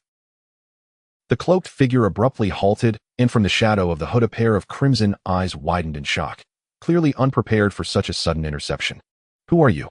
Why are you hiding?" Jiang Xiaofei asked flatly. With a hint of urgency, the cloaked figure shouted angrily, "Get out of my way." Jiang Xiaofei commanded system, "Scan the information of the cloaked figure." After the universal system completed the scan, it replied, "Name, Oshia, race, demon, battle power, 300 billion. Jiang Xiaofei was slightly taken aback. Where did this powerful being come from? Seeing that Jiang Xiaofei remained unmoved, the cloaked figure lunged at him. Jiang Xiaofei quickly transformed into Super Saiyan 3, his golden aura erupting dramatically, his bright golden hair cascading down to his waist, his brow ridge pronounced, and green eyes ignited with combat spirit. In an instant, he achieved the full power form of Super Saiyan 3, a wave of battle power, at 372 billion, shocking the surrounding rocks into dust. As Oshia charged at him with a fist imbued with destructive energy, Jiang Xiaofei sidestepped, while delivering a right punch enveloped in golden energy to Oshia's side. Oshia grunted in pain, propelled backward by the impact, gathering dark red energy spheres in his palms and hurling them violently towards Jiang Xiaofei. Child's play. Jiang Xiaofei scoffed, his figure transforming into a golden blur, dodging the energy spheres, while unleashing dozens of energy blasts from his fingertips. In the midst of the explosions, he reappeared behind Oshia, delivering a powerful elbow strike to his back. Oshia staggered forward, his hood blown off by the force, revealing a face covered in dark red markings, his crimson eyes filled with shock and anger. "Your battle power can actually suppress me." Oxys roared, his body engulfed in a dark red aura that surged violently as he formed hand seals to condense a larger energy sphere. Jiang Xiaofei ceased his chatter, bringing his hands together in a flower-like shape, golden energy rapidly gathering in his palms. "It's over. Kamehameha full power." A dazzling blue beam erupted from his palms, carrying a formidable energy wave with a battle power of 744 billion, crashing towards Oxys with overwhelming force. The energy sphere that Oxys had conjured was instantly shattered. He attempted to dodge, but the edge of the beam struck his shoulder, vaporizing half of his body in an instant. His remaining right arm flailed helplessly, filled with resentment. Jiang Xiaofei's gaze sharpened, increasing his energy output. The beam expanded violently, completely engulfing Oxys. When the brilliance faded, only a wisp of dissipating black smoke remained, with the lingering evil aura in the air confirming that the fierce battle was no illusion. Beep. System currency increased by 3 trillion, current balance 33,661 for billion. As the system notification concluded, a glint flashed in Jiang Xiaofei's eyes, and he thought, "Open the system shop." Beep. System shop opened. A virtual panel unfolded before him, and Jiang Xiaofei's gaze swiftly traversed through the plethora of exchange options, finally settling on a line of golden text. Super Saiyan 4 full power requires 26 trillion system currency for exchange. Without a moment's hesitation, he decisively chose to exchange. Confirm exchange for Super Saiyan 4 full power. Beep. Exchange successful. Deducted 26 trillion system currency, remaining balance 7,661 for billion. At that moment, two distinctly different, yet equally powerful auras approached from the horizon. One was warm like the sun, while the other was sharp like a cold blade. Jiang Xiaofei's previously restrained aura suddenly tightened as the system's scanning prompt chimed in. Beep. Detected two high-energy individuals. Name GT Son Goku, time patrol battle power 5 billion. Name GT Vegeta, time patrol battle power 5 billion. GT Goku and Vegeta. Jiang Xiaofei thought, slightly surprised. He looked up to see two figures swiftly descending on the dark red rocks nearby. Son Goku wore a black short-sleeve shirt beneath a red long coat, cinched at the waist with a blue belt. His lower body was clad in loose-fitting black pants, complemented by blue wristbands and leg wraps, all topped off with black shoes. Scratching his head, he curiously sized up Jiang Xiaofei. "Hey kid, who are you?" "The demonic energy just dissipated. Did you take care of it?" He furrowed his brow slightly. "Weird, I can't feel your energy fluctuations, yet I can tell you're in Super Saiyan 3 form." Beside him, Vegeta crossed his arms, dressed in a red tank top, black vest, and blue belt paired with white gloves and combat boots. He stared at Jiang Xiaofei's youthful face, a hint of disdain flickering in his eyes. When did a little brat capable of transforming into Super Saiyan 3 pop up in the universe? I've never heard of such a thing. He stroked his chin, his tone resolute. It's definitely someone who crossed the universe without permission. Who knows what tricks he's hiding? In Vegeta's view, the mere fact that Jiang Xiaofei could transform into Super Saiyan 3 at his age was sheer luck, and his battle power could not possibly be significant. Suddenly, a deep blue aura erupted from Vegeta, his golden hair standing on end, surrounded by crackling electricity, unlocking the full power of Super Saiyan 2, his battle power soaring to 675 billion. Since you're of unknown origin, let this prince test your worth. Vegeta assumed a fighting stance, his tone filled with arrogance and provocation. I am Vegeta, the Super Saiyan Prince. Prepare yourself. Before the words left his mouth, he transformed into a streak of blue light, charging directly at Jiang Xiaofei, his fist slicing through the air, aimed at Jiang Xiaofei's face. Jiang Xiaofei's expression sharpened, a surge of searing energy flooded his body. Different from the chaotic lightning of Super Saiyan 2, this power carried a primal wildness and weight coursing through his veins and flooding his limbs. He swiftly transformed, his hair shortened slightly, shifting from golden to a rich, lustrous black. His aura surged, growing more violent as red energy intertwined with black lightning, awakening the full power of Super Saiyan 4, his battle power reaching 12.4 trillion, a 200,000-fold increase in base form. Faced with Vegeta's sudden assault, Jiang Xiaofei made no unnecessary movements. He merely tilted his body slightly, his right leg sweeping out like a steel whip imbued with scarlet energy. Boom! With a resounding thud, Jiang Xiaofei's kick struck Vegeta squarely in the abdomen. Vegeta's prideful expression froze instantly, disbelief written all over his face. He flew backward like a broken kite, crashing against the distant rocks with a thunderous crash, stirring up a cloud of dust. As the dust settled, Vegeta lay on the ground, covered in grime, his aura completely extinguished, forced back to his base form. He clutched his painfully aching abdomen, cold sweat trickling down his forehead, blood seeping from the corner of his mouth, every movement causing him to wince in agony, clearly injured. Seeing this, Son Goku immediately retracted his curious expression, rushing to Vegeta's side and crouching down to pat his back. "Vegeta, are you alright?" Vegeta struggled to lift his head, shooting a fierce glare at Jiang Xiaofei from a distance, gritting his teeth, without uttering a word, merely gasping in pain. Son Goku followed his gaze towards Jiang Xiaofei, his expression turning grave. At that moment, the scarlet aura enveloping Jiang Xiaofei exuded an overwhelming pressure that far surpassed Vegeta's. Then, as Son Goku helped Vegeta lean against the rocks to steady himself, his gaze returned to Jiang Xiaofei, now devoid of all ease, with only a pure desire for battle shining in his black eyes. He wiped his face, his tone resolute. "Although I have a ton of questions for you right now, I want to fight you." Before he finished speaking, a brilliant golden aura erupted from Son Goku, an energy wave even more potent than Super Saiyan 3's, sweeping forth, causing the dark red rocky ground to tremble. His golden hair visibly shortened at a rapid pace, transforming into a deep black hue, two black horns quietly protruding from his forehead, while bronze skin bore intricate dark patterns, his amber eyes radiating sharp light. He was unmistakably undergoing the transformation into Super Saiyan 4. Roar! With a primal growl, the golden aura surrounding Son Goku abruptly shifted to red scarlet energy, entwined with fine black lightning, a puffy mane of deep scarlet hair blossoming from his shoulders and back, his muscles tightening and bulging under the energy's influence. The system's scanning prompt chimed in unison. Beep. GT. Son Goku's form change detected. Current form Super Saiyan 4, full power, battle power 100 trillion. Jiang Xiaofei understood that his combat power was no match for Sun Wukong at this moment, so he immediately chose to transform once more. The transformation of the legendary Saiyan activated, his hair instantly turning a dazzling emerald green, and his combat power skyrocketed to an astonishing 124 trillion points. Is this the legendary Super Saiyan?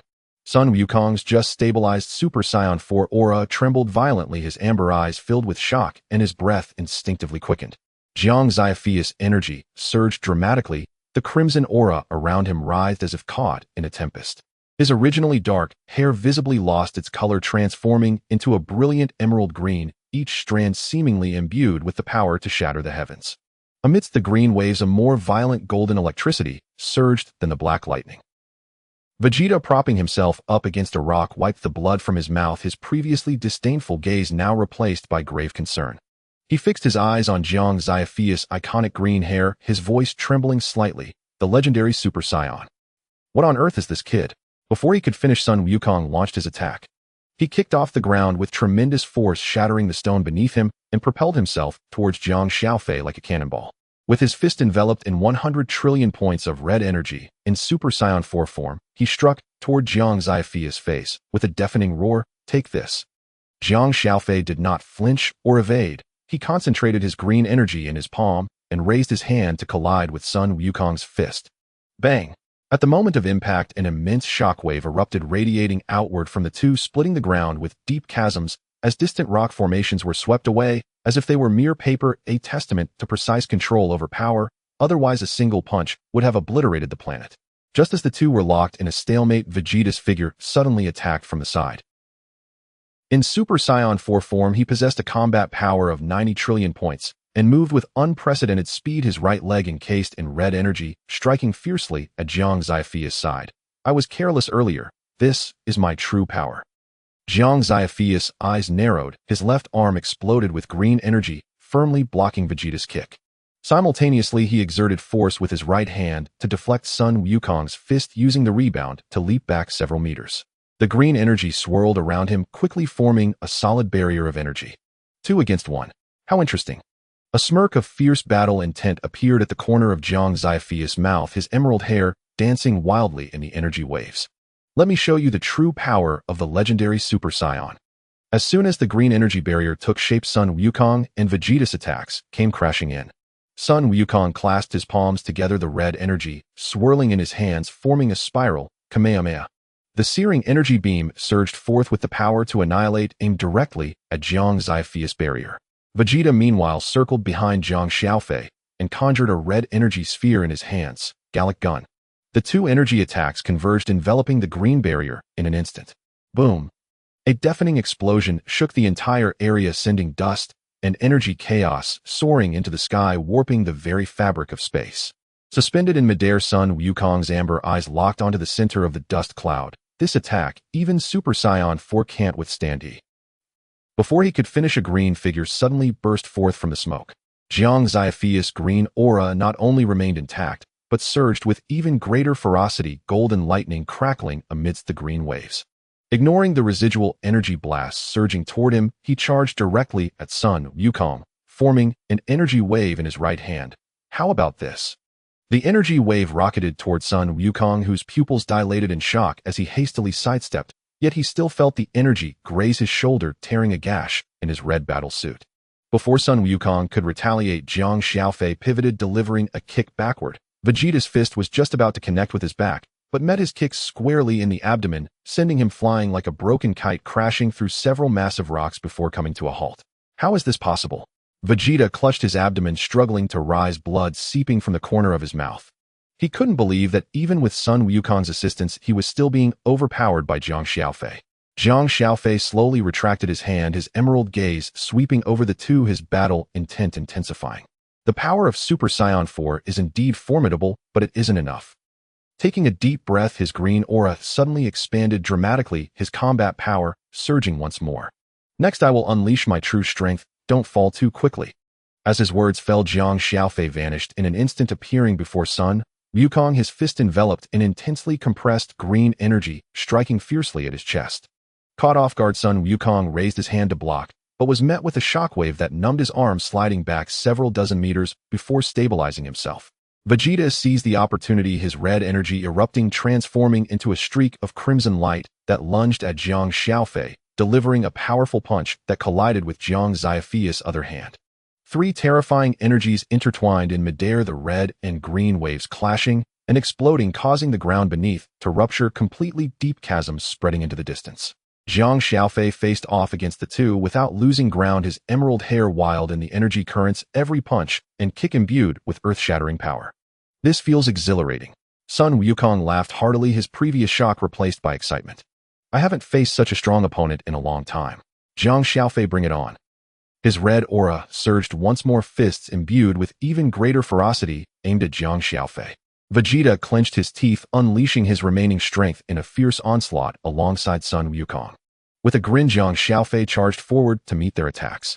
The green and red energies clashed in midair, the sounds of explosions and energy rifts reverberating as distant clouds were obliterated. This pinnacle confrontation between the green hair transformation and two Super Saiyan 4s had only just begun to reach its boiling point. Huh!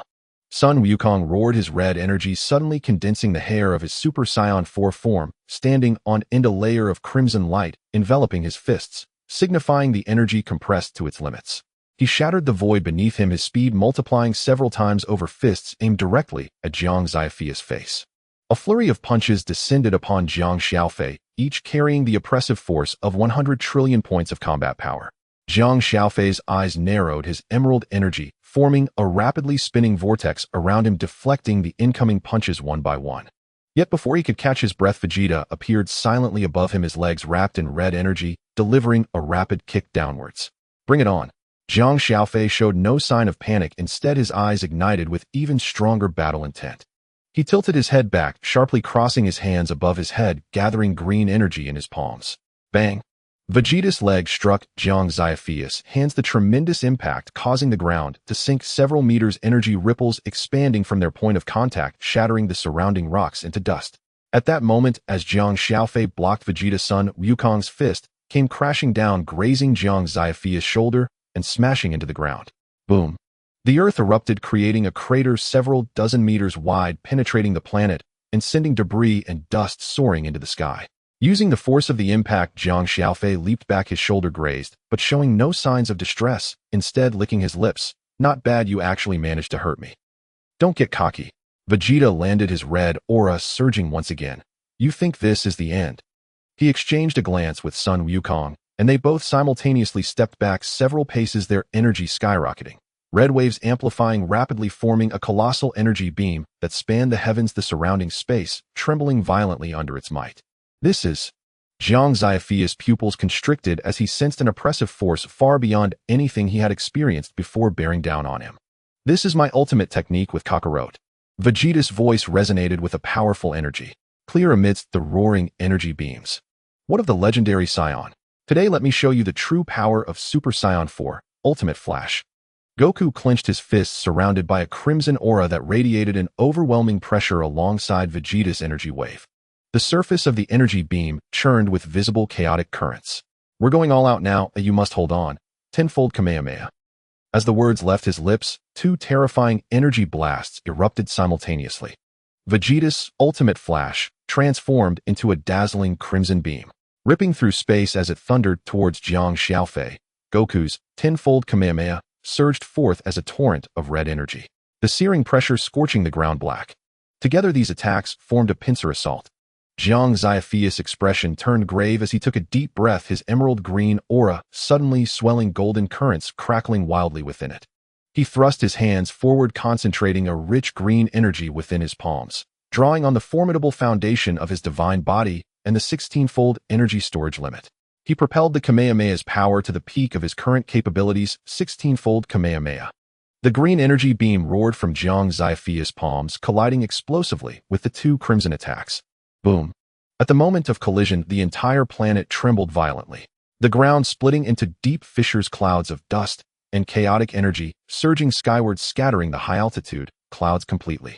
At the center of the energy clash, the green, red, and red waves of energy tugged and held their ground, neither side able to overpower the other. Jiang Xiaofei's veins bulged, sweat trickling from his forehead, although his divine body could endure the energy impact. The immense physical drain from such extreme output was rapidly mounting. Goku and Vegeta were no better off, their faces pale, the aura of their Super Saiyan 4 forms beginning to flicker, clearly nearing their limits. Hold on, Kakarot. Vegeta gritted his teeth, forcibly channeling the last of his energy to boost the power of Ultimate Flash further. Goku roared in response, increasing his output. We cannot lose. A glint of determination flashed in Jiang Xiaofei's eyes. He gritted his teeth, injecting the last remnants of his stamina into the energy. The green beam, swelling momentarily, forcing the two attacks back by half an inch. But just then Goku and Vegeta simultaneously unleashed their potential, and the red energy waves surged forward again, driving the green beam back. Jiang Xiaofei coughed up blood, his aura weakening instantly. Goku and Vegeta grunted in unison, their Super Saiyan 4 hair beginning to lose color. The three forces reached their limits in a stalemate, and with a resounding boom, the energy detonated completely, the shockwave sweeping outward, leveling the surrounding rocks and mountains. Jiang Xiaofei was violently thrown by the shockwave, crashing hard to the ground, his emerald aura dissipating in an instant, returning him to his normal state. His entire body ached, lacking even the strength to raise a hand. He could only gasp for breath. Not far away, Goku and Vegeta lay on the ground. As well, their Super Saiyan 4 forms reverted, both utterly exhausted, struggling even to speak. The battlefield was a scene of devastation, with only the swirling dust slowly settling around them. This pinnacle confrontation between the green-haired Super Saiyan and the two Super Saiyan 4s ended with all three collapsing from exhaustion, a draw. As the dust gradually settled, only the heavy breathing of the three remained audible. Jiang Xiaofei lay on the ground, his fingers twitching slightly, the recovery ability of his divine body beginning to function slowly, the aching muscles sending sharp pangs throughout him. This was the first time he had fought so poorly since transforming into a Super Saiyan. Not far away, Goku propped himself up, brushing off the dust from his face, suddenly breaking into a grin. Huh, that was exhilarating. You, the legendary Saiyan, truly are impressive. Despite his exhaustion, his eyes sparkled with excitement, showing no signs of disappointment at the draw. Vegeta also struggled to raise his upper body, his face still pale, yet unable to suppress his gaze towards Jiang Xiaofei. His tone a blend of reluctance and grudging respect. I didn't expect to reach a draw with you. This brat does have some skill. Upon hearing this, Jiang Xiaofei slowly lifted his head, managing a weak yet satisfying smile. You both weren't bad. Together as Super Saiyan 4S, you nearly overwhelmed me. Little did they know this was not even Jiang Xiaofei's true strength. Soon the three began to converse, learning that these two from the GT timeline, Goku and Vegeta, had been invited by the Kai of Time to become time patrollers after defeating the Super One-Star Dragon. And the villain they were pursuing through time was the very demon Jiang Xiaofei had slain. They also learned about Jiang Xiaofei in this world. He had been adopted by his grandfather Son Gohan, and they were surprised by his youth and immense strength, thus resolving their misunderstandings. At this moment, the 23rd World Martial Arts Tournament was unfolding on Blue Star. The second generation of Piccolo, inheriting the memories and power of the original Piccolo, harbored dreams of defeating Goku and conquering the world. The arena of the 23rd tournament was engulfed in cheers that swept through every corner like waves. The first match of the quarterfinals was about to begin. Piccolo strode onto the stage, his green skin gleaming with a cold, hard sheen under the lights. Surrounded by an oppressive aura reminiscent of the original Piccolo, proof of his inherited memories and powers. Goku, today I shall tear you apart and conquer this world. His voice was deep and laced with undeniable intent to kill, his hands clenching into fists as green energy surged between his fingers. Goku scratched his head, a relaxed smile still on his face, but his aura was subtly shifting. He lightly tapped his feet, causing the stone floor of the arena to sink slightly.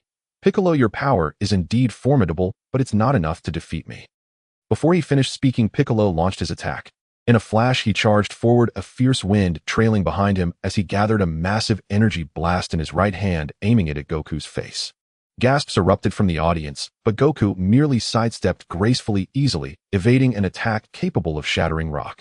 The energy blast detonated in a brilliant explosion against an empty spectator stand, sending shards of stone flying. Too slow. Goku's voice came from behind Piccolo.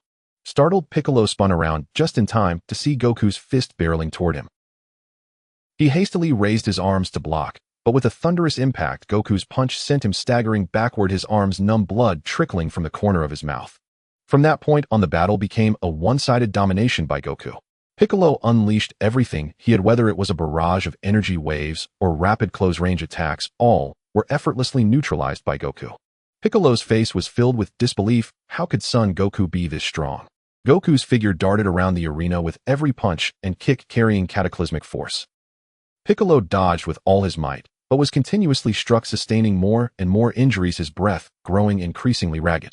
Finally, Goku seized an opening, delivering a powerful knee strike to Piccolo's abdomen. Piccolo let out a muffled groan, his body flying backward like a broken kite, crashing heavily at the edge of the arena, unable to rise again. He lay on the ground, gasping for breath, his eyes filled with frustration and despair. How could I lose so badly? Goku approached Piccolo, extending his hand, his smile remaining gentle. Piccolo, you are strong. You just haven't fully mastered your power yet. Piccolo was taken aback, looking up at Goku with eyes full of confusion. You aren't going to kill me.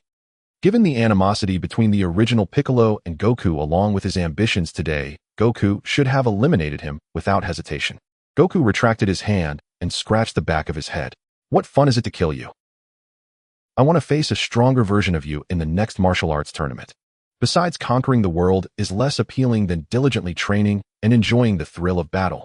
Sunlight streamed through the gaps in the arena, illuminating the two of them. As Piccolo gazed into Goku's sincere eyes, the murderous intent within him gradually dissipated, leaving only a complex mix of emotions. After a moment of silence, he slowly propped himself up. He didn't express gratitude, nor did he mention revenge or conquest again. He simply cast a deep glance at Goku before turning to find a corner to continue watching the match, with no one knowing what thoughts were brewing in his mind. The cheers rose once more in the arena, followed by the match between Tien and Krillin, both of whom were unleashing their full strength. With Tien's battle power at 3,000 and Krillin's at 2,400, the Dragon Ball warriors had begun to sense energy at this point. Piccolo felt the overwhelming energy radiating from both of them, his body trembling slightly. He recalled his earlier battle with Goku, giving it his all yet being effortlessly subdued by the latter. At that moment, he had thought Goku was simply stronger than him, never realizing the gap was so vast. If even Krillin and Tien possessed such power, then what Goku had demonstrated was probably less than 1/10 of his true strength.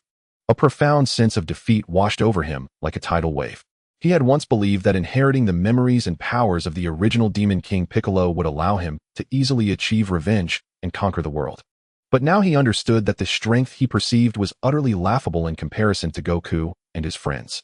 He lowered his gaze to his scarred hands, and the bitterness and despair from the recent battles surged back, but this time there was an added clarity regarding his own capabilities. Meanwhile, GT Goku and GT Vegeta vanished into the rift of time and space. In the current timeline, Goku and Shishi had already held a lively wedding, just as in the original story, where the house of the father-in-law caught fire, leading Goku to borrow the fan from Bulma to extinguish the flames. After enduring numerous trials, they finally tied the knot. Jiang Xiaofei returned to the Heavenly Temple, instructing them in their training while also preparing for the wedding. He spent over 100 billion Sony. A year later, during Jiang Xiaofei's grand wedding, the Z fighters gathered to offer their blessings. The large villa was adorned with vibrant decorations, colorful silks cascading from the stone pillars, complemented by floating balloons. The air was filled with the fragrance of flowers that Bulma had specially brought from the Capsule Corporation. Dressed in a custom-made white suit, Jiang Xiaofei stood at the end of the red carpet in the center of the hall, glancing occasionally towards the entrance. He was waiting for the person who had accompanied him in preparations for a year. They're coming, they're coming. Krillin's voice rang out first, and everyone turned to follow his gaze. 5 brides walked in, linked arm in arm with 5 bridesmaids, their white wedding gowns gently billowing with each step. Following them were little girls holding bouquets, one of whom whispered, "Uncle Xiaofei, don't be nervous." Jiang Xiaofei smiled and stepped forward, instinctively clutching the hem of his suit. He couldn't hide the tension. But as he saw the light in the eyes of the 5 brides, his anxiety melted away, replaced by a warm softness in his chest. He approached the bride on the far left, gently brushing his fingers over the crane patterns embroidered on her gown, which she had mentioned during their preparations, symbolizing companionship. With a voice trembling with tenderness, he said, "You wanted this on the outside of the hem, right?" The bride smiled and nodded, prompting a guest behind her to tease Jiang Xiaofei. "While you're busy confirming details with one bride, the other 4 are going to be left waiting." This elicited laughter from the crowd. Even Tien, who had been standing in the corner with his arms crossed, couldn't help but smile slightly. Jiang Xiaofei chuckled and then took the hand of the second bride, his gaze falling on the ring on her ring finger. Crafted from the star stone he had discovered during training, it shimmered softly under the light. "I was worried the color might be too light, but now I see it suits your eyes perfectly." "Uncle Xiaofei."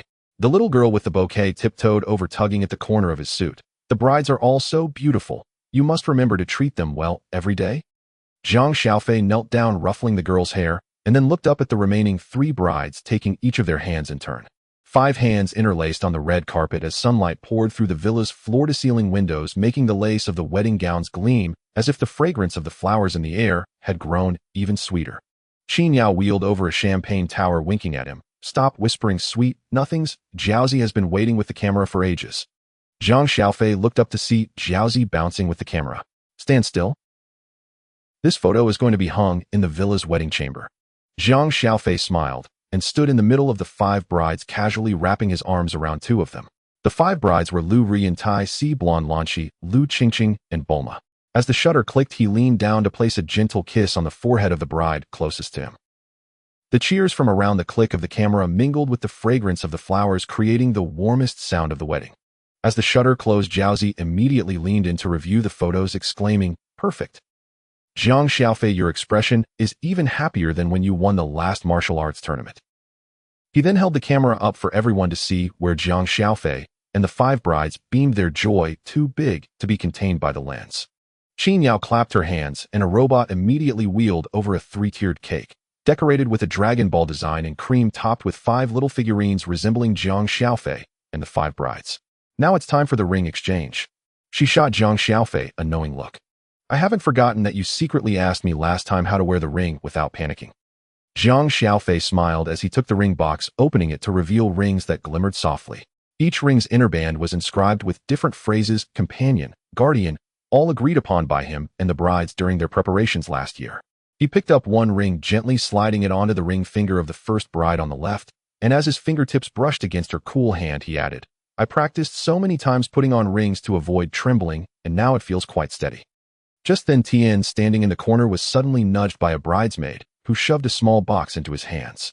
"You should help too. Stop standing there like a statue." Tian frowned, but still stepped forward, handing the box to Jiang Xiaofei with a muffled voice. "This is a gift for you." Jiang Xiaofei was momentarily taken aback before laughing. "Thanks, Tian." Tian turned away, his ears subtly flushed. Once all 5 rings were in place, the little girl with the bouquet couldn't resist rushing to the cake, standing on her tiptoes to reach the cream figurines. Krillin scooped her up, saying, "Hang on, little girl. Wait until we cut the cake to eat, otherwise Jiang Xiaofei will be upset about his cake." The girl pouted in protest, but nodded obediently, prompting more laughter from the crowd. Jiang Xiaofei picked up the cake knife and turned to the 5 brides. "Shall we cut it together?" The 5 brides simultaneously placed their hands over his, and together they gripped the knife's handle, slowly slicing through the cake. At that moment, a familiar voice echoed from outside the window. It was Goku. Everyone looked up to see Goku riding on his flying Nimbus, stopping by the window, holding up a large skewer of roasted meat. "Sorry for being late. I just finished training and went to catch this for you guys." Jiang Xiaofei smiled and waved to him. "Come in. We just cut the cake, let's eat together." Wukong immediately jumped inside, the barbecued meat in his hands still steaming. As he sat down, he called out to Grandpa Son Gohan. "Grandpa, you said you wanted to taste my barbecue last time. Today there's plenty." Son Gohan hesitated for a moment, but eventually walked over, mumbling, "I just don't want to waste." Laughter and chatter filled the villa, mingling with the sweet aroma of cake and the savory scent of barbecue wafting out of the windows. Even the clouds in the sky seemed to be tinged with a warm hue. Jiang Xiaofei looked at the brides beside him and then at his lively friends. He suddenly felt that compared to the pursuit of strength during his training, this moment of bustling warmth and tranquility was far more precious. After sending off the last guest, the villa finally quieted down. The crystal chandelier in the living room still cast a warm glow over the unfinished cake and dishes on the table. Jiang Xiaofei turned to close the door and saw the 5 brides standing not far away, their wedding dresses still unremoved. Lu Rian was gently brushing off flower petals caught in Lanky's golden hair, her eyes filled with tenderness. Tired, Jiang Xiaofei approached, picking up a shawl and draping it gently over Lu Qingqing's shoulders. She had been standing for a long time and had walked lightly when sending off the guests. Lu Qingqing looked up and smiled at him. "It's okay, but the wedding dress is a bit heavy." Bulma teased with a laugh. "You just said the dress was beautiful on the red carpet, and now you're complaining it's heavy." This remark drew laughter from everyone, making the earlier fatigue seem to dissipate a bit. Jiang Xiaofei led them to the bedroom, where he had already prepared comfortable clothes on the bedside, choosing soft fabrics according to each person's preferences. "Change into something comfortable first." He handed them the clothes and turned to the kitchen. "We'll go boil some warm water. You've all had quite a bit of juice today, some warm water will be nice." When he returned with the warm water, Lu Rian had already changed outfits and was sitting on the sofa arranging the pearl decorations on her wedding dress. She had sewn them on herself and had been careful not to mess them up. Stop fussing over it, you can tidy it up tomorrow. Jiang Xiaofei handed her the cup of water. You've worked hard all day, just relax for now. Lu Rian took the cup, her fingers brushing against his hand. You shouldn't be busy, either sit down and chat with us. After changing, Lan Qi quietly approached Jiang Xiaofei, handing him a piece of packaged cake. I saw you didn't eat much earlier, so I saved this for you. Try it. Jiang Xiaofei accepted it, took a bite, and tasted the familiar sweetness, exactly as he had adjusted it for everyone. It's delicious, he smiled, ruffling her hair. Thank you, Lan Qi. Lan Qi's ears turned red, and she quickly sat beside Bulma, pretending to look at the stars outside. Lu Qingqing leaned back on the sofa, picking up her phone to scroll through the photos taken during the day. Suddenly she laughed. Look at this picture of Clin. He got whipped cream on his head and looks so confused, it's hilarious. Everyone leaned in to see. In the photo, Clin had white cream in his hair, his eyes wide open, while Yamcha beside him was stifling laughter. Taisi laughed and said, we should print the photos tomorrow and put them in the living room album. Every time we look at them, we'll have a good laugh. Jiang Xiaofei sat in the middle watching the brides excitedly discuss the photos. He felt that this peaceful moment was even more reassuring than the lively day they had. After chatting for a while, Jiang Xiaofei asked, are we sleeping together tonight? The 5 girls instantly blushed. Being young maidens, the idea of sleeping together was a bit too stimulating for them. Lu Rian was pushed to the front by her sisters, her cheeks as red as the evening clouds. She nervously twisted the corner of her dress, trying to keep calm as she looked up at Jiang Xiaofei, her voice as soft as a feather. Then, they'll go to the room with you first. They can rest in their rooms. Bulma behind her immediately laughed and gave her a gentle push. Don't worry, big sister, we won't eavesdrop. Lan Qi and Tai Si joined in the teasing, while only Lu Qingqing, blushing, whispered, sister, if you need anything, just call us. After that, the 4 of them hurriedly took their change of clothes and walked quickly to the other 4 rooms, closing the doors softly, as if afraid to break this innocent atmosphere. Jiang Xiaofei noticed Lu Rian's tense shoulders and quickly stepped forward, naturally taking her hand. The warmth of his palm made her shiver slightly, but she did not pull away. Don't be nervous, he said softly. It's just that we've had a long day, let's relax and talk, just like during the day. Lu Rian nodded and followed him into the master bedroom. The warm yellow lamp in the room was still lit, the bed covered with a soft velvet blanket, and a small table by the window held the warm water they hadn't finished earlier. Jiang Xiaofei pulled out a chair for her. Sit for a bit, I'll get you a glass of warm water. I noticed you didn't drink much earlier. When he returned with the water, he found Lu Rian standing by the bed, gazing down at the embroidered lotus pattern on the sheets. This was the design she mentioned she liked last time, and he had actually remembered. Do you like it, Jiang Xiaofei handed her the cup of water. Last time you said this pattern looked comforting, so I asked the master to have it embroidered on the sheets. Lu Rian accepted the cup, her fingertips brushing against the warm surface, and her eyes suddenly felt a bit moist. You remembered. Of course I did. Jiang Xiaofei sat beside her, not getting too close, but lightly touching her arm. I remember everything you and the others have said. They sat together talking about the amusing incident of Clin getting whipped cream on his head during the wedding, and then reminiscing about last year's wedding preparations when Lu Rian stayed up several nights to embroider the crane pattern on her wedding dress. As they talked, Lu Rian's tense shoulders gradually relaxed, and she occasionally laughed at Jiang Xiaofei's jokes, the flush on her cheeks fading a bit. Moonlight streamed through the sheer curtains, enveloping them in a gentle glow. Seeing Lu Rian looking exhausted, Jiang Xiaofei glanced at the clock on the wall and softly suggested, it's getting late. You've had a long day, you should rest early. I'll make do on the sofa tonight. But Lu Rian immediately looked up anxiously, saying, no need. The bed is big enough. We can sleep together, don't make it hard on yourself. After saying this, she quickly lowered her head, her ears a deep crimson. Jiang Xiaofei looked at her shy demeanor, feeling soft-hearted and smiling as he nodded. All right, I'll do as you say. After they washed up and lay down, he looked at Lu Rian, whose beautiful face was flushed with shyness, her fair skin glowing softly in the moonlight, her lips delicate. Jiang Xiaofei gently leaned in and kissed her slowly, helping Lu Rian out of her clothes. Her graceful figure, illuminated by the moonlight, looked as pure as jade. An hour later, Jiang Xiaofei visited the other 4 rooms, each bride possessing their unique charm and innocence, leaving him utterly enchanted, especially with Lan Qi. Each time he reached a certain point, she would transform back into her blue-haired self. Days later, all 5 wives were thoroughly satisfied with Jiang Xiaofei's performance. He always found new ways to make their lives sweet and delightful. Several days passed, and that evening Jiang Xiaofei held the sleeping Lu Rian beside him. Lu Rian bit her lip, looking up at Jiang Xiaofei with uncertainty in her eyes. Do you want me to abdicate the throne and focus solely on cultivation? She asked. Jiang Xiaofei gazed at her. If you relinquish the position of Empress and move in with me, we can share our insights on cultivation anytime and help you raise your power more swiftly. Her eyes were resolute. No, matters of state cannot be treated lightly. Jiang Xiaofei raised an eyebrow. Then there's no room for negotiation. Lu Rian's tone softened, her voice tinged with compromise. I can agree to other conditions. Jiang Xiaofei understood that her reluctance stemmed not from her attachment to the throne, but from her concern for her people. Yet he needed her to have sufficient time for cultivation, ensuring their future together would be enduring. He discreetly activated his ability to enhance his senses 30-fold, and Lu Rian murmured, "It's going to break." Ultimately, she acquiesced to Jiang Xiaofei's request. At that moment, a melodious female voice echoed in his mind, "System upgrading. The host has met the conditions for an upgrade. The system is upgrading. Estimated duration 20 minutes. During the upgrade, non-urgent task notifications will be temporarily disabled, but core functions remain operational." As the system's notification faded, Jiang Xiaofei leaned against the wall of the corridor, taking a moment to gather himself, his fingertips still warm from earlier. He recalled the hint of grievance and dependency in Lu Rian's eyes when she finally relented, unable to suppress a smile. In truth, she had already made her decision, she simply needed a nudge.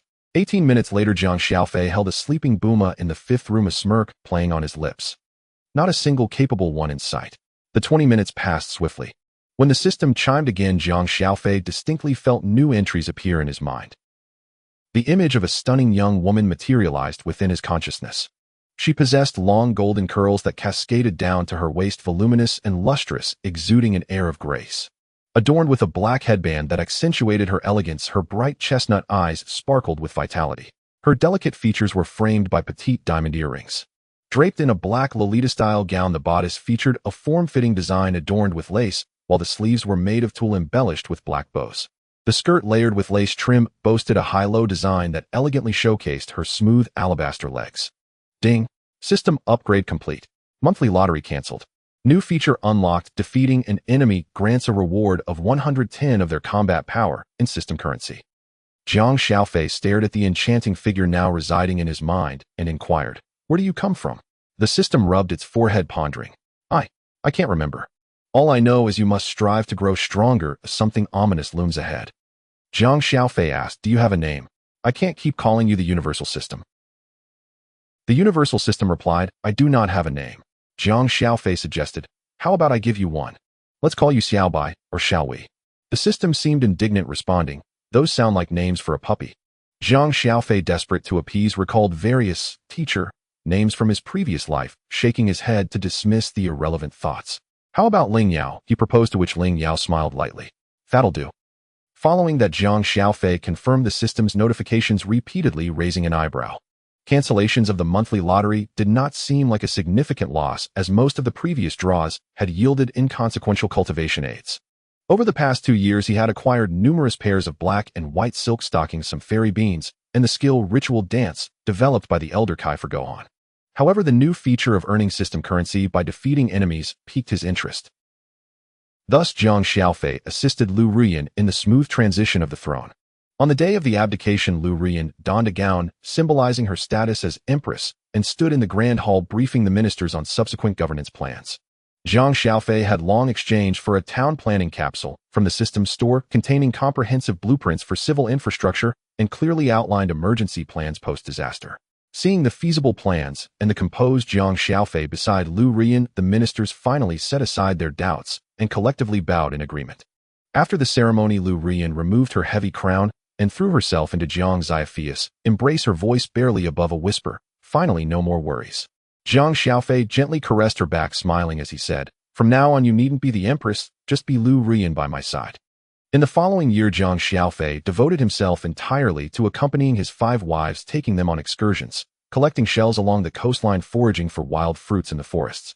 Even Buma joked, "This isn't cultivation, it's clearly living like a travelogue." He dedicated only an hour each day to reach his cultivation limit, spending the rest of his time engaging with his wives. Qinyao kept their home meticulously organized, preparing breakfasts tailored to everyone's preferences each morning and simmering nourishing soups at night, ensuring everyone was well cared for and comfortable. One day, Jiang Xiaofei approached Piccolo asking, "Do you want to grow stronger?" Piccolo, unable to sense his aura, replied, "How strong can you be? Don't disturb my training." Jiang Xiaofei countered, "What if I told you I'm stronger than Sun Wukong?"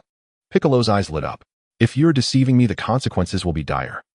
Time flew by, and 3 years had passed. Piccolo's aura visibly surged, and even Sun Wukong couldn't help but exclaim, "Piccolo, you've improved remarkably." The power of the Dragon Ball warriors steadily increased, their synergy better than ever. Jiang Xiaofei's 5 wives were pampered to the point of radiating joy, and their villa resonated with laughter daily. This harmonious existence, balancing family time with strengthening each other, proved far more enjoyable than mere cultivation. Throughout the 3 years, Jiang Xiaofei trained with Piccolo daily, accumulating 7 million system currency. While the amount wasn't vast, every bit counted. Piccolo grumbled, "You're impressive. High and mighty, using me as your sparring partner to the point of exhaustion." Reflecting on his cultivation over the past 5 years, Jiang Xiaofei discovered that Super Saiyan 4 and the mysterious Gohan state could overlap, though the enhancement was minimal. He deduced that the mysterious Gohan state couldn't keep pace with the acceleration of Super Saiyan 4. Transforming into Super Saiyan 4 and combining it with the Grandmaster martial arts realm full circle could unleash 100-fold combat power, which later evolved into Ultra Instinct, but the physical strain was immense. Subsequently, he upgraded the Grandmaster martial arts realm full circle to Great Grandmaster martial arts realm full circle, allowing for an impressive 1,000-fold combat power explosion. Ding! The system notification chimed, revealing that 586.84 billion system currency remained. At that moment, Jiang Xiaofei realized that the transformation states and the martial arts skill, Great Grandmaster martial arts realm full circle, could no longer overlap, surpassing his physical limits. Meanwhile, Jiang Xiaofei had just broken through to the 7th layer of the Hunyuan Ju, and his personal information updated to Combat Power 25. 1 billion points, Hunyuan Ju, advanced to the 7th layer, non-transferable. 1 hour of daily training sufficient to reach the limit, down from 9 hours, cumulatively increasing combat power by up to 10 million points, with an attached 21-fold cultivation speed. Lifespan increased by 10 million years, energy storage limit increased by 64 times, a dimensional level 7. Unlocked, Divine Body, significantly enhancing physical defense recovery ability and energy recovery speed, rendering energy undetectable by mortals. Mastered high-level skill, Void, requires 1,000-fold combat energy to counteract effects, strengthened with deeper cultivation. Personal backpack expanded to 2 million square meters with increasing strength, capable of achieving time stasis, cannot store living entities. System scanning functionality, can display target's combat power. Equipment, God class, spaceship, gravity, clothing, gravity chamber. On a typical afternoon on Blue Star, the sky was supposed to be clear and bright. However, a sudden piercing sound of something breaking through the atmosphere shattered the tranquility. A silver-gray spaceship trailed a faint purple flame, hurtling down towards the grassy outskirts like a wayward meteor. With a thunderous boom, the ground shook violently, sending a plume of dust soaring high into the air, scorching the surrounding wild grass, and causing the iron roofs of distant farms to vibrate ominously. As the dust began to settle, a middle-aged man gripping a shotgun approached the scene with trembling hands, his rough fingers betraying his anxiety. He had just pushed aside the half-human charred grass when the hatch of the spaceship in the crater hissed open and a figure slowly emerged, floating in the air. His inky black hair exploded outwards like a supernova, each strand sharp and defiant. The distinctive white battle suit of the Frisia Force clung tightly to his form, the red energy core on his chest glowing coldly. A green power-level scanner in his left eye flickered incessantly, while a thick brown tail casually coiled around his waist. This was the Scion Raditz. Raditz's floating posture radiated an innate arrogance as he slowly raised his gaze to the middle-aged man, pressing a button on the scanner with his left hand. Beep, power level 5. As the cold mechanical voice echoed, Raditz smirked disdainfully, just garbage with a power level of 5. The middle-aged man was paralyzed with fear at this bizarre sight, instinctively pulling the trigger. Bang! The bullet whistled through the air, aimed directly at Raditz's face, but he merely raised his left hand nonchalantly, fingers curling to catch the bullet firmly in his palm. Then, with a slight flick of his wrist, the bullet returned to its source, piercing through the middle-aged man's chest with a soft thud. His eyes widened in shock as he collapsed onto the ground, blood instantly soaking into the scorched earth. Raditz glanced down at the corpse, his voice dripping with contempt. Such a weak race, a mere insect with a power level of 5. Having spoken, he reopened the scanner, the green screen sweeping across the surroundings. When the reading stabilized at 8,000 meters power level fluctuation strong, a glint of excitement flashed in his eyes. Finally found you. Kakarot, it must be you. You should still be on this planet.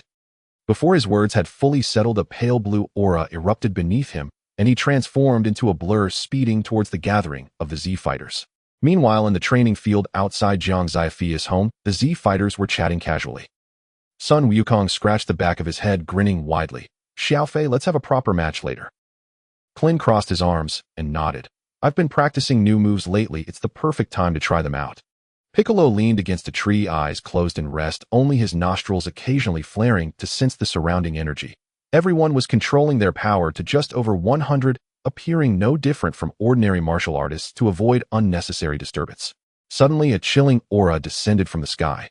The faces of the group changed drastically as they looked up in unison. There hovered Raditz, his black hair whipping in the wind, the green light of the scanner sweeping over each of them before finally resting on Sun Wukong. Clin was the first to step forward, adopting a combat stance and demanding, "Who are you? Why do you exude such a strong killing intent?" Raditz dismissed Clin with a glance, and after scanning his power level he laughed coldly. "My target is not someone as insignificant as you." His gaze locked onto Sun Wukong, observing the tail that coiled around his waist identical to his own. The number 130 displayed on the scanner filled him with disdain. What a waste. After all this time on this planet, your power level is merely 130. Then a significant smile crept across his lips as he spoke slowly. You truly have the same face as my father. Kakarot, Kakarot. Sun Wukong furrowed his brow in confusion, scratching his head. You must have the wrong person. My name is Sun Wukong, am a native of Blue Star, and have never heard that name before. Raditz was about to question, how could you not remember your own name? When Piccolo suddenly opened his eyes. He sensed the faint hostility emanating from Raditz. It was the scrutiny of a predator, the inherent urge to dominate of a Saiyan. It seems you're not here for a friendly visit. Piccolo snorted coldly, pushing off the ground as a burst of white energy erupted around him. The power surged, causing the earth to crack, rocks and wild grass flying through the air, even the distant houses ringing with the sound of shattering glass. Raditz's scanner went haywire, the readings skyrocketing from 300 to 500, then 5,000, 10,000. When the reading shattered the 20,000 mark, the scanner emitted a sharp crack before exploding, sending fragments scattering to the ground. Raditz's smile froze on his face as his pupils dilated, staring at Piccolo. The pressure from that white aura felt like a mountain suffocating him. His once proud power level of 1,500 felt utterly insignificant in the face of this force. His legs weakened uncontrollably, and he could no longer maintain his levitation, crashing to the ground with a thud, his knees hitting the rocky surface, painfully causing cold sweat to bead on his forehead. Only when Piccolo gradually reined in his energy, the white aura dissipating, could Raditz shakily rise, clutching the ground for support. Terror filled his eyes as he regarded Piccolo, his mind racing. How could there be such a terrifying person on this wretched planet? Their power level exceeds 20,000. His instinct for survival prompted him to switch tactics immediately. He suddenly turned to Sun Wukong, pointing at their tails, his voice feigning a choked sob. Kakarot. Look, we both have tails. I'm your older brother, Raditz. With that, he rushed to Sun Wukong, squatting down, while weeping and clutching Sun Wukong's leg tightly, wailing, Brother, our parents died in battle long ago, and we've been separated for so many years. I've searched for you in the universe for over a decade, and I've finally found you. His display of joyful reunion brought tears even to Clin's eyes, but Jiang Xiaofei rolled his eyes internally. Having seen Dragon Ball in a past life, he recognized Raditz's award-winning performance. If it weren't for his awareness of Raditz's true nature, he might have been genuinely moved. Sun Wukong was thrown off by this sudden family reunion, scratching his head, hesitating to reply. But I really am Sun Wukong, not Kakarot. I grew up with my grandpa, and have never heard of an older brother. For the next half hour, Raditz wept and lamented the Saiyan heritage, while weaving in tales of Sun Wukong's childhood mishaps, gradually swaying Sun Wukong into a state of half-belief, particularly when hearing that he was a Saiyan infant sent to Blue Star. Sun Wukong gazed at his tail, his eyes filled with shock. By the way, Kakarot, Raditz seized upon Sun Wukong's softened demeanor, quickly pressing, what is your current power level? After all this time on this planet, you must be stronger than me now, right? Sun Wukong scratched the back of his head, smiling awkwardly. I'm not quite sure how to say it. But I should be much stronger than my brother now. Without a power level scanner, he could only vaguely estimate based on his sense of ki, completely unaware that Raditz's hand hanging by his side was tightening into a fist, a glint of cold calculation flashing in his eyes. This calculating light concealed beneath the guise of brotherly reunion went unnoticed even by the soft-hearted Clin, but Jiang Xiaofei caught every detail, his fingers unconsciously rubbing his palm, already realizing this act of familial recognition had only just begun. Xiaofei, the main mission has been activated. Immediately proceed to the world of the demonized Dragon Balls to assist in defeating Raditz. Go now. 3, 2, 1. Mission failed. The system will enforce a mandatory unbinding. As Ling Yao's melodious voice echoed in his mind, Jiang Xiaofei felt the space around him suddenly distort. A powerful force of transmission enveloped him, instantly transporting him through dimensions. In the next moment, his feet landed firmly on a patch of scorched yellow grass, the soles of his shoes still feeling the lingering heat of the soil, remnants of the energy clash that had occurred. The air was thick with the smell of gunpowder and the charred remnants of Saiyan battle suits. He instinctively channeled the energy within him, a faint white glow emanating from his fingertips. Sensing several powerful auras, he propelled himself towards the battlefield. As he navigated through a grove of trees split in half by sheer energy, the full scene of the battlefield unfolded before him. Sun Wukong, clad in his signature orange martial arts uniform, was surrounded by a swirling white aura that crackled like flames.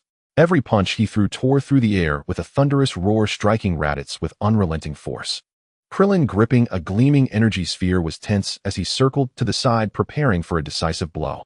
Yamcha had assumed a fighting stance, his gaze fixed intently on Raditz's movements, ready to lend support at a moment's notice. As for Raditz, his black battle suit was riddled with spiderweb-like cracks, dark red blood smeared across the sharp angles of his forehead.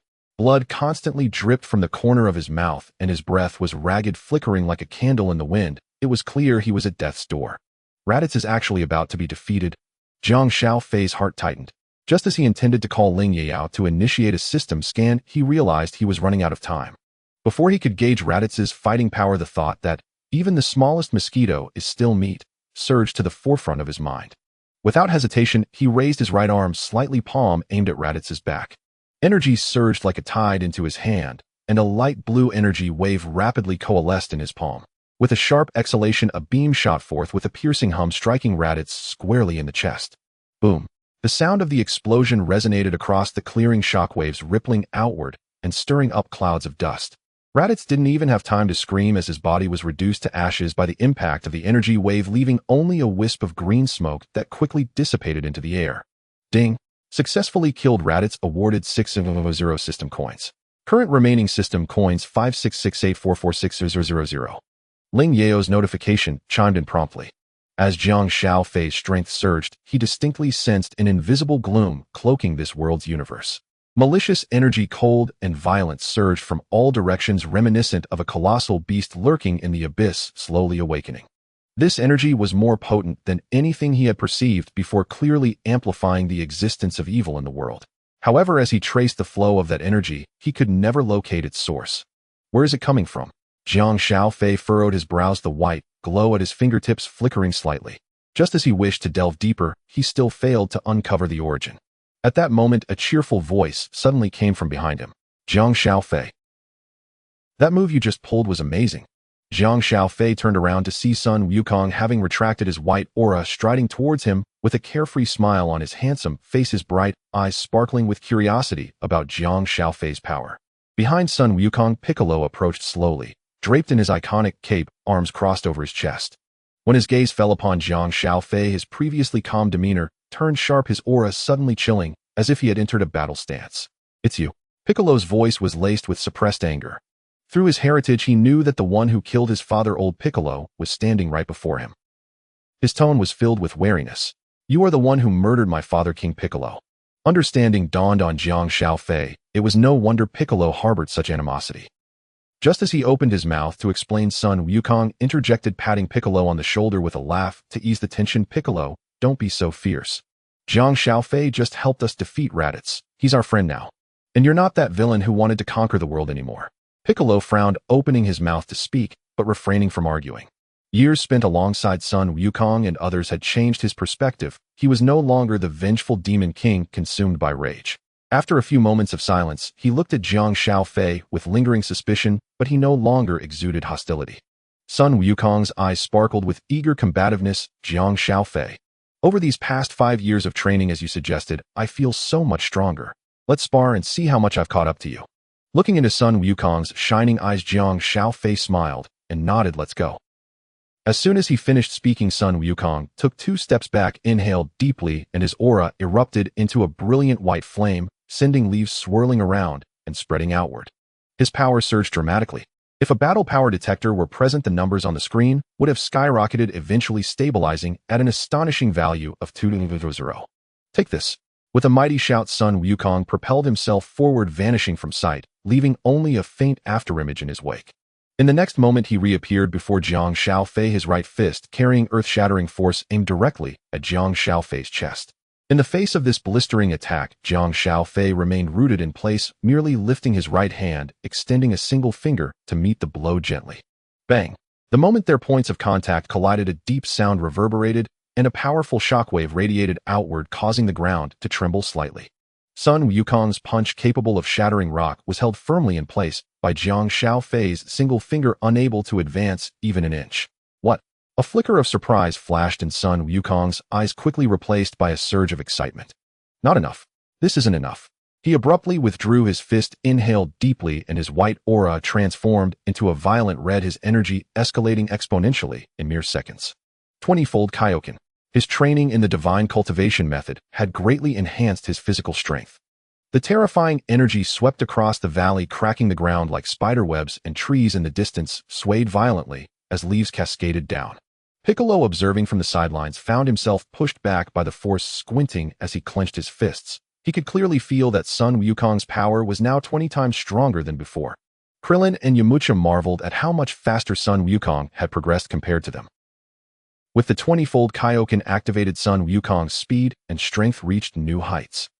His figure flickered in place, leaving behind dozens of afterimages as fists, knees, and elbows flew towards Jiang Xiaofei in a relentless assault, each strike accompanied by the roar of torn air, merciless and without respite. Yet no matter how rapid or powerful Sun Wukong's attacks were, Jiang Xiaofei stood firm, merely adjusting the direction of his finger, which seemed to act as an impenetrable barrier, blocking every advance. Sun Wukong's fists met Jiang Xiaofei's finger. Aside from the deep thud of impact, he couldn't budge Jiang Xiaofei even a fraction. After a frenzied barrage of attacks, Sun Wukong gradually came to a halt, the deep red aura around him fading away. Breathing heavily, sweat beading on his forehead, he gazed incredulously at Jiang Xiaofei's unwavering finger. Disbelief etched across his face. "Is the gap really this vast?" Sun Wukong muttered to himself, a hint of disappointment in his tone, quickly replaced by excitement. He lifted his head, gazing at Jiang Xiaofei, his eyes shining with astonishment. "Incredible! Jiang Xiaofei, I never expected there to be such powerful individuals in this world. I will train even harder from now on. One day, I will catch up to you." Jiang Xiaofei, seeing the determination in Sun Wukong's eyes, smiled and patted him on the shoulder. "Your progress has already been rapid. Keep it up, and I am sure you will surpass your current self in the future."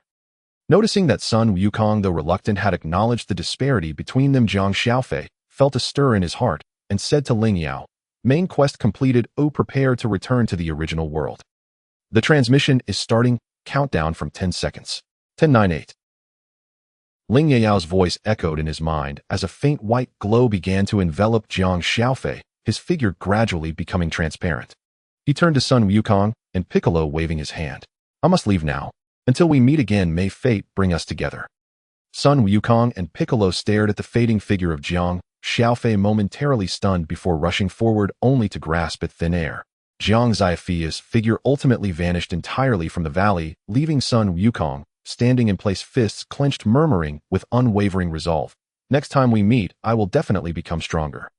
Jiang Xiaofei returned to his original world, where time had not changed and everyone had resumed their training. Raditz was astonished to discover that everyone here was stronger than him, making it impossible to follow their movements. As the day went by, Raditz spent time with everyone, observing their training and chatting to learn that this planet possessed Dragon Balls capable of granting any wish. Thus, he concocted an excuse to tell Sun Wukong that he needed to retrieve something from his spaceship before temporarily staying at Sun Wukong's home. Afterward, Raditz entered the spaceship, pondering to himself, "I should inform Vegeta that I might also get a piece of the pie." Once inside the cabin, he immediately contacted Vegeta, recounting all he had seen and heard on Earth. Vegeta contemplated silently. The opponent's battle power exceeds 200, and there is more than one of them, while his own power is only 1800. Although he could create a moon to transform into a great ape, doing so would consume a significant amount of energy, lowering his battle power to 12000. Even if he could reach 12000 in that form, the presence of two other Saiyans posed a considerable threat if they too transformed.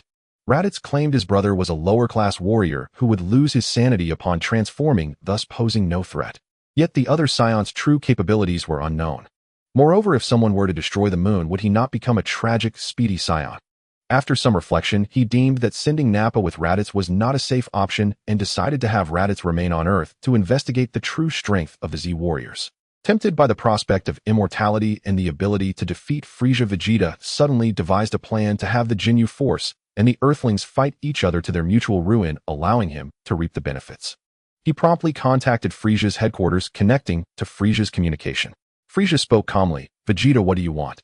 Vegeta feigned respect, his tone humble. "Lord Frieza, our team member Raditz detected a group of individuals on a planet called Earth with battle powers exceeding 200. His scouter was even damaged in the process. It can only measure up to 200, so we couldn't ascertain the exact power of those individuals. Moreover, and what else?" Frieza inquired, finally showing a glimmer of interest. Vegeta continued. "Raditz mentioned that the battle power of that group is likely formidable. Lord Frieza, could you send the Ginyu Force to assist us in eradicating them on Earth?" After a moment of contemplation, Frieza agreed. He tapped his fingers lightly against the throne's armrest, a sinister smile flickering in his crimson eyes. Once Vegeta's communication was completely severed, he slowly raised his gaze to the subordinates standing by his side and coldly commanded, "Summon the Ginyu Force." In less than half a minute, 5 distinct energy signatures appeared in the ship's hull. They struck a strange pose before standing at attention. Leading the group was Ginyu, tall and imposing with purple skin and golden armor, standing rigidly with his hands behind his back. He was followed by his uniquely shaped teammates Goldo, short and stout, nervously twisting the hem of his clothing, Rikuo, muscular with arms larger than ordinary, Berta, slender with an ethereal aura enveloping him, and Jis with silver hair cascading down and a haughty glint in his eyes. "Lord Frieza." Ginyu knelt on one knee and the others quickly followed, their voices unified in absolute reverence. Frieza leaned forward slightly, his tail swaying gently, his tone devoid of emotion. "That brat Vegeta found a surprise on a planet called Earth. Apparently there's a group with battle powers exceeding 200, which even broke his scouter." At this revelation, the Ginyu Force displayed their first signs of concern. Berta couldn't help but exclaim, "Over 200. Are the natives on that planet so powerful?" "Not just that," Frieza said, a cruel smile curling his lips. Vegeta also indicated that there is more than one strong individual. "Go and ask those natives if they wish to serve me. If they refuse, eliminate them. Now prepare yourselves and set out with Vegeta. Battle power over 200, and not just one." Rikuo clenched his fists, veins bulging on his arms, his eyes gleaming with excitement. "It's just what I need to stretch my muscles. It's been ages since I faced anyone worth using my full strength against." Jis tossed his silver hair, disdain evident in his voice. "They're just natives. So what if their battle power is high? They're merely unworldly monkeys. When we arrive, we can easily handle them." Goldo shrank back slightly, muttering quietly, "Over 200. Sounds terrifying. What are you afraid of?" Berta, suddenly beside Goldo, patted him on the shoulder, causing a gust of wind to billow his clothes. "With us around, even the strongest natives will have to obey. Either they submit to Lord Frieza or become cosmic dust." Ginyu raised his hand, silencing their chatter. His purple face showed little emotion, but his eyes shone with seriousness. "Silence. Lord Frieza's orders are paramount. First follow the orders and meet up with Vegeta. We will assess those individuals' true abilities once we reach Earth." He turned to Frieza, kneeling once more. "Rest assured, my lord, I will complete the task. If those natives are sensible, I will bring them under our banner. If not, they will be erased from Earth." Frieza nodded in satisfaction, his tail brushing along the throne's edge, his voice carrying an undeniable authority. "Very well. Remember, do not disappoint me. Prepare now and set off immediately after joining Vegeta." "Yes, Lord Frieza." The Ginyu Force responded in unison, rising and decisively turning away. Rikuo couldn't resist throwing a punch at the air, while Berta transformed into a blur, charging ahead. Jis followed at a leisurely pace, and Goldo jogged after them, with Ginyu bringing up the rear, glancing back at Frieza with absolute obedience in his eyes. The 5 figures quickly vanished from the hull, and the alarm signaling the spaceship's departure blared. A medium-sized spaceship slowly departed from Frieza's flagship, heading towards Earth. The seven entered the ship's hibernation chamber, embarking on a lengthy interstellar journey. Frieza leaned back against his throne, a glimmer of calculation flashing in his crimson pupils.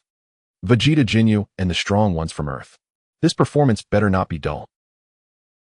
He tapped his fingers on the armrest, once more instructing his subordinates, keep a close watch on their movements. Report any exciting developments to me immediately. Yes, Lord Frieza.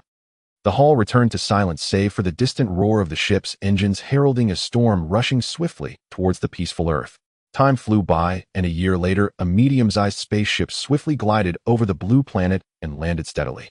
At that moment in the training ground, Raditz was being used as a sparring partner by Son Goku's son, receiving a relentless beating and emerging bruised and battered. As his grandfather Son Gohan was still alive, Goku's son did not inherit the name Son Gohan. In this life, for now we shall refer to him as Yebi Fan. Thanks to a mid-level talent enhancement potion, Yebi Fan's combat power far exceeded that of his previous lives' peers, leaving Raditz in visible agony, resembling someone wearing a mask of suffering. He gritted his teeth inwardly. Vegeta and the others are finally here. My days of hardship are finally coming to an end. After a year of training, Raditz's combat power had increased from 1,500 to 3,000. The spaceship's hatch slowly opened and Vegeta, Nappa, and the members of the Ginyu Force emerged one after another. Raikum was the first to speak, his tone dripping with disdain. Vegeta, you truly are a waste. We still have to come out ourselves. Vegeta, gritting his teeth in anger, dared not voice his rage, silently contemplating. Just wait. Ginyu, recalling the priority of completing Lord Frieza's mission, interrupted the two. All right, let's complete Lord Frieza's orders first. As he spoke, he activated his scouter, revealing a look of surprise. The highest combat power on this planet is only 3,000 and 4,000. What's going on here?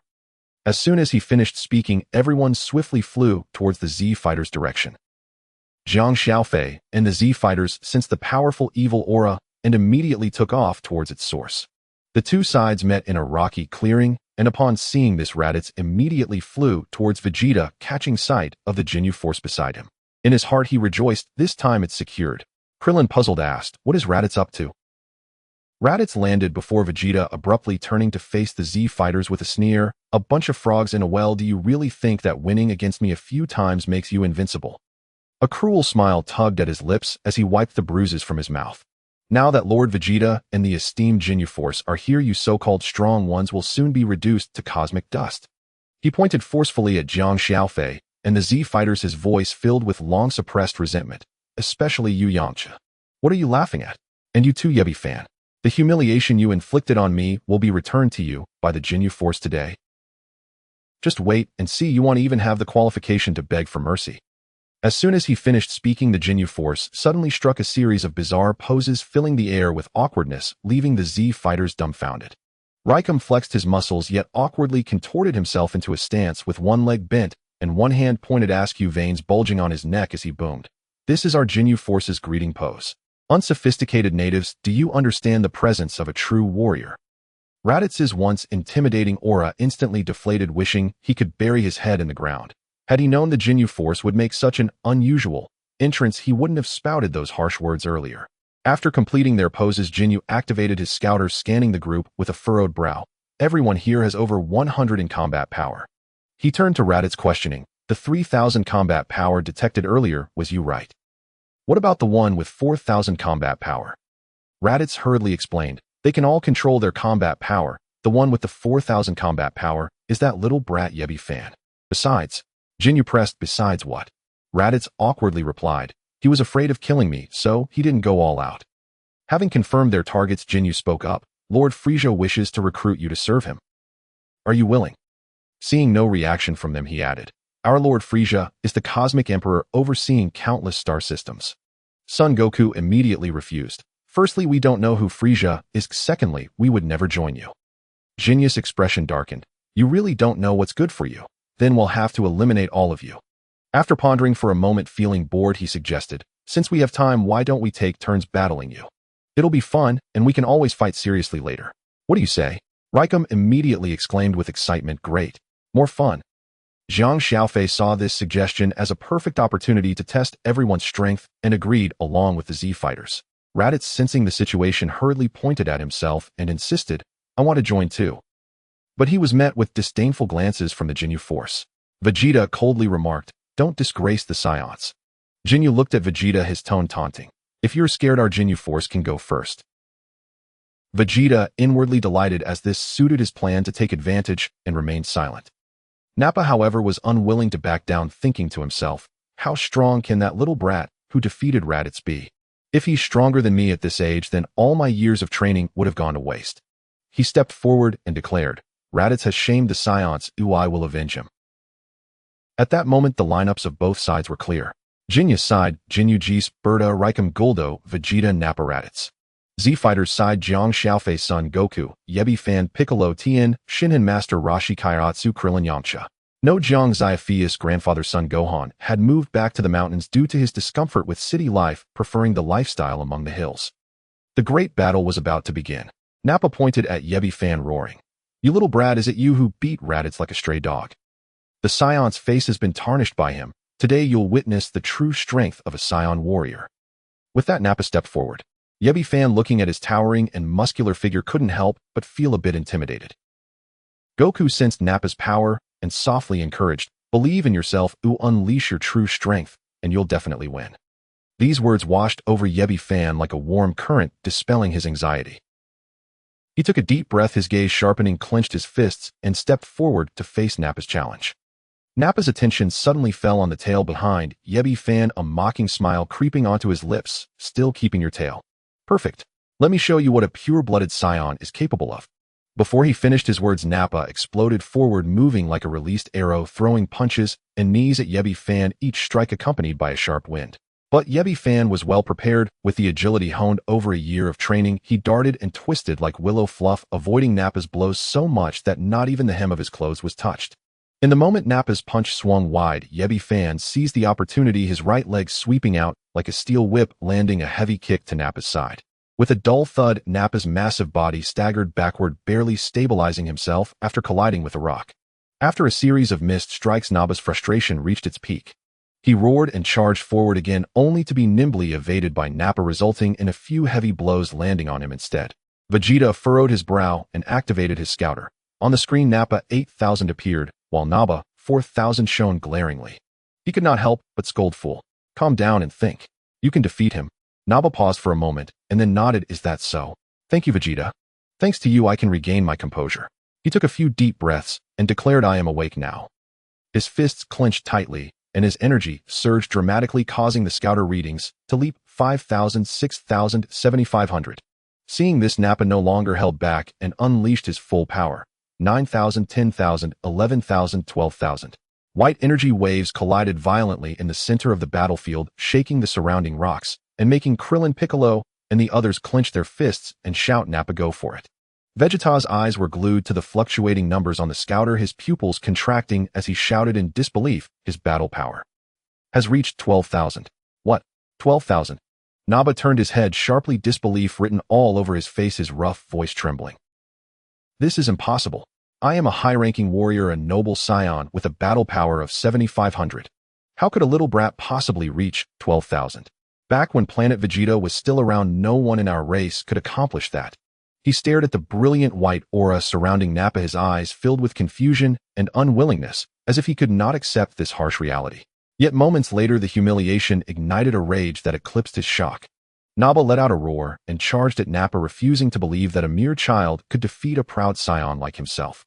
However, the vast disparity in power rendered all techniques futile. As Nappa launched his desperate assault, Nappa merely sidestepped, slightly effortlessly dodging his punch, and with his left hand clenched into a fist, he struck down hard. Bang! Before Nappa could react, Nappa's fist slammed into his chest. Nappa barely registered the movement before an immense force coursed through him. He was sent flying like a broken kite, crashing heavily against the rock wall, sending dust swirling into the air. Immediately afterward, Nappa raised his hand and unleashed several key blasts with a single hand. As the dust settled, Nappa struggled to stand, bloodied and battered, his battle suit reduced to tatters, his energy flickering like a dying candle. He slowly raised his head, looking at Nappa, who was approaching him step by step, and the arrogance and fury in his eyes faded, replaced by profound fear and despair. He finally understood that he had never been a match for this child from the very beginning. At that moment, Raditz behind him muttered to himself, You call me worthless, but look at you getting pummeled. From below, Riku shouted impatiently, You worthless fool, get down. Stop wasting time, let me take over. The members of the Jinyu force, except for their captain Jinyu, could not contain their eagerness to enter the fray and quickly engaged in a game of rock, paper, scissors, with Guldo ultimately winning. Naba descended the stage with a face full of reluctance, and Guldo stepped forward. The Z fighters sensed Guldo's energy and found it lacking, allowing them to relax slightly. Only Jiang Xiaofei understood that Guldo's psychic abilities allowed him to freeze time by holding his breath, albeit at a significant energy cost, and he could also directly restrain his enemies. He warned Nappa, "Be careful. This guy may not have strong combat power, but he's part of the Jinyu force, which means he has special abilities." Nappa nodded. "Got it, Uncle Jiang Xiaofei." Guldo stood confidently before Nappa, while Vegeta's scouter displayed Guldo 10,000. Nappa's expression grew serious as he rapidly gathered energy, sending 2 key blasts directly toward Guldo. Yet at the moment the blasts were about to hit, everyone was astonished to see Guldo appear on the other side. The energy waves grazed the rocks, exploding into a shower of debris. Nappa's pupils contracted. He had clearly locked onto his opponent, so how could Guldo have vanished? Afterward, Guldo frequently utilized his breath-holding ability to pause time, rendering Nappa powerless to retaliate, as he could hardly see the trajectory of Guldo's strikes. From the sidelines, Goku wore a serious expression, noting that Nappa was merely taking hits without any life-threatening danger. He thought, the boy needs experience, but then noticed that Piccolo was even more agitated than he, fists clenched tightly, nearly ready to leap onto the stage. Goku was dumbfounded and silently ridiculed, "Hey, who's the real father of Nappa? This isn't right. You are the formidable Piccolo after all." Before Goku could ponder further, an invisible force suddenly bound Nappa, locking him in place, as if he were caught in iron pincers, leaving him unable to move. Guldo used telekinesis to restrain Nappa while wielding a sharp rock aimed at his vital points. Seeing this, Jiang Xiaofei rushed forward to intercept the attack, saving Nappa. Guldo immediately activated his time pause, but the suspended space shattered like glass shards. Jiang Xiaofei spoke in a deep voice, "In this match we concede." He quickly retreated alongside Nappa to join Goku and the others, producing a Senzu Bean to feed to him. As Nappa consumed the Senzu Bean, he instantly regained his vitality, bouncing back to his feet. Guldo was in disbelief that his prized ability had been so easily countered, while the Jinyu Force members hadn't even seen Jiang Xiaofei's actions and were puzzled by the miraculous healing power of the Senzu Bean. GIs murmured, "Could he have special abilities like Guldo?" Jinyu scanned Jiang Xiaofei with his scouter only to find no energy response, his mind filled with questions, mistakenly assuming that Jiang Xiaofei possessed an ability that masked his battle power. He asked in a low voice, "Who's next to fight?" No sooner had he spoken than an angry Piccolo stepped forward, standing before Guldo and slowly twisting his neck. Naba gasped, "It's that Namekian." Vegeta added, "The Namekian possesses incredible abilities such as magic. The creator of the Dragon Balls could very well be him. This means there should be even stronger Dragon Balls on Namek." However, neither of them realized that this conversation had already been intercepted by Frisia's subordinates via Scouter and was being reported back to Frisia in real time. Upon hearing the Dragon Balls on Namek can grant any wish, Frisia's excitement was palpable as his tail whipped around, a cruel smile spreading across his face. "That Vegeta fellow is quite clever, trying to use the Jinyu Force to eliminate the warriors of planet Earth, while he himself reaps the benefits of the Dragon Balls. Fortunately, I had the foresight to keep an eye on him." Frisia sneered, contemplating, "Once I arrive at Namek, I'll first seek out the Dragon Balls and make a wish, then return to settle the score with Vegeta. My first wish will of course be for immortality. I may be powerful, but my lifespan is still limited. My second wish shall be to grow 5 centimeters taller. A short stature does not lend itself to the majesty of a galactic emperor. 5 centimeters is just right, not too much to appear awkward, yet it will enhance my presence." With that, he let out a sinister chuckle and commanded his subordinates set course for Namek at full speed. Returning to the battlefield, Piccolo quickly surged with energy, the white aura surrounding him expanding and intensifying rapidly. Vegeta's scouter registered 5,000, 10,000, 20,000. Ultimately, after a sharp beeping sound, the device exploded into fragments with a loud bang. This Namekian. Vegeta's pupils constricted, instinctively taking a step back as he swallowed hard. "He's actually stronger than I am." Beside him, Jinyu immediately activated his scouter. Being Frisia's elite squad, their equipment far surpassed the consumer-grade model Vegeta used. The numbers on the screen climbed swiftly, finally settling at the astonishing value of 80,000. Jinyu's eyes widened in shock, his hoarse voice filled with disbelief. 80,000 combat power. Guldo, still reeling from the revelation, had not yet regained his composure when Piccolo transformed into a blur and appeared before him. With a thunderous punch infused with rage, he struck Guldo's chest, the sound of shattering bones ringing clear. Guldo didn't even have time to scream before he was sent flying like a broken kite, crashing into a rock wall a kilometer away, instantly lifeless. The Ginyu Force was astonished, shocked not only by Piccolo's overwhelming power, but also panicked. What would they do with one less member in their formation? At that moment, Gisberta and Ricom stood with combat powers of 43,000, 42,000, and 45,000 respectively, knowing they were no match for Piccolo. They quickly converged, surrounding him in a triangular formation. Vegeta, Nappa, and Raditz, upon learning that this Namekian had a combat power of 80,000, were left dumbfounded, their jaws nearly dropping to the ground. Piccolo glanced at the three, encircling him, a disdainful smirk curling at the corners of his mouth. He raised his hand, tearing off his cape and hat, and tossed them to the ground. Upon impact, the fabric exploded into two deep craters due to the force of his energy, clouds of dust ascending into the sky. Ginyu Scouter immediately displayed 100000, and he shouted, "His combat power has reached 100000. You three run." Before the three could react, Piccolo struck them one by one, leaving them severely injured. Jiang Xiaofei, who had just missed the chance to eliminate Guldo, felt as if he had squandered a fortune. He hurried forward to finish off the three. 430000, system currency. 420000, system currency. 450000, system currency. Jiang Xiaofei thought to himself with satisfaction. Although it's a bit less, every bit counts. Vegeta and his companions were filled with despair upon witnessing this. They still had so many members yet to engage, and even if they wanted to escape, it seemed unlikely. Suddenly, a light bulb went off in Vegeta's mind. Son Goku, as a lower-class warrior, would lose his sanity after transforming into a great ape. If chaos ensued, perhaps they would have a chance to flee. With that, he called Nappa and Raditz over to shield him as he began to create an artificial moon. Meanwhile, on the battlefield, Ginyu sensed that things were turning dire. Despite having a combat power of 120000, there were still so many opponents left to confront. Just as he contemplated taking a step forward, Jiang Xiaofei struck him with a single energy wave, obliterating him into dust. System currency added 1.2 million. At that moment, Vegeta had completed the artificial moon, his power dropping to 12,000, casting it into the sky. Everyone looked up, and Son Goku, fixated on the moon, felt his heartbeat quicken involuntarily as his body began to enlarge, his energy surging rapidly. Everyone gasped, "What's happening? Where did that moon come from?" Son Goku's power skyrocketed from 500,000 to 500,000. A wave of violent power radiated outward, immobilizing everyone except Jiang Xiaofei under its terrifying pressure. Especially Vegeta, who muttered in disbelief, This aura seems even stronger than Frieza's. Frieza's 530,000 power never felt this terrifying. Moments later, Yajirobe began to grow, as well, his power jumping from 10,000 to 100,000. Vegeta's trio attempted to sneak away, but Jiang Xiaofei appeared before them in an instant, controlling his strength to severely injure them. System currency added 2850. He then tossed them onto the approaching spaceship, moving so swiftly that no one noticed. Vegeta managed to prop himself up against the ground and asked Jiang Xiaofei, "You won't kill us?"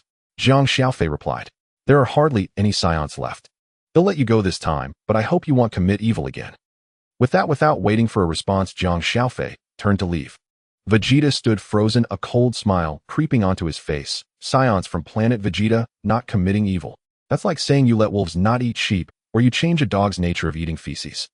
Raditz and Nappa were also bewildered, their previously tense bodies slackening as the pain from their wounds mixed with the disorientation of survival, causing them to collapse onto the ship's floor. Especially Nappa, who stared at Jiang Xiaofei's retreating figure, muttering, "This guy actually didn't kill us.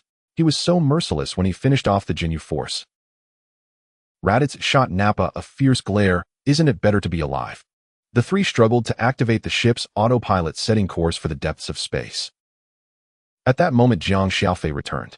Yajirobe's tail had been severed and was being cared for by Piccolo in a corner, while the battlefield was left with the Great Ape Son Goku. Tien Shinhan 240 Combat Power Master Rashi Kaiō-ken Krillin 1600 and Yamcha 0 then joined the fight. As everyone had learned the Kaiō-ken and enhanced their techniques, Yamcha quickly activated an 8x Kaiō-ken, a faint red aura erupting around him as his combat power surged from 120,000 to 96,000. Gritting his teeth, he charged at the Great Ape, Goku gripping his right wrist with his left hand to gather energy into his palm, Spirit Ball. The golden energy sphere slammed into the Great Ape's hind leg, only to erupt in a shower of golden sparks. The great ape in pain swung its leg violently, sending Yamcha flying like a broken kite, crashing into a rock wall, and spitting out a mouthful of blood. This isn't going to work. The gap is too large. Krillin shouted in panic, quickly clenching his fists and yelling, 12x Kaiō-ken. His combat power shot up from 160,000 to 192,000 energy slash. A golden energy blade spiraled toward the great ape's tail, but just as it was about to make contact, the great ape evaded it. Krillin's pupils dilated in shock. He actually dodged it. Tien's eyes widened, veins bulging on his forehead as he shouted, 12x Kaiō-ken. His power surged from 240,000 to 288,000. Soaring into the air, he crossed his arms in a X formation, four-body fist.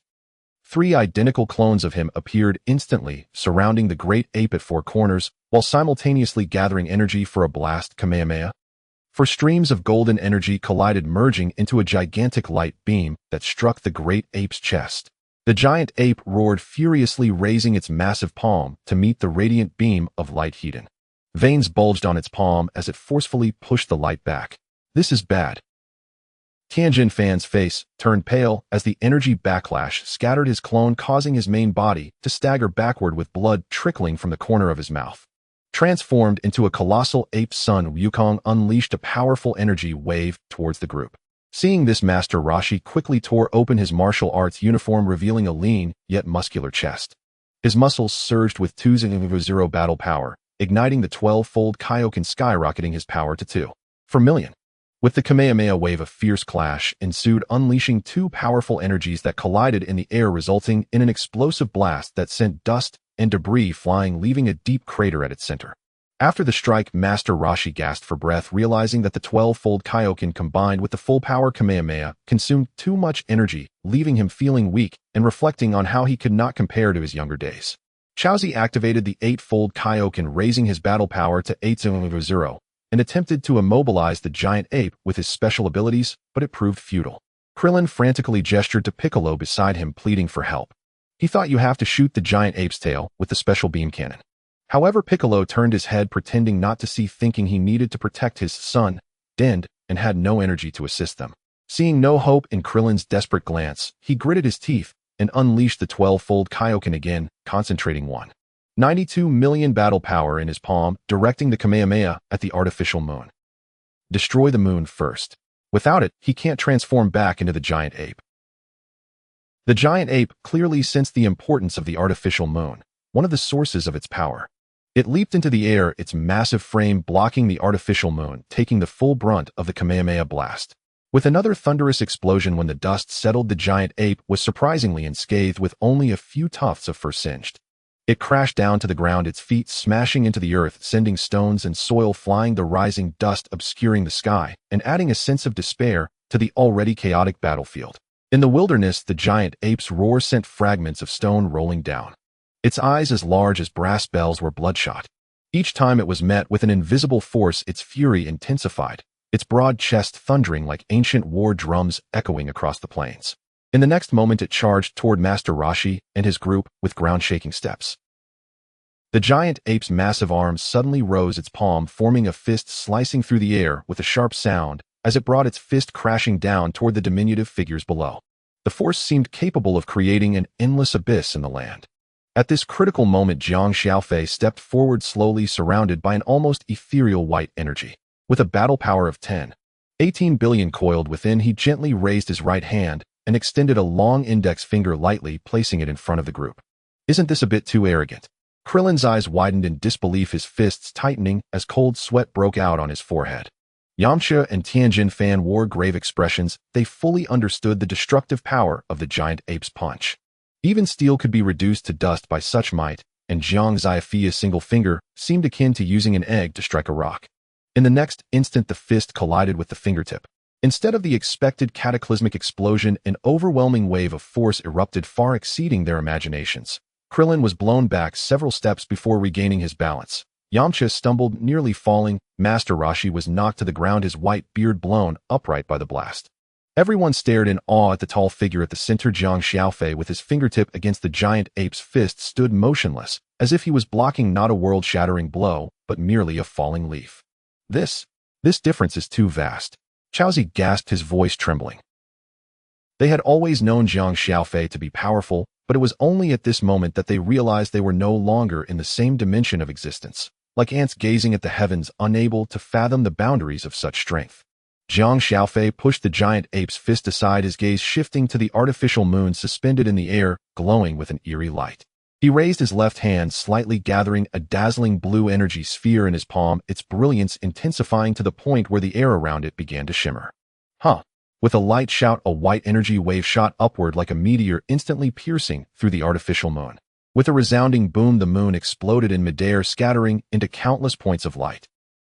As the artificial moon was destroyed, the red glow in the giant ape's eyes gradually faded, and its massive form began to shrink at a visible pace, finally crashing down heavily to the ground, transforming back into the unconscious Sun Wukong, creating a shallow pit in the earth. Moments later, Sun Wukong slowly opened his eyes, rubbing his groggy head alongside, then his face filled with confusion, unable to recall what had just transpired. Krillin hurried over, patting Wukong's shoulder with a hint of exasperation. "You finally woke up. You transformed into a giant ape and almost wiped us out. Yamcha and Tianjin Fan are still recovering." Wukong followed Krillin's gaze. Yamcha was leaning against a rock, clutching his chest with a pale face. Oi Chaozi was carefully helping Tianjin Fan wipe the blood from his mouth, who frowned in pain. Master Roshi sat on a nearby stone, gasping for breath, looking utterly exhausted. In this chaotic battle, aside from Jiang Xiaofei and the ever-vigilant Piccolo, almost no one emerged unscathed. "I'm so sorry." Wukong's face flushed crimson as he scratched the back of his head, repeatedly apologizing. "It's all my fault for not controlling myself." "It wasn't your fault," Jiang Xiaofei interjected, waving his hand to interrupt, his gaze sweeping over the remnants of energy left on the battlefield, still tinged with Vegeta's aura. "It was Vegeta's scheme. He created the artificial moon to provoke your transformation, intending to escape with Nappa and Raditz amid the chaos." "Vegeta?" Wukong's eyes widened with sudden clarity, scanning the area for the three Saiyans. "Did they get away?" "I let them go," Jiang Xiaofei replied, a hint of anticipation in his tone. "They possess potential and could become formidable opponents in the future." As his words echoed, the residual energy in the wilderness gradually dissipated, the stones ceased to roll, and the winds calmed. The crisis triggered by the artificial moon had finally reached a satisfactory conclusion under Jiang Xiaofei's overwhelming strength. As night deepened, Jiang Xiaofei pushed open the door to his home, the living room lights still aglow. Lu Qingqing was seated on the sofa, a thin blanket draped over her knees. Hearing the door open, she immediately stood to greet him. "Honey, how did it go? Are you hurt?" She hurriedly approached Jiang Xiaofei, her beautiful almond-shaped eyes filled with concern.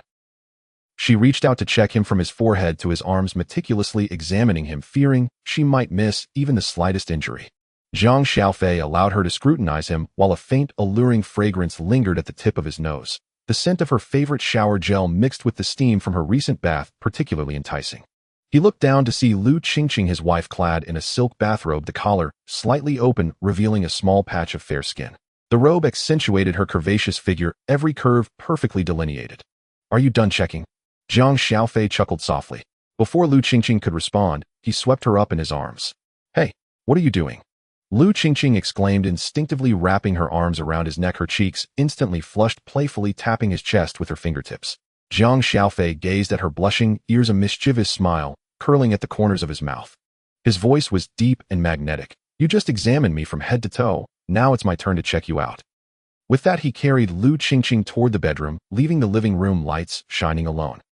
The bedroom door closed gently, and soon the air was filled with Lu Qingqing's shy protests, which gradually faded into gentle laughter, and a night of tenderness unfolded. As morning light pierced through the clouds, the first rays of dawn streamed through the floor-to-ceiling windows of the bedroom, casting a golden glow on the floor.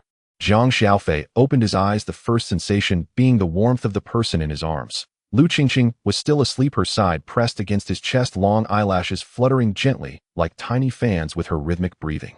Her nose occasionally brushed against his skin, exuding a childlike dependency. He lightly traced his fingertips over her smooth back, noticing the bathrobe's sash had loosened significantly, exposing her shoulder adorned with a few strands of hair still lingering with the faint fragrance from last night's bath.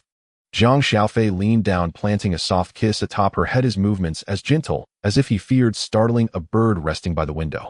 Perhaps the delicate motion disturbed her light slumber. Lu Qingqing's lashes fluttered, and she slowly opened her eyes. Her almond-shaped eyes, still clouded with sleep, resembled grapes covered in mist. Upon realizing it was Jiang Xiaofei, her lips curved into a soft smile, her voice hoarse from sleep. Good morning. Seeing her in such a lazy, dependent state, warmth mixed with a hint of mischief danced in Jiang Xiaofei's eyes. He reached out to pinch her flushed earlobe, his voice low and teasing. Good morning. The sun's already out, but wife, it's time for our morning exercise. Morning exercise, eh? Lu Qingqing was momentarily stunned. Before she could comprehend, Jiang Xiaofei flipped her over and pinned her down. His fingertips lightly grazed her side, causing her to giggle and evade him, her cheeks growing even redder. Only when she noticed the glimmer of mischief in his eyes did she belatedly understand the meaning of morning exercise. She pushed against his chest, pouting, You're at it again. Can't you let me have some peace in the morning? Before she could finish her sentence, Jiang Xiaofei leaned down and sealed her lips with his. Morning light filtered through the gaps in the curtains, illuminating the backs of their intertwined hands. The sounds of laughter in the bedroom gradually subsided, leaving only their warm breaths entwined, sweetening the morning moments. By the time they emerged from the bedroom, the sun had climbed high in the sky, its golden rays pouring through the floor-to-ceiling windows of the living room, brightening the floor. As they reached the end of the hallway, a rich aroma wafted through the air. Qin Yao was just stepping out of the kitchen with the last plate of fried eggs, wearing a cream-colored apron. Upon seeing Jiang Xiaofei and Lu Qingqing, she immediately beamed. Master, Sister Qingqing, you finally come out. Breakfast is ready and just waiting for you. The dining table was already laden with a feast, steaming millet porridge, golden and crispy fried eggs, bacon wrapped in sauce, and a platter of diced fruits with the utensils meticulously arranged. Lu Rian was seated at the table, helping the blonde Lanchi peel an orange. Seeing them approach, she waved with a smile. Come sit. The porridge is still warm, and Yao Yao's cooking has improved. You must try these fried eggs. They're crispy on the outside and tender on the inside. Tai Si set down her breakfast, adjusting her glasses with a teasing glint in her eyes. Look at you two taking your time. You must have had quite a bit of morning exercise again, huh? Lu Qingqing's cheeks instantly flushed, and she instinctively stepped behind Jiang Xiaofei, prompting laughter from everyone. Jiang Xiaofei chuckled as he wrapped an arm around her waist and sat down at the table, casually holding out a piece of bacon to her mouth. Ignore them, hurry, and taste this before you starve. Honey, I found the spaceship you asked me to look for. It's the very one the gods used to travel, located in the mountains near the Divine Temple. She continued, I sent a drone to scout it out. Although the hull is a bit old, the core engine and navigation system are intact. With a little refurbishment, it could be operational again. Jiang Xiaofei thought of the coordinates of Namek stored inside the spaceship and turned to Qin Yao. Could you please copy all the interstellar coordinates from the spaceship to the Divine-class ship? Qin Yao smiled sweetly. Sure, master. After breakfast, Jiang Xiaofei found the Z warriors and asked, Piccolo, as a Namekian, would you like to visit your hometown? He then addressed everyone. There must be many skilled fighters there. Would you all like to go and spar a bit?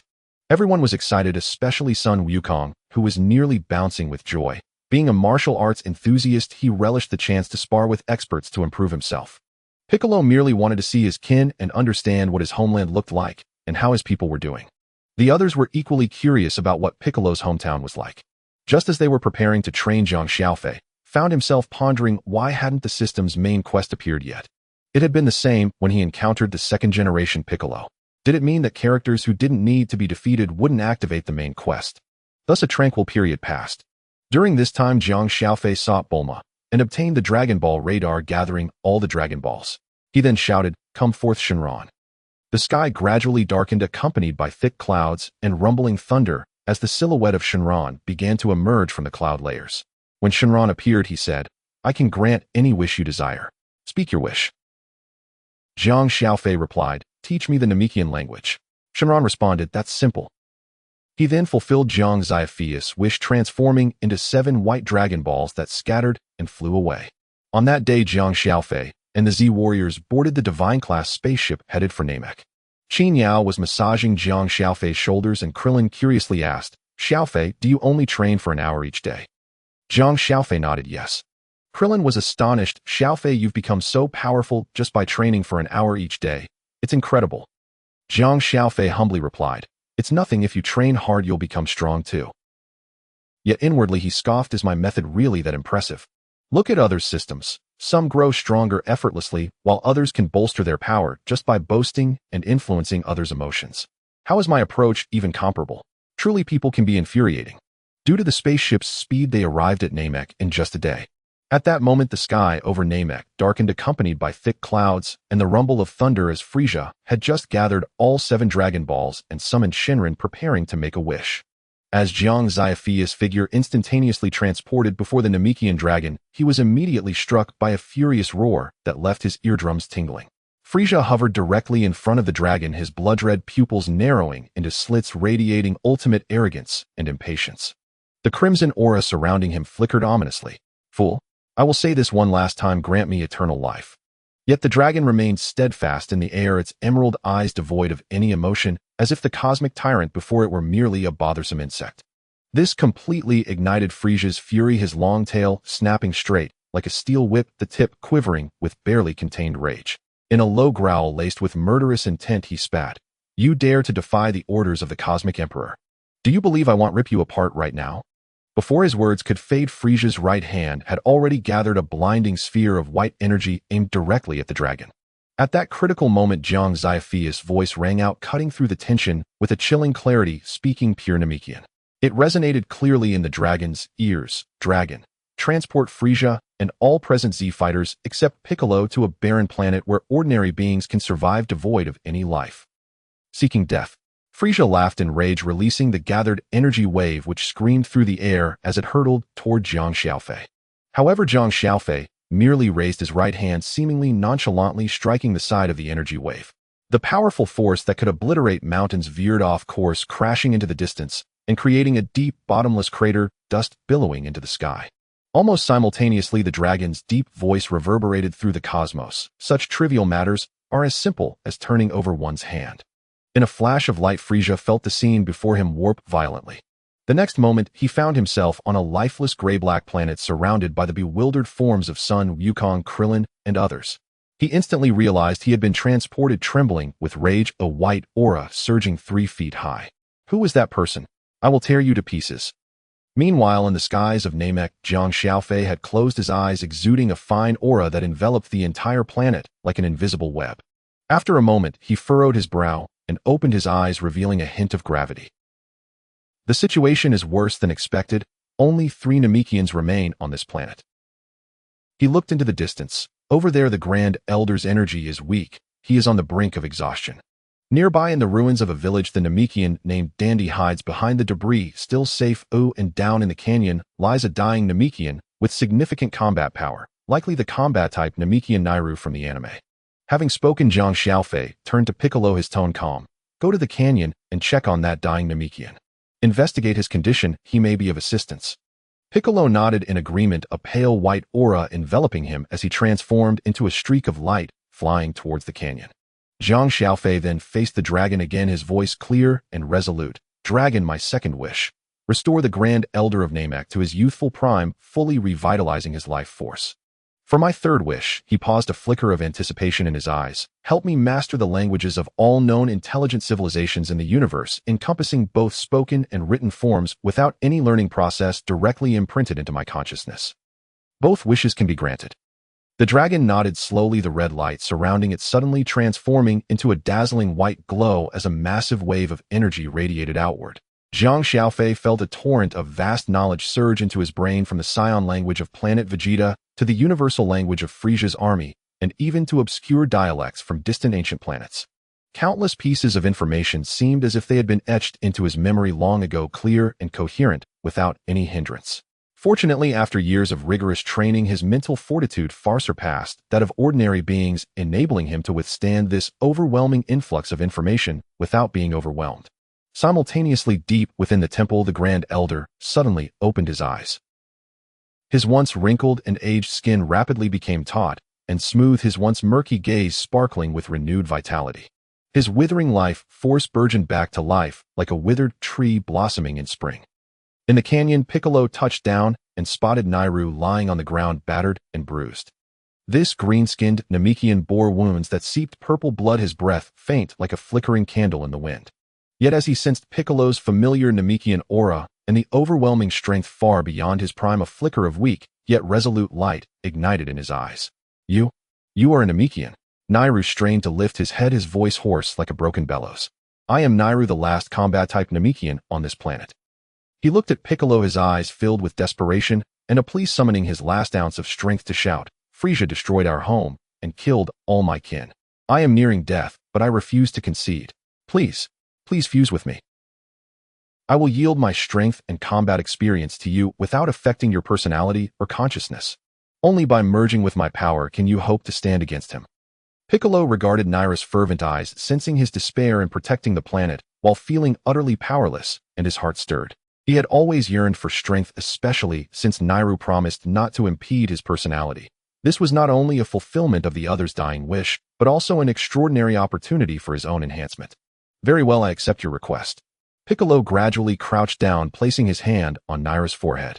A light green glow erupted from the point of contact, and Naira's body transformed into a streak of light, gradually merging into Piccolo. Piccolo's energy began to surge wildly, his combat power skyrocketing from its original 1,0,1,0,0, finally stabilizing at 1,6,0,0,0. Piccolo clenched his fists, slowly feeling the power coursing within him, a sensation stronger than ever before, even leading him to believe he could crush Frieza. Muttering in disbelief, joy sparkled in his eyes as his lips involuntarily curled into a smile, confidence washing over him like a tidal wave overshadowing all previous caution. As Piccolo soared back to Jiang Xiaofei's side, three figures raced toward them from the distance, their speed creating afterimages. It was Vegeta, Nappa, and Raditz. Having healed from their injuries and honed their abilities during their time in the medical chamber, all three had experienced a significant rise in combat power, especially Vegeta, whose aura was now even more refined and domineering. Jiang Xiaofei. Piccolo. Vegeta landed first, his gaze fixed intently on the two fists clenched tight, knuckles whitening with strain. His voice was laced with barely contained hatred. "You're going to confront that bastard Frieza next, right? Take us with you." He inhaled deeply, his tone resolute and full of vengeance. "That scoundrel destroyed planet Vegeta and slaughtered all our kin. I was powerless before, but now things are different. I have grown stronger, and so have you. This is the best chance for revenge. I will personally end his life."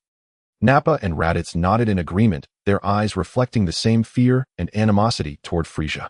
Though they did not harbor as deep a grudge as Vegeta, they too had suffered enough under Frieza's merciless rule. Jiang Xiaofei observed the determination in their eyes, offering no further words, simply raising his hand toward them. "Hold hands, come closer." Vegeta and the others immediately complied, gripping each other's hands tightly. Jiang Xiaofei then placed his left hand on Piccolo's shoulder, closing his eyes, as his mental energy expanded, resembling a radar searching for Frieza's unique, brutal energy signature. "I found him." In the next moment, a pale white light enveloped Jiang Xiaofei and the others, the energy of teleportation surrounding them. In a flash, the four figures vanished from planet Namek. When they reappeared, it was on the desolate planet where Frieza resided. As they landed, an overwhelming aura of terror surged forth, striking everyone with a breathless force akin to a tsunami. Frieza hovered in midair, his white energy flames blazing ever more fiercely, warping and trembling the very space around him due to the immense power he exuded. However, Jiang Xiaofei, contemplating the need for everyone to hone their skills, refrained from immediately dispatching Frieza. Frieza slowly opened his eyes, his hands hanging limply at his sides, his blood-red pupils brimming with icy malice. A cruel smile curled at the corners of his mouth as he remarked, "You finally arrived. To dare seize my chance for a wish, I shall kill you in the most brutal manner." A chill ran down Jiang Xiaofei's spine. This aura was several times stronger than what Frieza had exhibited in the original story. Frieza seemed to see through his thoughts, confident that his opponent was already intimidated by his strength, and sneered, "Do you know? Since my birth, I have never trained to aside from that entity. Almost no one in the universe is my match. A few years ago, when I learned that my brother Cooler was killed by a Saiyan, I realized there were still dangers in the universe, which instilled a sense of crisis within me. Since then, I have begun to carve out time for training." With a sudden explosion of power, his white aura shot up into the sky, unleashing a violent energy storm across the barren planet. "Now I am 10 times stronger than before. Today marks your demise." Frieza added with a sinister laugh, "By the way, if you were to use a scouter, my combat power should currently be at 5.3 million. Vegeta and the others were instantly dumbfounded. 5.3 million. Though they had undergone battles and injuries on Namek, which led to some enhancements after treatment, Vegeta's combat power was merely 3.0, Nappa's was 1.0, and Raditz was a mere 5.0. Raditz immediately felt a wave of trepidation, realizing that in this battle he was akin to an inconspicuous passerby, awkwardly suggesting, "This battle is beyond us, we should retreat quickly." Vegeta, with an arrogant gaze, retorted fiercely, "If weaklings wish to flee, then go ahead. I will not back down even if I die." Raditz dared not say more and quickly retreated to a safe distance. Nappa, sensing Frieza's terrifying aura, followed suit. The Z fighters wished to charge forward, but Piccolo, feeling the surge of power within him, raised a hand to stop them, declaring, "Leave it to me." He flew alone to face Frieza, his eyes ablaze with fury. "I will make you taste the wrath of the Namekians." As he spoke, he tore off his cape and turbaned the garments, crashing heavily to the ground, creating a deep pit and stirring up dust. Piccolo glared at Frieza, and due to his fusion with Nail, his hatred felt more visceral. Frieza, however, looked utterly disdainful. "The Namekians are nothing remarkable, they are all trash. I previously encountered the strongest warrior of your planet, and even if I stood still, he could not breach my defenses. Since you are also a Namekian, I hope you are not like that useless fool who only talks big and has no strength to back it up."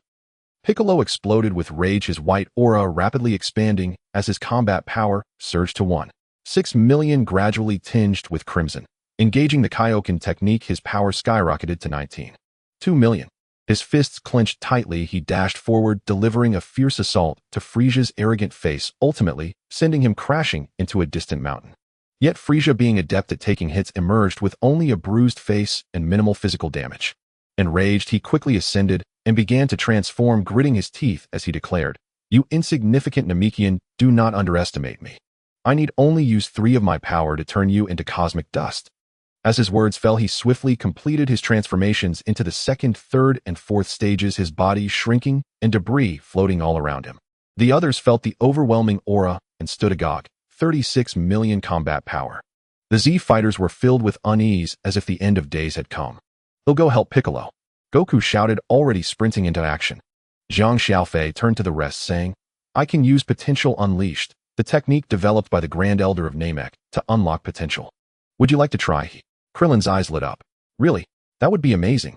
This Potential Unleashed technique consumes more energy the stronger the individual, but for Jiang Xiaofei, it was effortless to develop Krillin and the others. He held his hand just above Krillin's head, flicking his finger gently upward, and Krillin's combat power instantly surged from 190 to 1.9 million. Krillin muttered in disbelief, "Is this really my power?" overwhelmed by the sudden influx of strength. Jiang Xiaofei proceeded to unlock the potential of the others in turn, and Vegeta, not far away, also desired to join. But then tragedy struck. Frieza launched an energy blast that sent both Goku and Piccolo flying. In the chaos, Goku inadvertently knocked Vegeta away, leaving him on the brink of death, weakly murmuring, "How could this happen? Am I really going to die, and in such a disgraceful manner?" "Xiaofei, do you still have any Senzu Beans?" Krillin urgently asked. "I do." "Then let's buy some time," Krillin said, rushing toward Frieza along with Yamcha Tin, Shinhan Master Rashi Kairatsu, and others. Frieza scoffed, "Another swarm of pesky rats." Jiang Xiaofei quickly approached Goku and the others, pulling Senzu Beans from his pocket and handing them out. Goku's dying combat power of 530 soared to 3 million upon recovery. Vegeta reached 100, and Piccolo maintained 1.6 million. Jiang Xiaofei further unlocked Goku and Piccolo's potential, and they dashed back into the fray. Seeing this, Vegeta exclaimed, "You injure me, and then feed me a Senzu Bean. I can also increase my combat power." Following his suggestion, Jiang Xiaofei alternated between injuring Vegeta and providing him with Senzu Beans, resulting in his combat power rising to 3 million, and after unlocking his potential, it broke through to 30 million. However, when Goku and Piccolo arrived at the battlefield, the sight before them plunged everyone into despair. Frieza's fingertip condensed an energy wave, effortlessly piercing through Krillin's body. Goku froze, veins bulging, fury erupting within him like a volcano. Clenching his fists tightly, knuckles whitening, his voice trembled with intense hatred. You dare kill Krillin." The earth trembled violently, dust and rocks swirling into the air as Goku's hair flickered between black and gold. Vegeta, just arriving, watched this scene with wide eyes, whispering, "Could this be the legendary Super Saiyan?" Taking advantage of the chaos, Jiang Xiaofei managed to drag Krillin aside, sensing his faint aura, and immediately fed him a Senzu Bean. Krillin's wounds healed at a visible pace, and he pushed himself up, gratefully thanking Jiang Xiaofei. "Xiaofei, thank you." As soon as he spoke, Gohan, Tien, Shinhan Master Rashi Kairatsu, Yamcha, and Piccolo gathered around, everyone except Piccolo, filled with concern for Krillin's condition.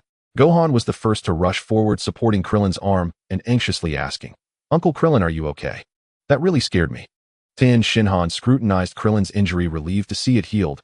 Thank goodness for the Senzu Beans, otherwise if that had continued.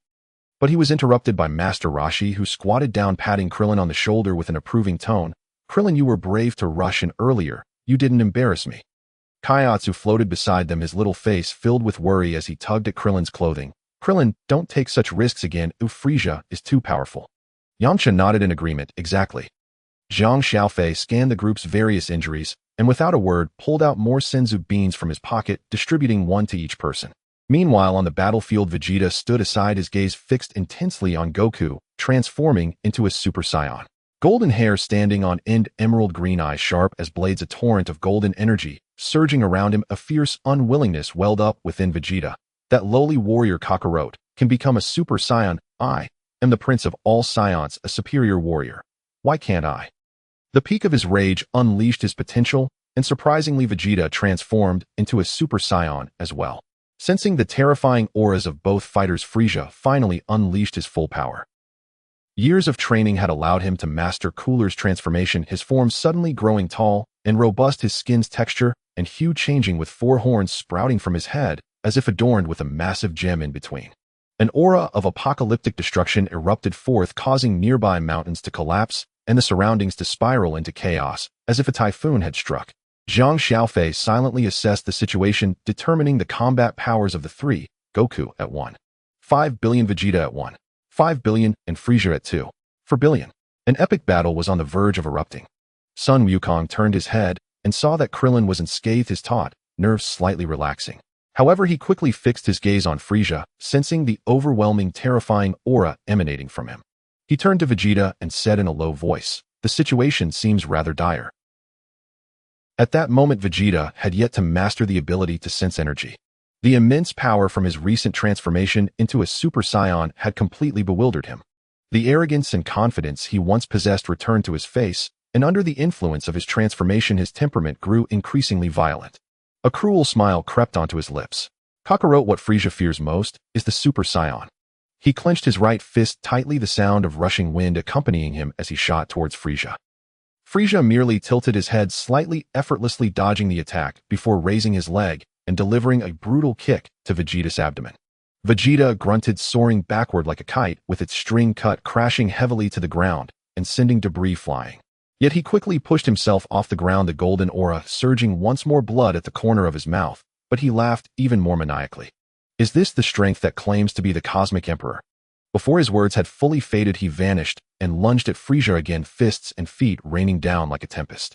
But Frieza remained stationary, easily deflecting all of Vegeta's attacks with mere sidesteps and raised hands, even having the leisure to swat away Vegeta's punch, his tone dripping with mockery. "Vegeta, you wild monkey, you don't actually think you're capable now, do you?"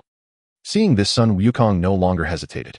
His golden aura enveloped him, and he transformed into a streak of golden light, launching a heavy punch at Frieza's back. Frieza had sensed it coming and seized Sun Wukong's wrist, yanking him forward and delivering a powerful knee strike. Sun Wukong grunted in pain, struggling to catch his breath as he was pushed backward, his body tilting dangerously as if struck by a heavy hammer, plummeting toward the ground. There was a tremendous crash, and the earth was gouged out into a pit several meters wide, sending him deep below the surface. He struggled to rise, but the excruciating pain in his chest froze his movements and blood trickled from the corner of his mouth. Frieza slowly retracted his knee, looking down at Sun Wukong in the pit with a mocking tone. "Is this what they call the legendary Super Saiyan? Hardly impressive." Vegeta, witnessing this, had his eyes turn crimson. The golden aura around him surged violently, even his hair trembled from the unleashed energy. Ignoring technique, he charged at Frieza like a madman, channeling all his power into his fists and striking fiercely at Frieza's head. Frieza raised an eyebrow, sidestepping the brutal attack, while simultaneously grabbing Vegeta's arm. With a sudden forceful throw, Vegeta was flung away like a top, crashing heavily into a nearby rock wall, which shattered instantly, burying him beneath the rubble. Yet Vegeta seemed impervious to pain, bursting forth from the debris, his golden aura more ferocious than before. "Frieza, I will tear you apart." He lunged forward again, only to be met by an energy blast from Frieza that struck his shoulder, sending him staggering backward, a gaping wound opening up and blood gushing forth. Both Sun Wukong and Vegeta clutched their wounds, gasping for air as they struggled to ascend. Their golden auras had dimmed considerably, clearly showing they had exhausted their strength. Watching from the sidelines, Jiang Xiaofei understood the situation. The disparity in power between the two sides was evident, and Son Wukong and Vegeta had just transformed into Super Saiyans, failing to fully harness their newfound strength. No longer observing, he reached into his pocket and pulled out 2 Senzu Beans, tossing them to the 2 warriors with a grave expression. Catched. Son Wukong and Vegeta instinctively caught them, and without a second thought popped them into their mouths. After a few chews, a warm surge swept through their bodies, healing their wounds at a visible pace, and their exhausted energy replenished rapidly, even stronger than at their peak. Frieza watched as the 2 quickly regained their vitality, his brow furrowing, a hint of confusion and wariness flashing in his eyes. What did you just eat? How could it restore your injuries so instantly? Vegeta wiped the blood from the corner of his mouth and provocatively smiled. And who do you think you are to know? After I knock you down, perhaps I'll give you a glimpse of it. As he spoke, his golden aura surged again, this time more refined. Having just experienced a crushing defeat, he had faintly grasped the threshold of controlling the Super Saiyan power. Son Wukong also slowly tightened his fists, feeling the abundant power within him. The impatience in his golden eyes faded, replaced by a steadiness. Vegeta, let's not charge in recklessly this time. We should work together. Though reluctant, Vegeta understood that a solo fight was futile against Frieza. He let out a cold snort in agreement. The 2 positioned themselves on either side of Frieza, closing in on him with a combined assault. Their golden auras intertwined, generating an oppressive force that could contend with Frieza. Seeing this, Frieza's playful demeanor vanished, replaced by seriousness. He raised his hand, gathering purple energy, the gems on his horns glowing ominously. Even if you've recovered, what difference does it make? You will die here today. Without a moment's hesitation, the purple energy in Frieza's palm surged, dramatically transforming into a massive energy beam several meters wide, sweeping towards Son Wukong and Vegeta. The aura of annihilation froze the surrounding air, and the ground was carved into deep ravines by the energy's aftermath. Scatter! Son Wukong shouted, swiftly retreating while raising his hand to gather a blue energy blast, launching it at the side of the beam. Vegeta reacted quickly, channeling all his energy into his hands, unleashing a powerful energy wave that collided with the edge of the beam.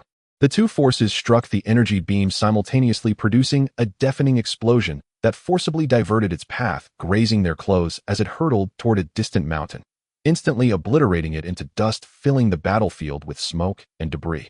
Taking advantage of the moment, Son Wukong flashed behind Frieza, gathering all his strength to unleash a Kamehameha.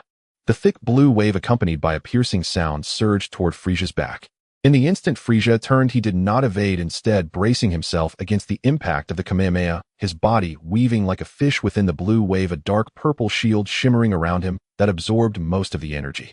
In the next moment, he broke free from the wave's confinement and suddenly appeared in front of Son Wukong, his right hand charged with a dense purple energy, ruthlessly smashing towards Son Wukong's face. Son Wukong's pupils constricted, and in a panic he raised his hand to block it. The sound of a dull thud echoed as a bone-chilling pain shot through his arm, sending him staggering backward, his golden aura wavering. Frieza, relentless in his pursuit, followed closely, sweeping his left leg in a vicious kick that landed heavily on Son Wukong's side. Son Wukong grunted, flying backward like a kite severed from its string, crashing into a massive boulder that shattered instantly. Kakarot!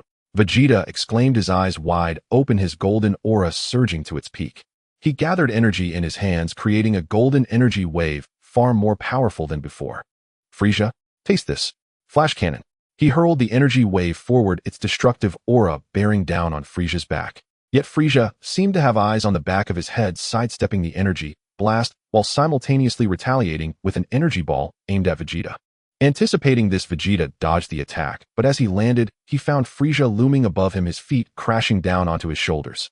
With a sharp crack, Vegeta's shoulder bone shattered, blood instantly staining his clothing, and he collapsed to the ground on one knee, his golden aura dimming. Frieza looked down at him, his tone dripping with cruelty. The Prince of Saiyans. Just an ant beneath my foot. With that, Frieza seized Vegeta by the hair and delivered a brutal punch to his back, causing Vegeta to cry out in agonizing pain. Before this moment, the Z fighters had all lamented how wonderful it would be if their powers could be even stronger. Seeing this, Jiang Xiaofei spoke up. I may not be talented, but I know the method to unleash one's full potential. Clin stared in shock and exclaimed, Xiaofei, you know so much. As soon as he finished speaking, Jiang Xiaofei swiftly transformed into Super Saiyan 4. The others, unable to sense his ki, could only marvel at his physical transformation, exclaiming, he looks incredibly cool. Tianjinhan couldn't help but ask, what is this? Jiang Xiaofei replied, this is Super Saiyan 4. They all turned to see Son Goku and Vegeta the Super Saiyans struggling under Frieza's oppression. Then they looked back at Jiang Xiaofei rendered speechless and unable to imagine the extent of his newfound power. With his overwhelming strength, Jiang Xiaofei required no lengthy incantations like old Kaiō-ken, and he quickly awakened everyone's potential. A feat akin to the mysterious Gohan state based on their inherent abilities and further developed as those abilities increased. Moreover, given that they were already the most gifted fighters on Earth and had consumed intermediate enhancement potions while practicing divine techniques, they each achieved astonishing boosts. Klin 200x increase. Yabiken 1000x increase. Piccolo 210x increase. Taiyan Han 200x increase. Master Roshi 190x increase. Chaozu 150x increase. Yamcha 170x increase. Klin's fighting spirit ignited as he declared, "I want to avenge Frieza. Taiyan Han, I need your cooperation. Use your most powerful solar flare on him." Feeling his resolve, Tianjin Han responded decisively, "All right." Jiang Xiaofei reverted to his normal state, and seeing Son Goku and Vegeta in dire straits tossed them some Senzu Beans, but the battle remained grim.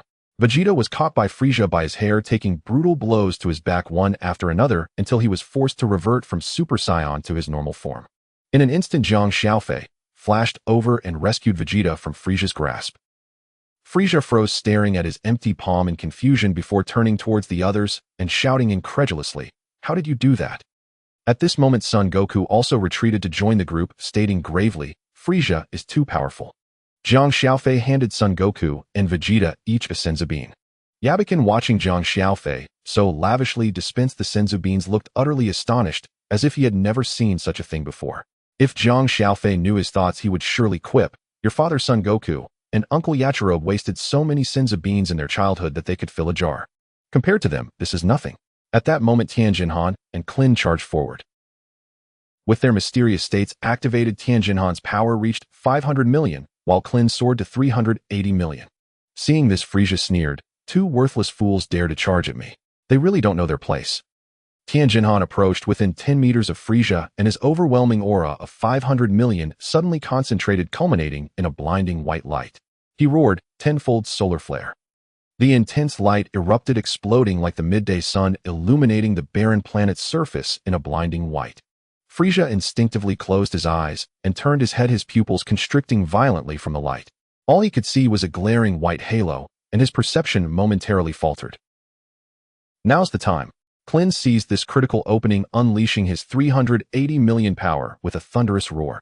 He shut his eyes tight, relying solely on the ki to locate Frieza with precision.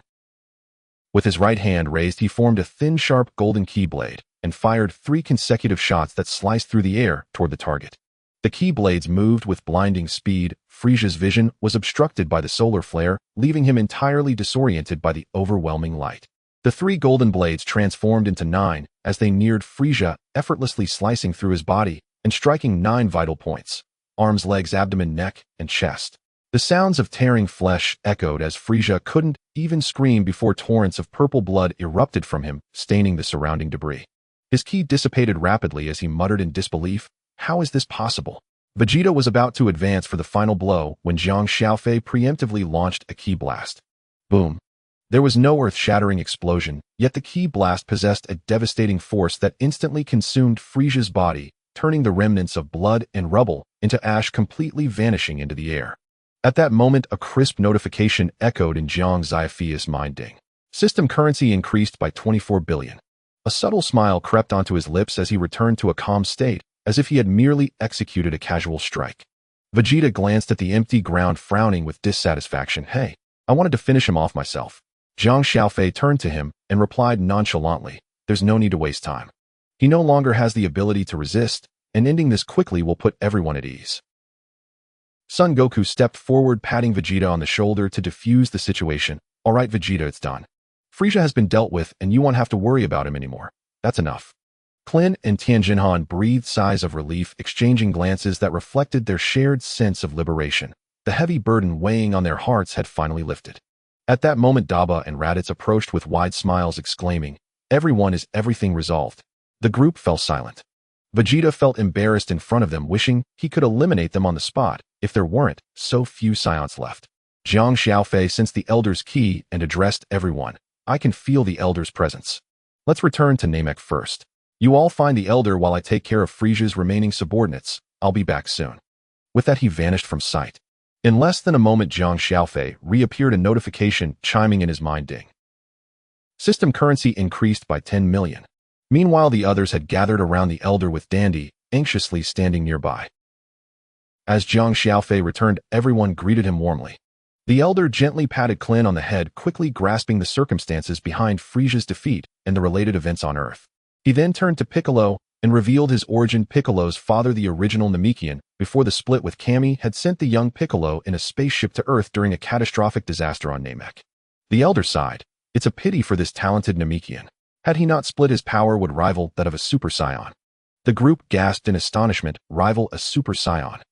Vegeta scoffed, privately dismissive. Namekians love to boast. They're just another alien race. How could they compare to Saiyans? The elder bowed slightly to everyone, his tone sincere. Thank you all for eliminating this scourge Frisia from Namek. This kindness will be remembered by Namekians for eternity. Piccolo, recalling the Namekians who perished under Frisia's tyranny, frowned deeply and said, There's no need for thanks, elder. Many of our kin suffered greatly. Once we return to Earth, we will use the Dragon Balls to resurrect them all. The elder's eyes glimmered with gratitude as he nodded slowly. With your words, I can rest easy. Jiang Xiaofei observed the scene before him, a gentle smile playing on his lips. Since everything is resolved, let's prepare to return to Earth as soon as possible.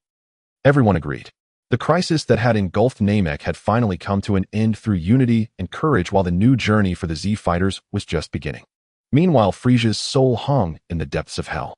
Though lacking a physical form prevented his power from growing, his intense rage propelled his essence to astonishing heights. In the divine spaceship, Jiang Xiaofei received the gentle and sweet voice of Ling Yao flowing like a clear spring over jade. Xiaofei, the main quest has begun. Proceed immediately to the demonized Dragon Ball world to assist in defeating Frisia. Failure to complete the task will result in forced disconnection from the system. 10-9-8. Jiang Xiaofei muttered to himself. Only you could deliver such a delightful message with such terrifying implications. Upon arriving at the demonized Dragon Ball world planet Namek, he witnessed the Dragon Ball warriors engaged in a fierce battle against Frisia. To his surprise, the supposedly vanquished Ginyu Force, Ginyu Guldo Jis, and Berta, hovered nearby on a cliff, watching the chaos unfold like a theatrical performance, even mocking. Frisia is taking his sweet time. That Saiyan monkey can't hold out much longer. A bunch of spectators will deal with them first, Jiang Xiaofei declared, raising his palm, where a blue energy wave quietly coalesced before he unleashed 5 consecutive blasts. As the energy waves sliced through the air, they left behind faint trails of light, moving so swiftly they surpassed the limits of the human eye. The Ginyu Force remained engrossed in their commentary on the battle, unaware of the approaching energy waves until it was too late. They were struck instantaneously, dissipating into wisps of black smoke, the very cliff beneath them crumbling to dust from the shockwave. Ding. System currency increased by 130 million. Jiang Xiaofei turned to face the Z warriors only to find them all collapsed on the ground. As Goku and the others saw Jiang Xiaofei approach, it was as if they had grasped a final hope. Vegeta lay on the ground, weakly inquiring, Who is he? How can you still harbor hope in the face of such a terrifying Frisia? Goku gasped. His name is Jiang Xiaofei, our ally, and his strength far exceeds our imagination. A flicker of hope rekindled in Vegeta's eyes as he noticed Jiang Xiaofei's tail, murmuring to himself, so powerful. Could he be the legendary Super Saiyan? Mistakenly believing Jiang Xiaofei to be a Saiyan from planet Vegeta, he taunted Frisia. This is the Super Saiyan you fear the most. Frisia's pupils narrowed, a flash of furious provocation igniting in his crimson gaze. He barely glanced at Vegeta, his fingertips suddenly glowing with a purple light. With a swift motion, a death beam shot forth like lightning, piercing through Vegeta's chest and splattering blood across the red sandy ground, creating a shocking crimson stain. Annoying insect, Frisia coldly retracted his finger, his tone dripping with derision. I despise lies. Super Saiyan, just a tedious self-deception of your kind. If you insist on being so deluded, you will seek your own demise. As Vegeta's life force ebbed away, he looked at Jiang Xiaofei and haltingly recounted his past. Actually, planet Vegeta wasn't destroyed by a meteor. It was Frisia's doing. We Saiyans were always under his command, laboring tirelessly for him, yet aside from us few, the rest of our race were slaughtered. Tears of humiliation streamed down his face. Feeling somewhat awkward, Jiang Xiaofei scratched his head and replied, I'm not from planet Vegeta. Vegeta's eyes widened in disbelief. Nanny, he gasped, nearly choking on his last breath. Jiang Xiaofei promptly retrieved a Senzu Bean from his pocket, tossing it into Vegeta's mouth, then fed each of the other Z warriors a bean, as well, saying solemnly, "You all need to find a place to hide." Goku and the others quickly urged, "Be careful," before retreating to observe from a distance, while Vegeta's injuries rapidly healed, retreating with a complex expression.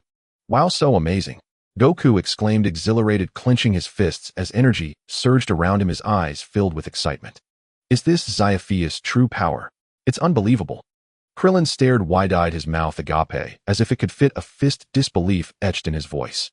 "Is this really Frieza, the one we could never defeat, even at our full strength? He got blasted away with just a finger." Yamcha swallowed hard, instinctively touching his chest, where he had been injured by Frieza previously, still ached. Now witnessing Jiang Xiaofei effortlessly overpowering Frieza, he felt his worldview shatter. Vegeta clenched his fists, knuckles turning white from the strain, his face contorted with resentment and jealousy, as he muttered under his breath, "Damn it. Why is his power so unmatched despite both of us having tails? This is not a battle on the same level." From the clouds of dust, Frieza's figure slowly emerged, a trace of blood at the corner of his mouth, evidently wounded from the earlier encounter. Yet his eyes burned with madness, his aura swelling again, now several times stronger than before, causing the sandy ground beneath to crack like spiderwebs. "I only used less than 5 of my power earlier. That was merely warming up." Frieza licked the blood from his lips, his tone filled with arrogance. "Now let me show you the true strength of the universe's emperor. Just 50 of my power is enough to reduce you to cosmic dust." Jiang Xiaofei opened the system panel and glanced at Frieza's battle power data. Frieza battle power 3 billion, demonized x 50. In contrast, his own base battle power had stabilized at 108. 8 billion, a chasm of difference. Sensing the surge of Frieza's aura, the Z warriors hiding at a distance turned pale again. Master Roshi wiped the cold sweat from his forehead, waving his hands repeatedly. No, my old bones can't handle a battle at this level. Uid, better hurry back to Earth and retire." Dumpling crouched behind Tien, his voice trembling. "Planet Namek is terrifying 1,000 times worse than Master Rose's hell training grounds." Gohan was so scared his legs trembled, hands clasped together. "To want to go back to school. I never want to come to a place like this again." Frieza ceased his chatter, transforming into a purple flash, swiftly charging at Jiang Xiaofei. His right hand clenched into a fist, gathering 50 of his power, emanating a cataclysmic might as he smashed toward Jiang Xiaofei's cheek. This punch was several times faster than before, the energy rippling visibly in shockwaves, causing the ground to cave in several meters. Jiang Xiaofei remained rooted in place, not even lifting an eyelid. Frieza's movements appeared to him as if played in slow motion, rendering evasion unnecessary. Bang! Frieza's fist landed squarely on Jiang Xiaofei's cheek, yet the anticipated sound of cracking bones and the scene of being sent flying never materialized. Jiang Xiaofei merely tilted his head slightly, as if savoring something, before raising an eyebrow with a nonchalant tone. "I must ask, did you skip breakfast? That punch felt like a tickle, while I hardly sensed anything." Frieza's pupils suddenly shook, his arrogance freezing in an instant, replaced by sheer astonishment and disbelief. He leaped backward, creating a distance of several dozen meters, fixating on Jiang Xiaofei's face, murmuring incessantly, "Impossible. This is absolutely impossible. How could 50 of my power leave not even a scratch on you? What kind of monster are you?" Before his words could fully escape his lips, Frieza abruptly raised both hands, unleashing dozens of purple death beams that shot forth from his fingertips. These beams were finer and faster than before, instantly engulfing Jiang Xiaofei's figure in a dense barrage. The beams detonated upon impact, a deafening explosion resonating as a massive mushroom cloud surged into the sky, the scorching shockwave radiating outward, causing even distant mountains to tremble in fear. "Ha ha ha! Now you must realize my might." Frieza gasped, gazing at the center of the explosion, where smoke billowed, a triumphant smile finally breaking across his face. "No matter what monster you are, before 50 of my power, you shall be reduced to fragments." "Fool," Vegeta scoffed from behind a hill, his tone dripping with disdain. "He didn't even dodge just now. Your petty attack couldn't even breach his defenses." As the smoke cleared, Jiang Xiaofei stood unharmed, not a single mark on him. A bead of cold sweat trickled down Frieza's forehead as he sneered. "It seems you warrant my full power." As soon as he finished speaking, veins bulged across his body, his battle power skyrocketing to 6,050 times enhanced, unleashing an even more terrifying aura. "Only a slight increase from before," Jiang Xiaofei remarked indifferently. This statement ignited Frieza's fury. He was the emperor of the universe. When had he ever been so underestimated? With a fierce grip, he clenched his right fist, launching himself at Jiang Xiaofei with world-destroying intent. Jiang Xiaofei mirrored the action, raising his own fist to meet Frisia's assault. The collision of their fists shattered Frisia's entire arm in an instant, causing him to stagger back in agony, a chilling wail escaping his lips, eyes swirling with profound despair. The gap in their powers was simply too vast. In honor of the strong, I shall send you on your way with this technique. Kamehameha. As Jiang Xiaofei's voice echoed, a massive blue energy wave surged toward Frisia. No. Frisia let out a desperate roar, attempting to gather energy with his remaining hand to resist, but the disparity in power was insurmountable. His energy wave was effortlessly repelled. In the next moment, Frisia was completely engulfed by the blue energy wave, leaving not a trace behind. Ding!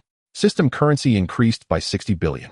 With the crisis averted, everyone breathed a sigh of relief. Vegeta approached and informed Jiang Xiaofei that after sustaining injuries, he had consumed a Senzu Bean, significantly boosting his battle power, and requested a few more training sessions. Thus, Jiang Xiaofei raised both Vegeta's and Son Goku's battle power to 3 million, while also unleashing potential in the others, except for Son Goku and Vegeta, whose potentials were all fully realized. Why didn't you give me a potential boost? Vegeta asked, puzzled. Jiang Xiaofei looked at him, and Son Goku slowly replying, you both have a different path to follow. With that, he transformed into a Super Saiyan before everyone. Although the others couldn't sense his energy, they vaguely felt that he had become significantly stronger in this form. Transforming into a Super Saiyan increases power by 50 times, and I can grow even stronger, but it requires enough S cells along with extreme anger to achieve the transformation, Jiang Xiaofei explained to the two of them. Son Goku scratched his head deep in thought, but unable to come up with anything that could make him super angry. However, Vegeta instantly recalled the blood-soaked hatred he felt for Frisia, who had exterminated his race. This extreme anger allowed him to successfully transform into a Super Saiyan.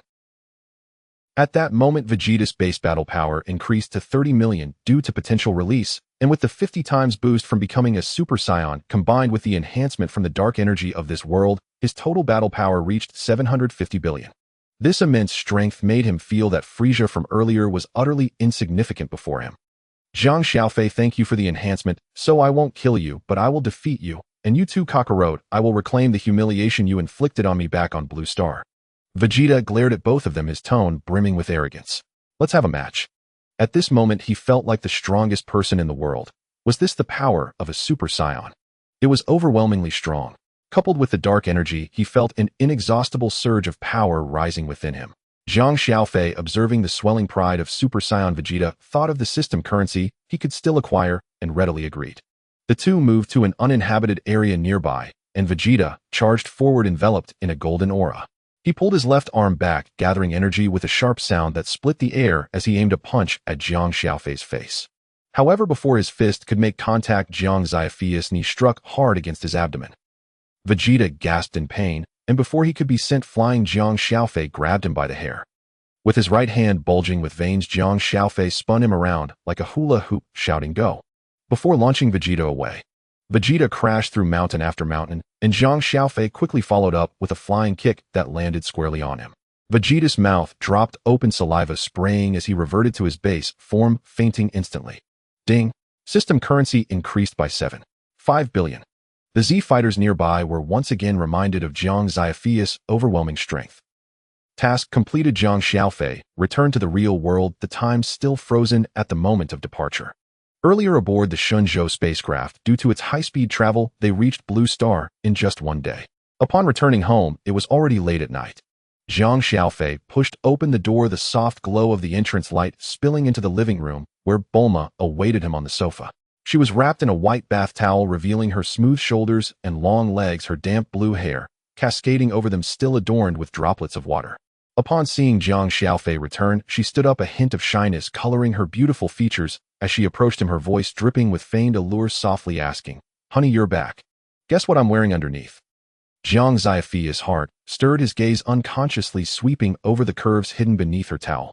A fleeting thought crossed his mind. Could it be the piece of sexy lingerie they had discussed last time? He instinctively swallowed, his eyes lighting up with anticipation, a slight smile forming at the corners of his mouth. "I guess it's something very special." Bulma caught the glimmer of expectation in his eyes, a sly smile playing on her lips as she deliberately elongated her tone, exclaiming, "Drumroll, please. Here comes the big reveal." With that, she suddenly flung open her towel, only to reveal a simple white t-shirt, paired with light blue jeans, clean and fresh, a stark contrast to Jiang Xiaofei's imagination. Well, so this is how we're playing it. Jiang Xiaofei paused in surprise, then quickly realized he had been teased, his tone tinged with mild annoyance, though a hint of subtle disappointment flickered in his eyes. Since you dared to prank me, don't blame me for being impolite. Before his words had faded, Jiang Xiaofei rapidly transformed into Super Saiyan 4. Bulma's eyes lit up, her hands cupping her cheeks starry-eyed. Wow. Super Saiyan 4 is just too cool. Jiang Xiaofei stepped forward, pinching her cheek with a tone that held a hint of threat. Cool, huh? Would you like to experience the taste of Super Saiyan 4 combined with a 100-fold sensory boost? I guarantee it will leave a lasting impression. Oh. Bulma snapped back to reality, the dreamy look vanishing from her face, replaced by panic. Her legs went weak as she instinctively took a step back, her voice trembling as she pleaded, Honey, I'm sorry. I won't tease you again. A 100-fold sensory boost. You really could kill someone with that. I promise I won't do it again. Seeing her flustered demeanor, Jiang Xiaofei couldn't help but chuckle. He had merely intended to scare her, never truly meaning to bully her. He took a step forward, effortlessly sweeping Bulma into his arms, ignoring her startled exclamations as he headed toward the bedroom. All right, enough teasing for now. Let's get some rest.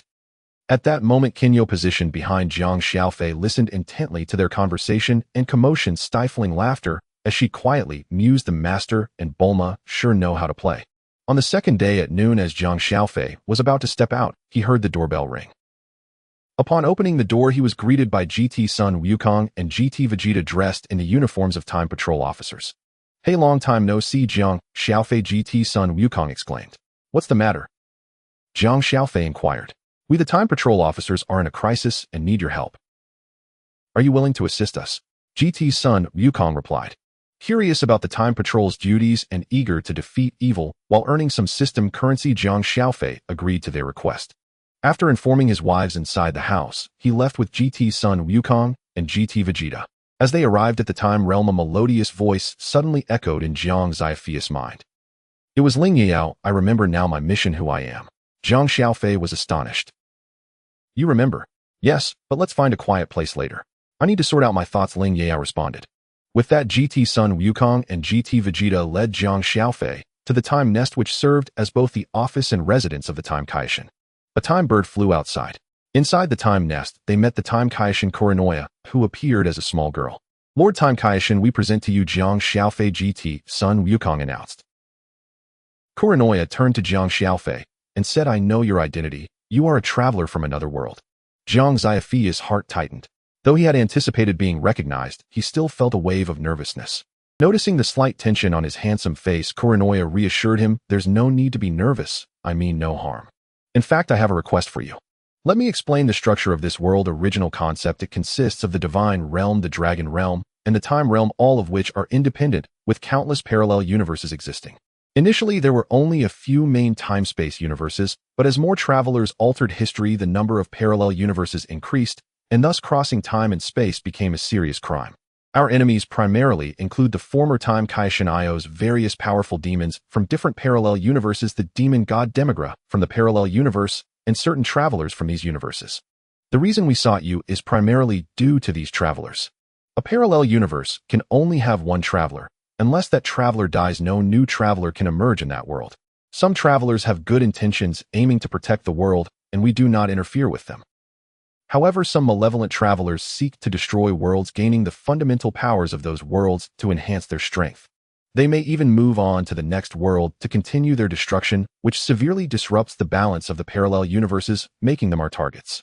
For some unknown reason, the number of travelers crossing into parallel universes has been increasing, and their power has been growing stronger as well. 2 members from our team responsible for this area, Vegeta and Vegeto, have tragically fallen, putting immense pressure on the remaining members. If this continues, the situation may spiral out of control. You have gained the trust of GT Son Wukong and GT Vegeta, and I have observed your life in the parallel universe. You have consistently committed to eradicating evil without committing any malevolent acts, which is why I seek your help in this matter. Jiang Xiaofei asked, so they might come to destroy my parallel world in the future.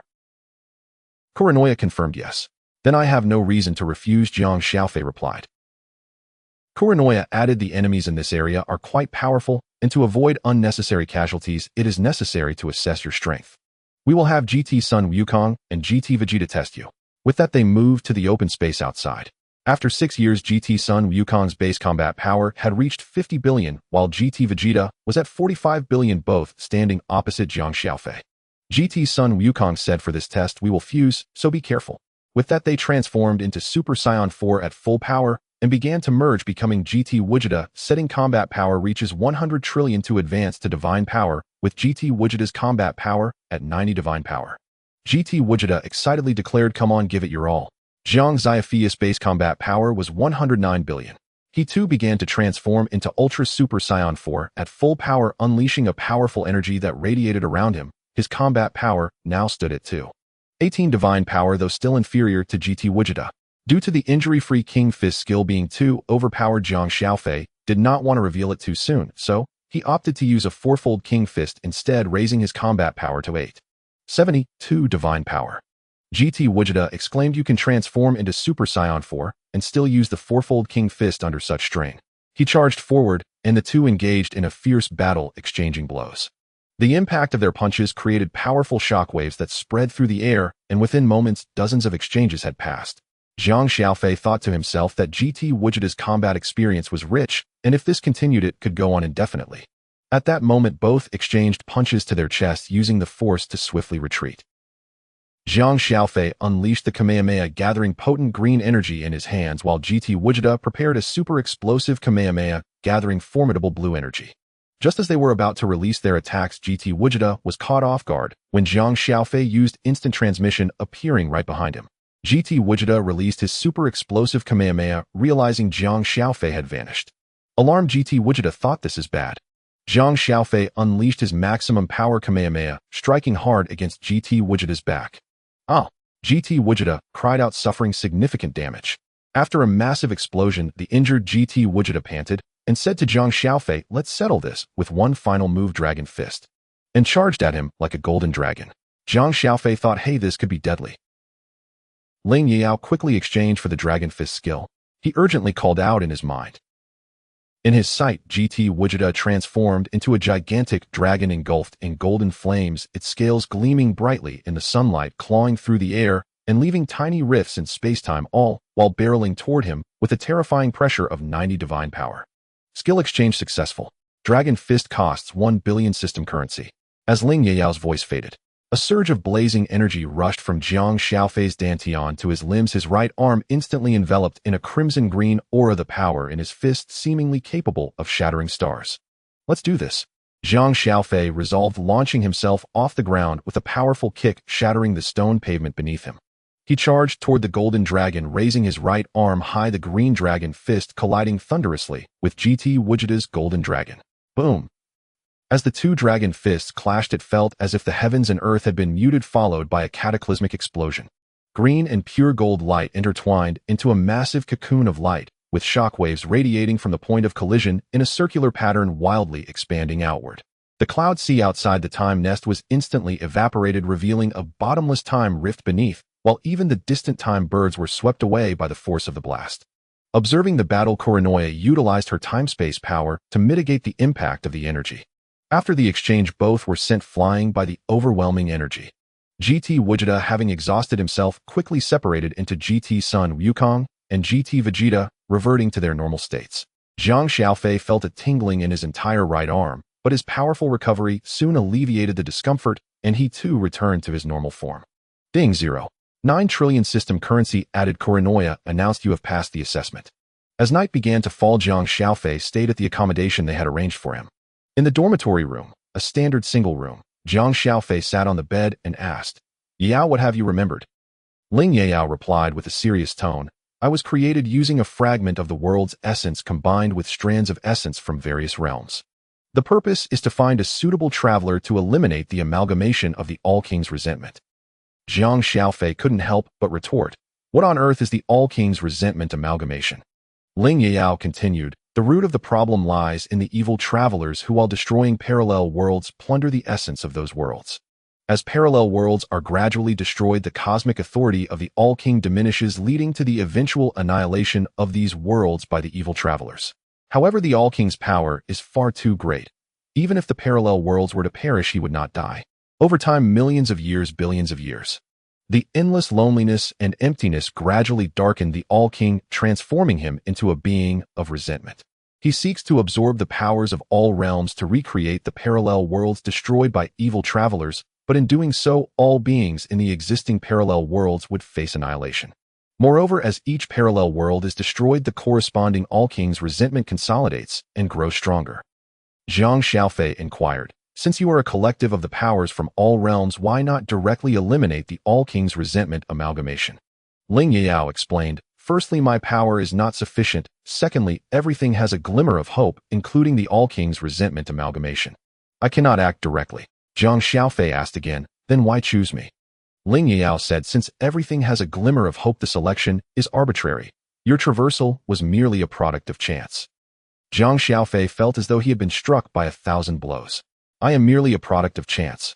Yet he quickly regained his composure and asked, "What about the darkened Dragon Ball world?"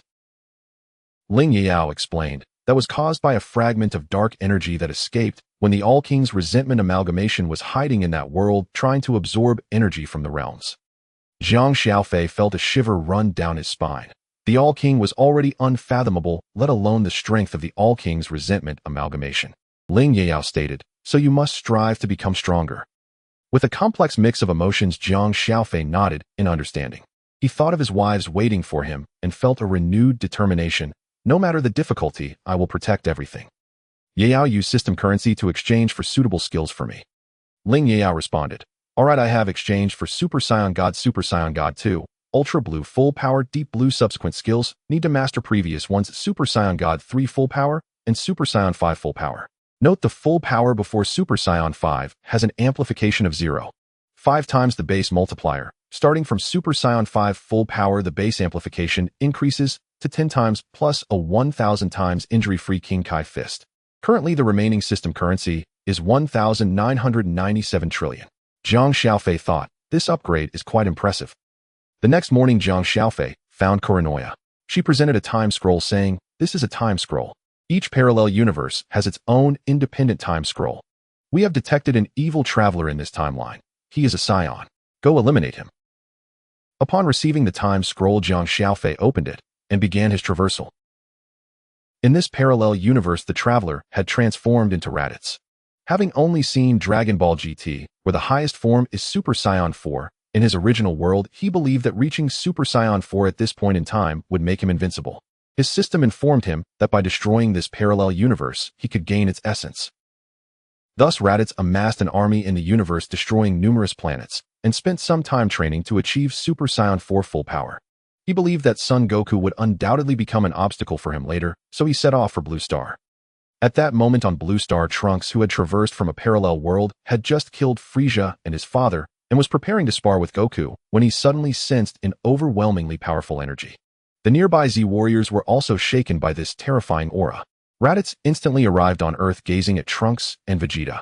At that moment, Son Goku's figure gradually materialized. Having sensed the powerful energy on his spaceship, he felt something was amiss and immediately teleported to Earth. Vegeta, astonished, said, "Raditz." Thinking to himself, how can Raditz be so strong? Raditz scoffed, "So it's the trash Vegeta." Vegeta, furious at his former subordinate's disrespect, threw a punch. Raditz chuckled, "You're slower than a turtle. I can't even be bothered to retaliate." With a flick of his tail, he sent Vegeta flying, crashing into several boulders and collapsing to the ground unconscious. The Z warriors were all astonished by Raditz's power. Trunks rushed forward to check, discovering that his father in this timeline was barely alive, and he roared in anger, "Brute." He quickly transformed into a Super Saiyan and charged at Raditz. Upon seeing this, Son Goku also transformed into a Super Saiyan and joined the fight against Raditz. The three fought fiercely for a long time. Suddenly, Raditz jumped back and coldly declared, "Now I will seriously eliminate you." With that, he swiftly transformed into Super Saiyan 4 full power, unleashing a terrifying aura.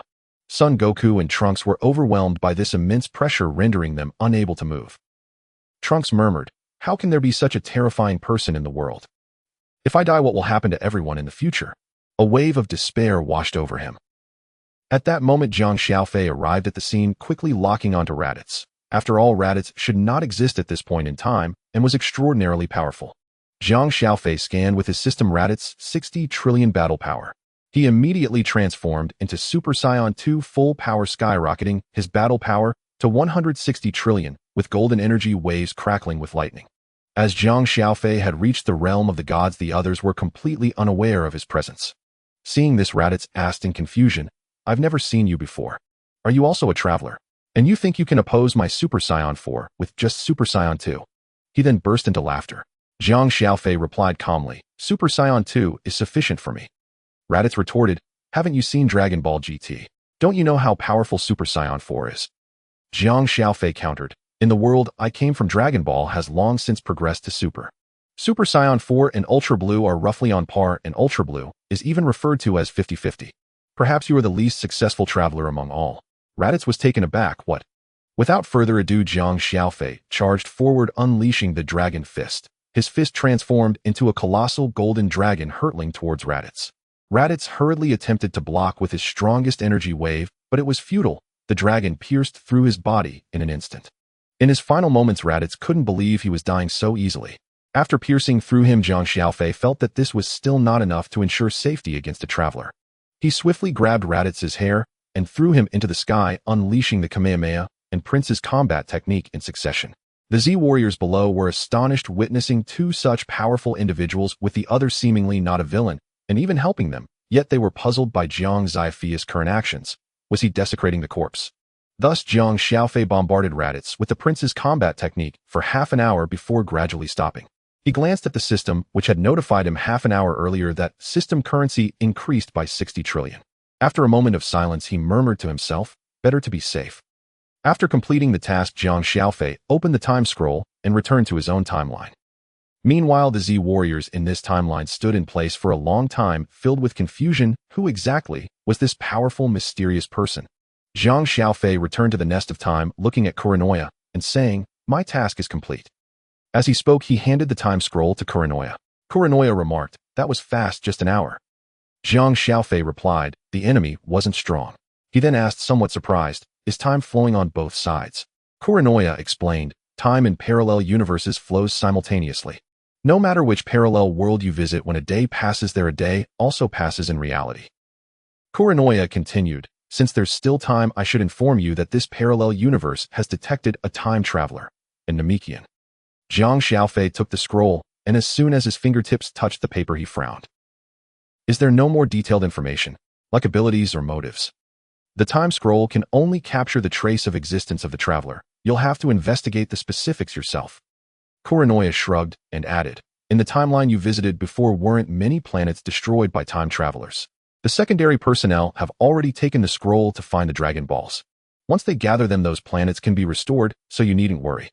Jiang Xiaofei nodded, gently unfurling the scroll by pinching its ends. Silver light patterns danced across the paper, quickly illustrating the outline of Namek in the 7th universe, along with a blurred silhouette of a Namekian. He put away the scroll, and a faint silver mist of teleportation enveloped him. "I will go take a look." In the next moment, Jiang Xiaofei appeared in the skies above Namek.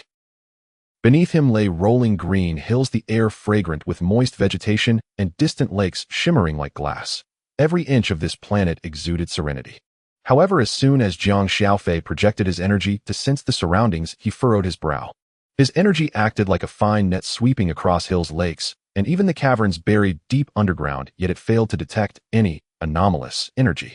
Only about 100 Namekians' energies were scattered across the planet. They were neither powerful nor malevolent. Could I be in the wrong place? Suspended in midair, Jiang Xiaofei was about to expand his sensing range when a sudden rush of air behind him caught his attention. Turning around, he saw a tall, green-skinned Namekian floating in the air, his forehead marked by a vigilant pattern. One of the guardians of Namek Neru. "Who are you?" Nearest voice was cold, his gaze fixed intently on the tail hanging from Jiang Xiaofei's waist. "Namek does not welcome Saiyans. Leave immediately. I mean no harm." Jiang Xiaofei retracted his outward energy, trying to keep his tone calm. "I sensed an evil presence on this planet, and I've come to eliminate it. It will destroy your homeland." Evil presence. Nearest brow furrowed even deeper as he crossed his arms. "This planet has never harbored evil beings. Even if there were, I would handle it myself without outside interference. Please leave at once, or I will not hold back." Jiang Xiaofei wished to explain further, but suddenly a piercing sound of breaking air filled the sky. Two distinctly shaped spaceships burst through Namek's atmosphere, their engines roaring and shaking the clouds. One ship, entirely white and purple with sharp knife-like lines, belonged to Frisia's army. The other gleamed with a white metallic sheen, its hull marked with patterns reminiscent of Namek, emanating an eerie aura. What a potent energy! Jiang Xiaofei's expression sharpened, and he immediately dashed towards the direction of the descending ships. Seeing this, Naru did not hesitate and followed closely. He could sense that the energies aboard those ships were anything but benign. The two ships finally landed on a vast plain only 100 meters apart. Frisia's flagship was the first to open its hatch, and a hovering chair carried Frisia out clad in purple battle armor, casually tapping his fingers on the armrest. Zebon and Dodoria flanked him, their expressions filled with arrogance. Frisia cast a glance at the all-white spaceship nearby, his tone impatient. Whose ship is that? Zebon leaned closer, scrutinizing the unfamiliar vessel. My lord, I've never seen a ship of this model in the universe. It does not belong to any known faction. Who cares who they are? They're probably just some ignorant fish. Dodoria exclaimed, fists cracking with anticipation. How dare they land in the same place as Frisia? He'll tear them to shreds. Before he finished speaking, Dodoria shot towards the all-white spaceship like a cannonball, and as he approached, the hatch of the ship slowly opened. A Namekian emerged. He was considerably taller than the average Namekian, with deep green skin. With his hands clasped behind his back, he exuded a calm energy that belied an unsettling pressure. This was the time traveler Nibi. Turns out to be a lowly Namekian. Dodoria sneered at his appearance, a cruel smile spreading across his face as he lunged forward, fists blazing. Die? Nibi didn't even lift his eyelids. He merely raised his right hand, gathering a sphere of white energy. Without any unnecessary movements, he simply pushed it gently, and the energy shot forth like lightning, striking Dodoria in the chest. Boom! With a muffled sound, Dodoria's body disintegrated into ash without even a trace left behind. The plane fell silent. Zebon's arrogance froze in an instant, his pupils constricting in shock. He had just thought Dodoria was reckless, but now staring at the still dispersing white energy wave, cold sweat drenched his back and his breathing quickened. How strong? Zebon clenched his fists, knuckles whitening, fear flooding his mind. If he had charged in just now, he would have been the one reduced to ashes. Frisia, sitting in his floating chair, finally took on a serious expression. He raised his hand to activate the battle detector. The screen lit up, initially flashing over 5 0 before cracking like a spider's web, followed by a loud bang as the screen shattered, leaving only a half-melted metal frame smoldering in front of him, surpassing the battle detector's limits. Frisia's face shifted, and he leaped from the chair, swiftly moving between the two ships, discarding the battle detector from his ears. In an instant, his energy exploded. A white mist enveloped him, his bones cracking as his form rapidly shifted in the light, transforming into his final form in the blink of an eye. With deep crimson pupils exuding murderous intent, and his tail flicking slightly behind him, Frisia fixed his gaze on Nibi, his voice icy. Who exactly are you? Nibi met Frisia's completed transformation with no fear in his eyes, only a glimmer of excitement. In his previous life, he had been a devoted fan of Dragon Ball, and Frisia, the early major antagonist, had always seemed to him the most promising villain. If he could recruit such a character as an ally, it would be more satisfying than winning a battle. More importantly, he had also admired Whitebeard from One Piece, and that phrase, "be my son," was long engraved in his DNA. Thus, Nibi took 2 steps forward, looking at Frisia with earnestness. Would you like to be my son, Frisia? He was taken aback, his deep crimson pupils filled with confusion, as if he had misheard the previous words.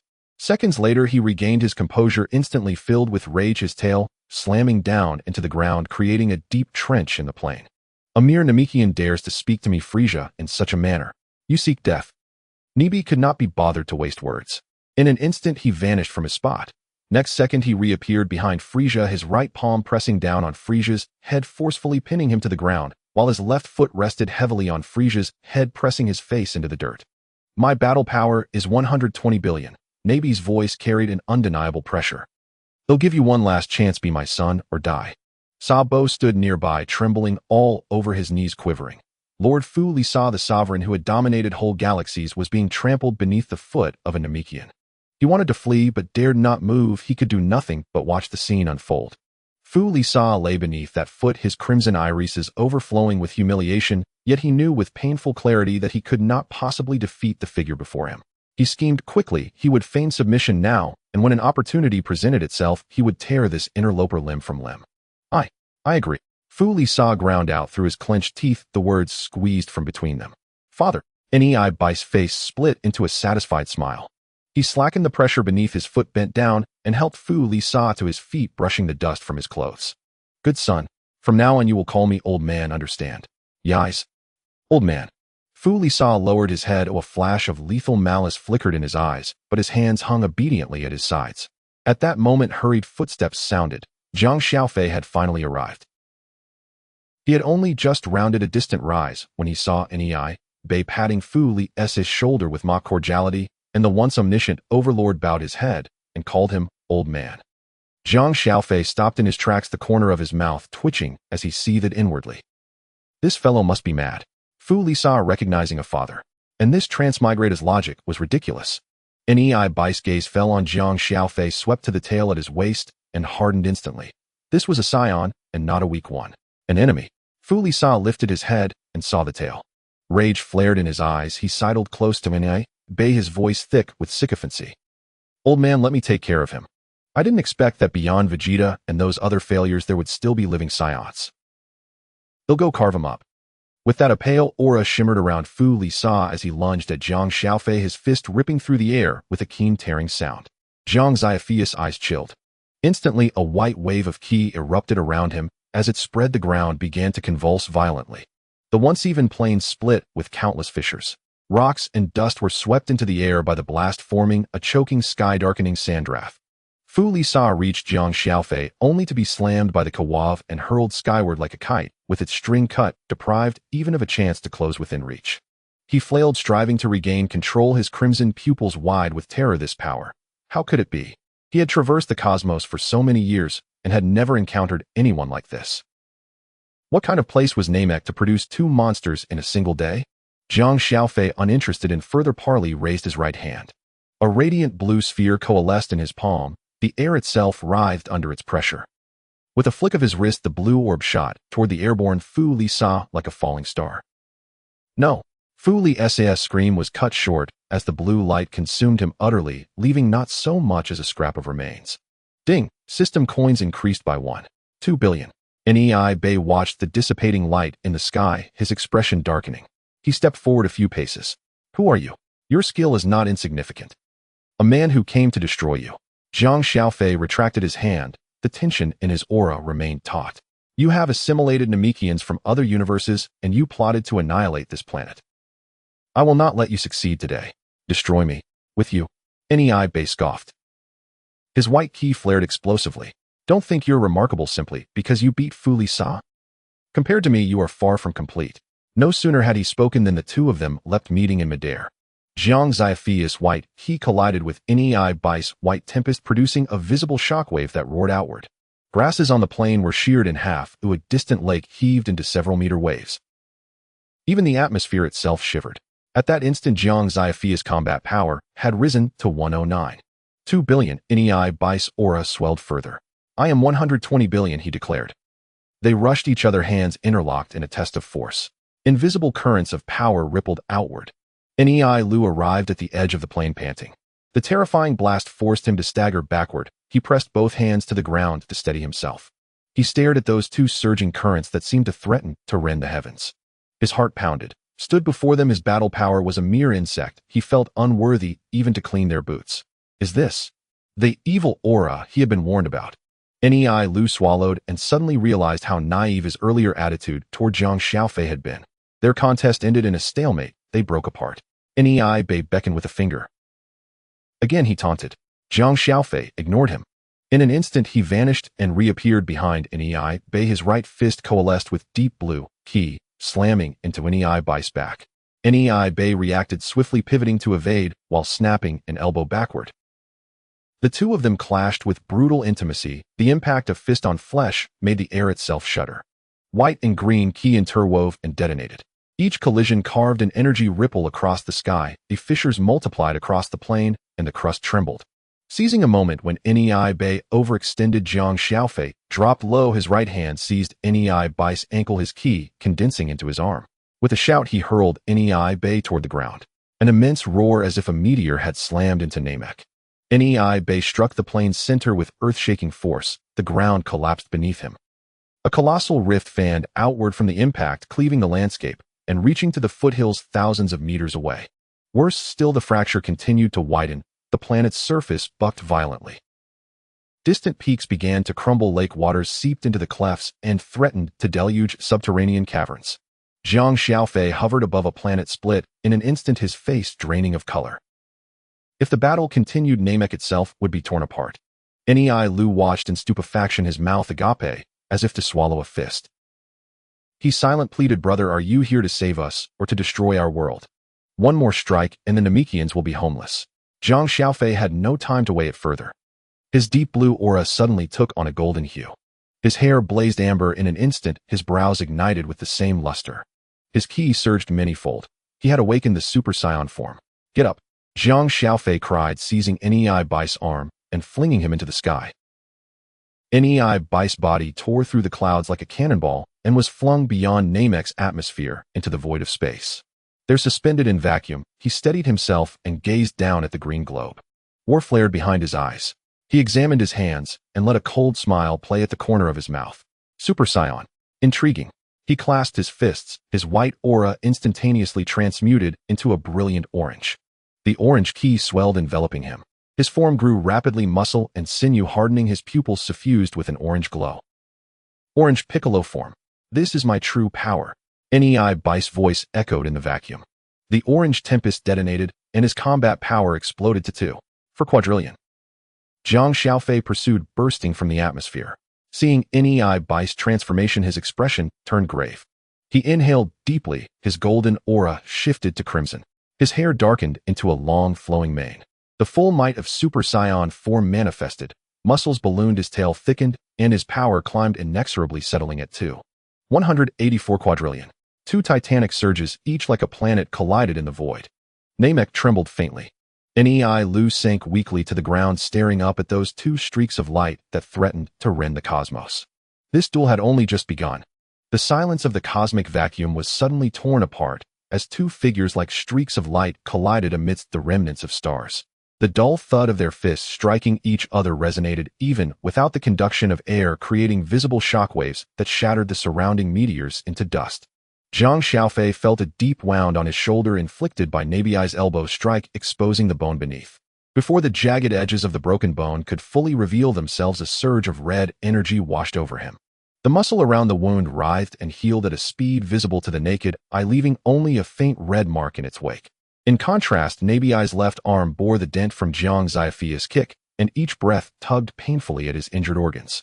Yet he forced himself to suppress the injury with the surging skill energy within him. Dozens of wounds scabbed and healed slightly slower than Jiang Xiaofei's. However, his breath continued to decline. His chest heaved violently, and the once sharp glint in his eyes was now tinged with gravity. After a fierce exchange, he staggered back a step, hoarsely asking, "Why is your energy not diminishing at all?" Jiang Xiaofei wiped the blood from the corner of his mouth. The red energy swirled around his wound, and it healed instantly to its former state. He regarded the astonishment in Nabei's eyes, speaking with calm assurance that brooked no argument. "I cultivate dimensional ascension. Each breakthrough is a leap in my realm and life. You merely forced yourself into the divine realm through transformation with a tenuous foundation. Naturally, you lack the special ability to heal without expending energy." These words pierced Nei like a needle, causing his pupils to constrict in shock. "It's good I kept a backup plan, otherwise I would have truly fallen to this kid today." He suddenly threw his head back and laughed wildly, a madness permeating his voice. "Do you think you've won? Let me tell you, I've also learned the king's fist that can stack." With that, Nei clenched his fists, his veins bulging like coiling dragons as red energy erupted from his pores, forming a layer of distorted air around him. Tenfold King's Fist. He howled, the divine power within him skyrocketing under the boost of the king's fist, instantly reaching a peak of 2 for divine power. Though his body trembled from the overload and his bones cracked under the strain, a triumphant light ignited in his eyes. "Now let's end this quickly." Seeing this, Jiang Xiaofei knew there was no need to hold back any longer. He took a deep breath, feeling the energy within him boil over. His black hair turned white, and the hair all over his body gradually transformed into white. Super Saiyan 5 had officially begun. Still, able to transform, Nabei's pupils shook and the confidence on his face froze instantly, as his heart felt as if gripped by an invisible hand. What shocked him even more was yet to come. The moment Jiang Xiaofei transformed, an overwhelming and terrifying aura erupted, sweeping through the universe like a tsunami. The stars trembled under this pressure as if they might disintegrate at any moment. Jiang Xiaofei himself stood frozen, feeling the surging power within him, his eyes wide with astonishment. Super Saiyan 5. This is indeed the path of divine power. It is an entirely different peak journey compared to Super Saiyan God. At that moment, his combat power skyrocketed to 218 divine power, a difference so overwhelming that Nabai felt as though he had plunged into an icy abyss. The aura became an invisible weight pressing down on Nabai, making him feel as though he were bearing the weight of countless stars. Each breath drained him of all his strength. He could barely lift his arm to strike back, helplessly watching as Jiang Xiaofei raised his right hand, gathering a sphere of scorching red energy in his palm. Kamehameha. Jiang Xiaofei shouted, unleashing a red energy wave as thick as a barrel, carrying the destructive might to tear apart the void. As it advanced, even light was distorted in its wake. Nabai's pupils shrank in terror, and instinct for survival prompted him to unleash his last reserves of strength. He thrust his hands before his chest, gathering a massive orange energy wave even larger than his own body, roaring it towards the red energy wave. However, the moment the two energy waves collided, the orange wave was torn apart like paper, while the red wave surged forward without any hesitation, pushing back relentlessly. Nabai couldn't even scream before being completely engulfed by the red energy, his figure instantly vanishing in the cosmic vacuum, leaving only a faint residual wave of energy. Ding! 24 trillion system coins added. The system prompt echoed in Jiang Xiaofei's mind, and his tensed body finally relaxed. Thinking of the ethereal figure of Ling Yao in his mind, he asked, Yao, this traveler should be completely dead, right? Ling Yao observed his cautious demeanor, a glint of satisfaction flashing in her eyes. Rest assured, the essence of system coins is the transformation of the energies of vanquished evil beings. Since he was able to generate 24 trillion system coins, it indicates he has been thoroughly obliterated. Jiang Xiaofei nodded, retrieving a scroll with time-worn engravings from his storage space. The moment he unfolded it, ripples spread through the surrounding time and space. Stepping into the time portal, he found himself back in the Hall of the Time Nest just in time to encounter Kuranoya, who had been waiting there. My task is complete, Jiang Xiaofei said, handing the time scroll over. Kuranoya accepted the scroll, brushing her fingers over the time imprint on it, smiling as she asked, How was your first day as a time patrol officer? Pretty good, Jiang Xiaofei replied, recalling the fierce battle with Nabai, a spark of excitement flickering in his eyes. Engaging with powerful beings from different dimensions is far more interesting than mindless training. Seeing him in good spirits, Kuranoya sighed in relief. That's great. It's getting late, so you should get some rest. Tomorrow there will be new tasks. Okay, Jiang Xiaofei replied, turning back to his room. As soon as he sat on the bed, he called out in his mind, Yao, help me exchange for skills that can enhance my power, prioritizing the top-tier ones. Understood, Ling Yao's voice responded. Top-tier skills available for exchange detected: Mysterious Gohan 2, Beast Gohan Ultra, Instinct Perfect, Self-Instinct Perfect. Exchange successful, deducting 943 trillion system coins, leaving a balance of 23,003,057 billion. The moment the exchange was completed, 3 streams of information surged into Jiang Xiaofei's mind, instantly merging the methods and insights of the skills. Unable to contain his excitement, he rose and headed for the training room of the Time Realm. Enveloped in the power of time and space, it was perfect for testing new abilities without leakage as long as the energy did not exceed the divine power limit. Upon entering the training room, Jiang Xiaofei immediately activated Super Saiyan 5, a white aura erupting into the air, stabilizing his combat power at 218 divine power. Next, he attempted to activate Mysterious Gohan 2, Beast Gohan, feeling 2 auras intertwine within him. His energy surged dramatically, and his muscle definition sharpened, causing his combat power to soar to 21800 divine power. An increase of 100-fold, yet the energy consumption is only thrice that of Super 5. This effect far exceeds expectations. Jiang Xiaofei thought joyfully, then tried to integrate into the form of Super Saiyan God 3. The 3 energies merged, and his combat power surged once again by 10-fold, reaching 210 divine power, though the energy consumption increased to 10 times that of the Super 5 state. Over the next period, Jiang Xiaofei continuously experimented with various combinations. When transformations stacked, the multipliers directly multiplied, while remaining within a controllable range. When skills were stacked, the effects fused perfectly. However, when he attempted to combine Super Saiyan 5 with Ultra Instinct Perfect, the energy within him became chaotic in an instant, and intense pain radiated from every limb. Clearly, the transformation and skill could not coexist. Forcing a combination while allowing multiplication of the multipliers exceeded the body's tolerance threshold. After exploring all combinations, the light of dawn began to break through the time and space outside the window. Jiang Xiaofei dispersed all transformations, wiping the sweat from his forehead, with a plan forming in his heart. First, I will get some rest, and next time I will try to integrate Ultra Instinct into my normal state. The next morning at the Times Nest, Korinoya remarked, "You're here quite early. If only the other team members were as eager as you." Jiang Xiaofei humbly replied, "Oh, it's nothing," as he accepted the time scroll. He nodded, gently holding both ends of the scroll and unfurling it. Silver light patterns danced across the surface of the paper, quickly outlining the contours of the blue star in the 7th universe, along with a blurred silhouette that resembled a Saiyan with a tail. Jiang Xiaofei began to teleport rapidly. At that moment, in a parallel 7th universe, Son Goku had mastered the perfect Ultra Instinct, boasting a battle power of 500 million.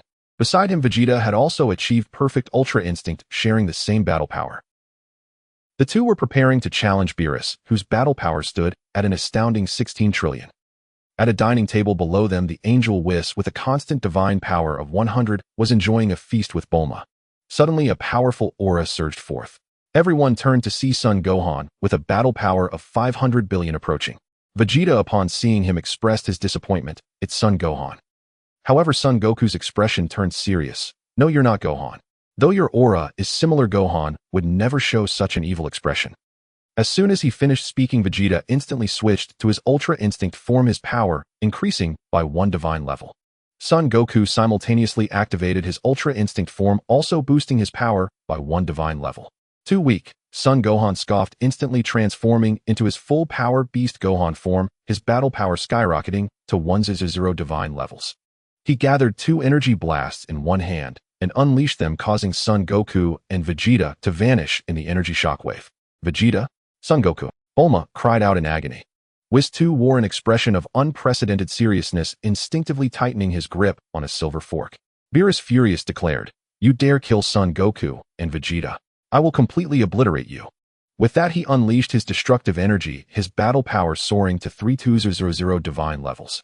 "Still too weak," Son Gohan sneered, instantly shifting to his full power Mysterious Gohan, 3 form, his strength ballooning to 10 million divine levels, and he swiftly defeated Beerus. Whis sighed in resignation as his form gradually dissipated, slipping into slumber. Bulma watched in disbelief, her face contorted with pain and despair. Son Gohan, however, grinned wickedly. "Who I am doesn't matter. Oh, just follow me from now on. I have a fondness for married women." "Impossible. I would rather die than agree." Bulma gritted her teeth in refusal. "That's not your choice to make," Son Gohan said as he approached, but Jiang Xiaofei suddenly appeared. Switching to Super Saiyan 5 form, his battle power surged to 2188 divine levels. Taking advantage of Son Gohan's moment of inattention, Jiang Xiaofei teleported before him and forcefully threw him aside. Son Gohan was sent flying, crashing through several buildings, but he quickly regained his balance and turned back to fly at Jiang Xiaofei. Bulma looked at Jiang Xiaofei, feeling an inexplicable warmth, and quickly asked, "Who are you?" "In another world, I have a wife named Bulma as well," Jiang Xiaofei replied. Bulma's sense of familiarity deepened, believing him to be trustworthy. Just as she was about to share, "Our world," Jiang Xiaofei interrupted, "Don't worry, I will save this world." At that moment, Son Gohan had returned, frowning as he asked, "Who are you? I've never seen you before. Are you also a traveler? But your power is still too weak." Jiang Xiaofei quickly created a layer of energy shield around Bulma, while rapidly stacking his full power Mysterious Gohan 2 and full power Super Saiyan God 3 forms, finally switching to his Ultra Instinct form, stabilizing his power at 188 million divine levels. "Dare to fight me in the universe?" "Let's go," Son Gohan agreed. "Blue Star has many beautiful women. Ooh, I can't bear to destroy it." With that, he teleported deep into the universe. Jiang Xiaofei sensed his divine power fluctuations and followed suit. "Your strength isn't bad, but you still fall far behind me," Son Gohan began. "I've trained for too long in the room of spirit, and time for today. Oh, it's time to enjoy myself. You've destroyed 1/10 of this universe and committed countless evils. This cannot be tolerated. I'm here to eliminate you," Jiang Xiaofei asserted with righteous indignation. Son Gohan laughed derisively. "Heavenly justice. In the end, it's all about power. Prepare to witness my true strength and feel despair." Before his words faded, he stacked his Super Saiyan 6 form, and his battle power surged to 1 billion divine levels. "To eliminate you, I need only one move." "Is that so?" Jiang Xiaofei replied solemnly, then bellowed, "100-fold injured king fist." His battle power instantly soared to 188 billion divine levels. In a flash, he struck Son Gohan, sending him crashing through countless stars. He then teleported after him, delivering hundreds of punches in succession, culminating in a Kamehameha that unleashed all his power. Ding! System coins increased by 100 trillion. For the next several years, Jiang Xiaofei continued to complete tasks, while frequently entering the room of spirit and time to train, during which he formed relationships with Android 18, Videl, the former Kaiō-ken of time, and the Angel Batos. Until one day, Jiang Xiaofei received a notification from Ling Yao. The Zenith Wolf Fusion had begun preparing to absorb all parallel worlds. If not stopped, it would be too late. Has it finally come? Jiang Xiaofei clenched his fists, recalling his wives and friends' resolve. I must protect it all. In just one day, the Zenith Wolf Fusion absorbed 100 parallel worlds, with the pace only accelerating. Jiang Xiaofei instantly teleported before it. Are you here to stop me? The Zenith Wolf Fusion said. I want to restore all worlds destroyed by travelers to their original state. Once I absorb all parallel universes, I will ascend to become the god of creation and restore my world. No one can stop me. I have things I must protect as well. Before Jiang Xiaofei finished speaking, he switched to Ultra 10 form, stacking full power Mysterious Gohan 6 and full power Super Saiyan God 7 forms, finally transforming into Ultra Instinct form, unleashing a 100-fold injured king, fist charging forward. However, with just a glance, the Zenith Wolf Fusion shattered Jiang Xiaofei's attack, forcing him to stagger back. Then extending its left hand, it coldly stated, disappear. Jiang Xiaofei's form began to slowly dissipate in the void of energy. Memories flashed through his mind, and he felt an overwhelming sense of unwillingness. I've tried so hard. Will it really end like this? I never imagined I would be so powerless in the end.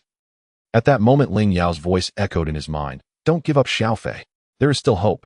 Just as she finished speaking, she resolutely sacrificed herself. No, no, Yao? Jiang Xiaofei cried out in anguish. You've been with me all this time, the one who has stood by me the longest.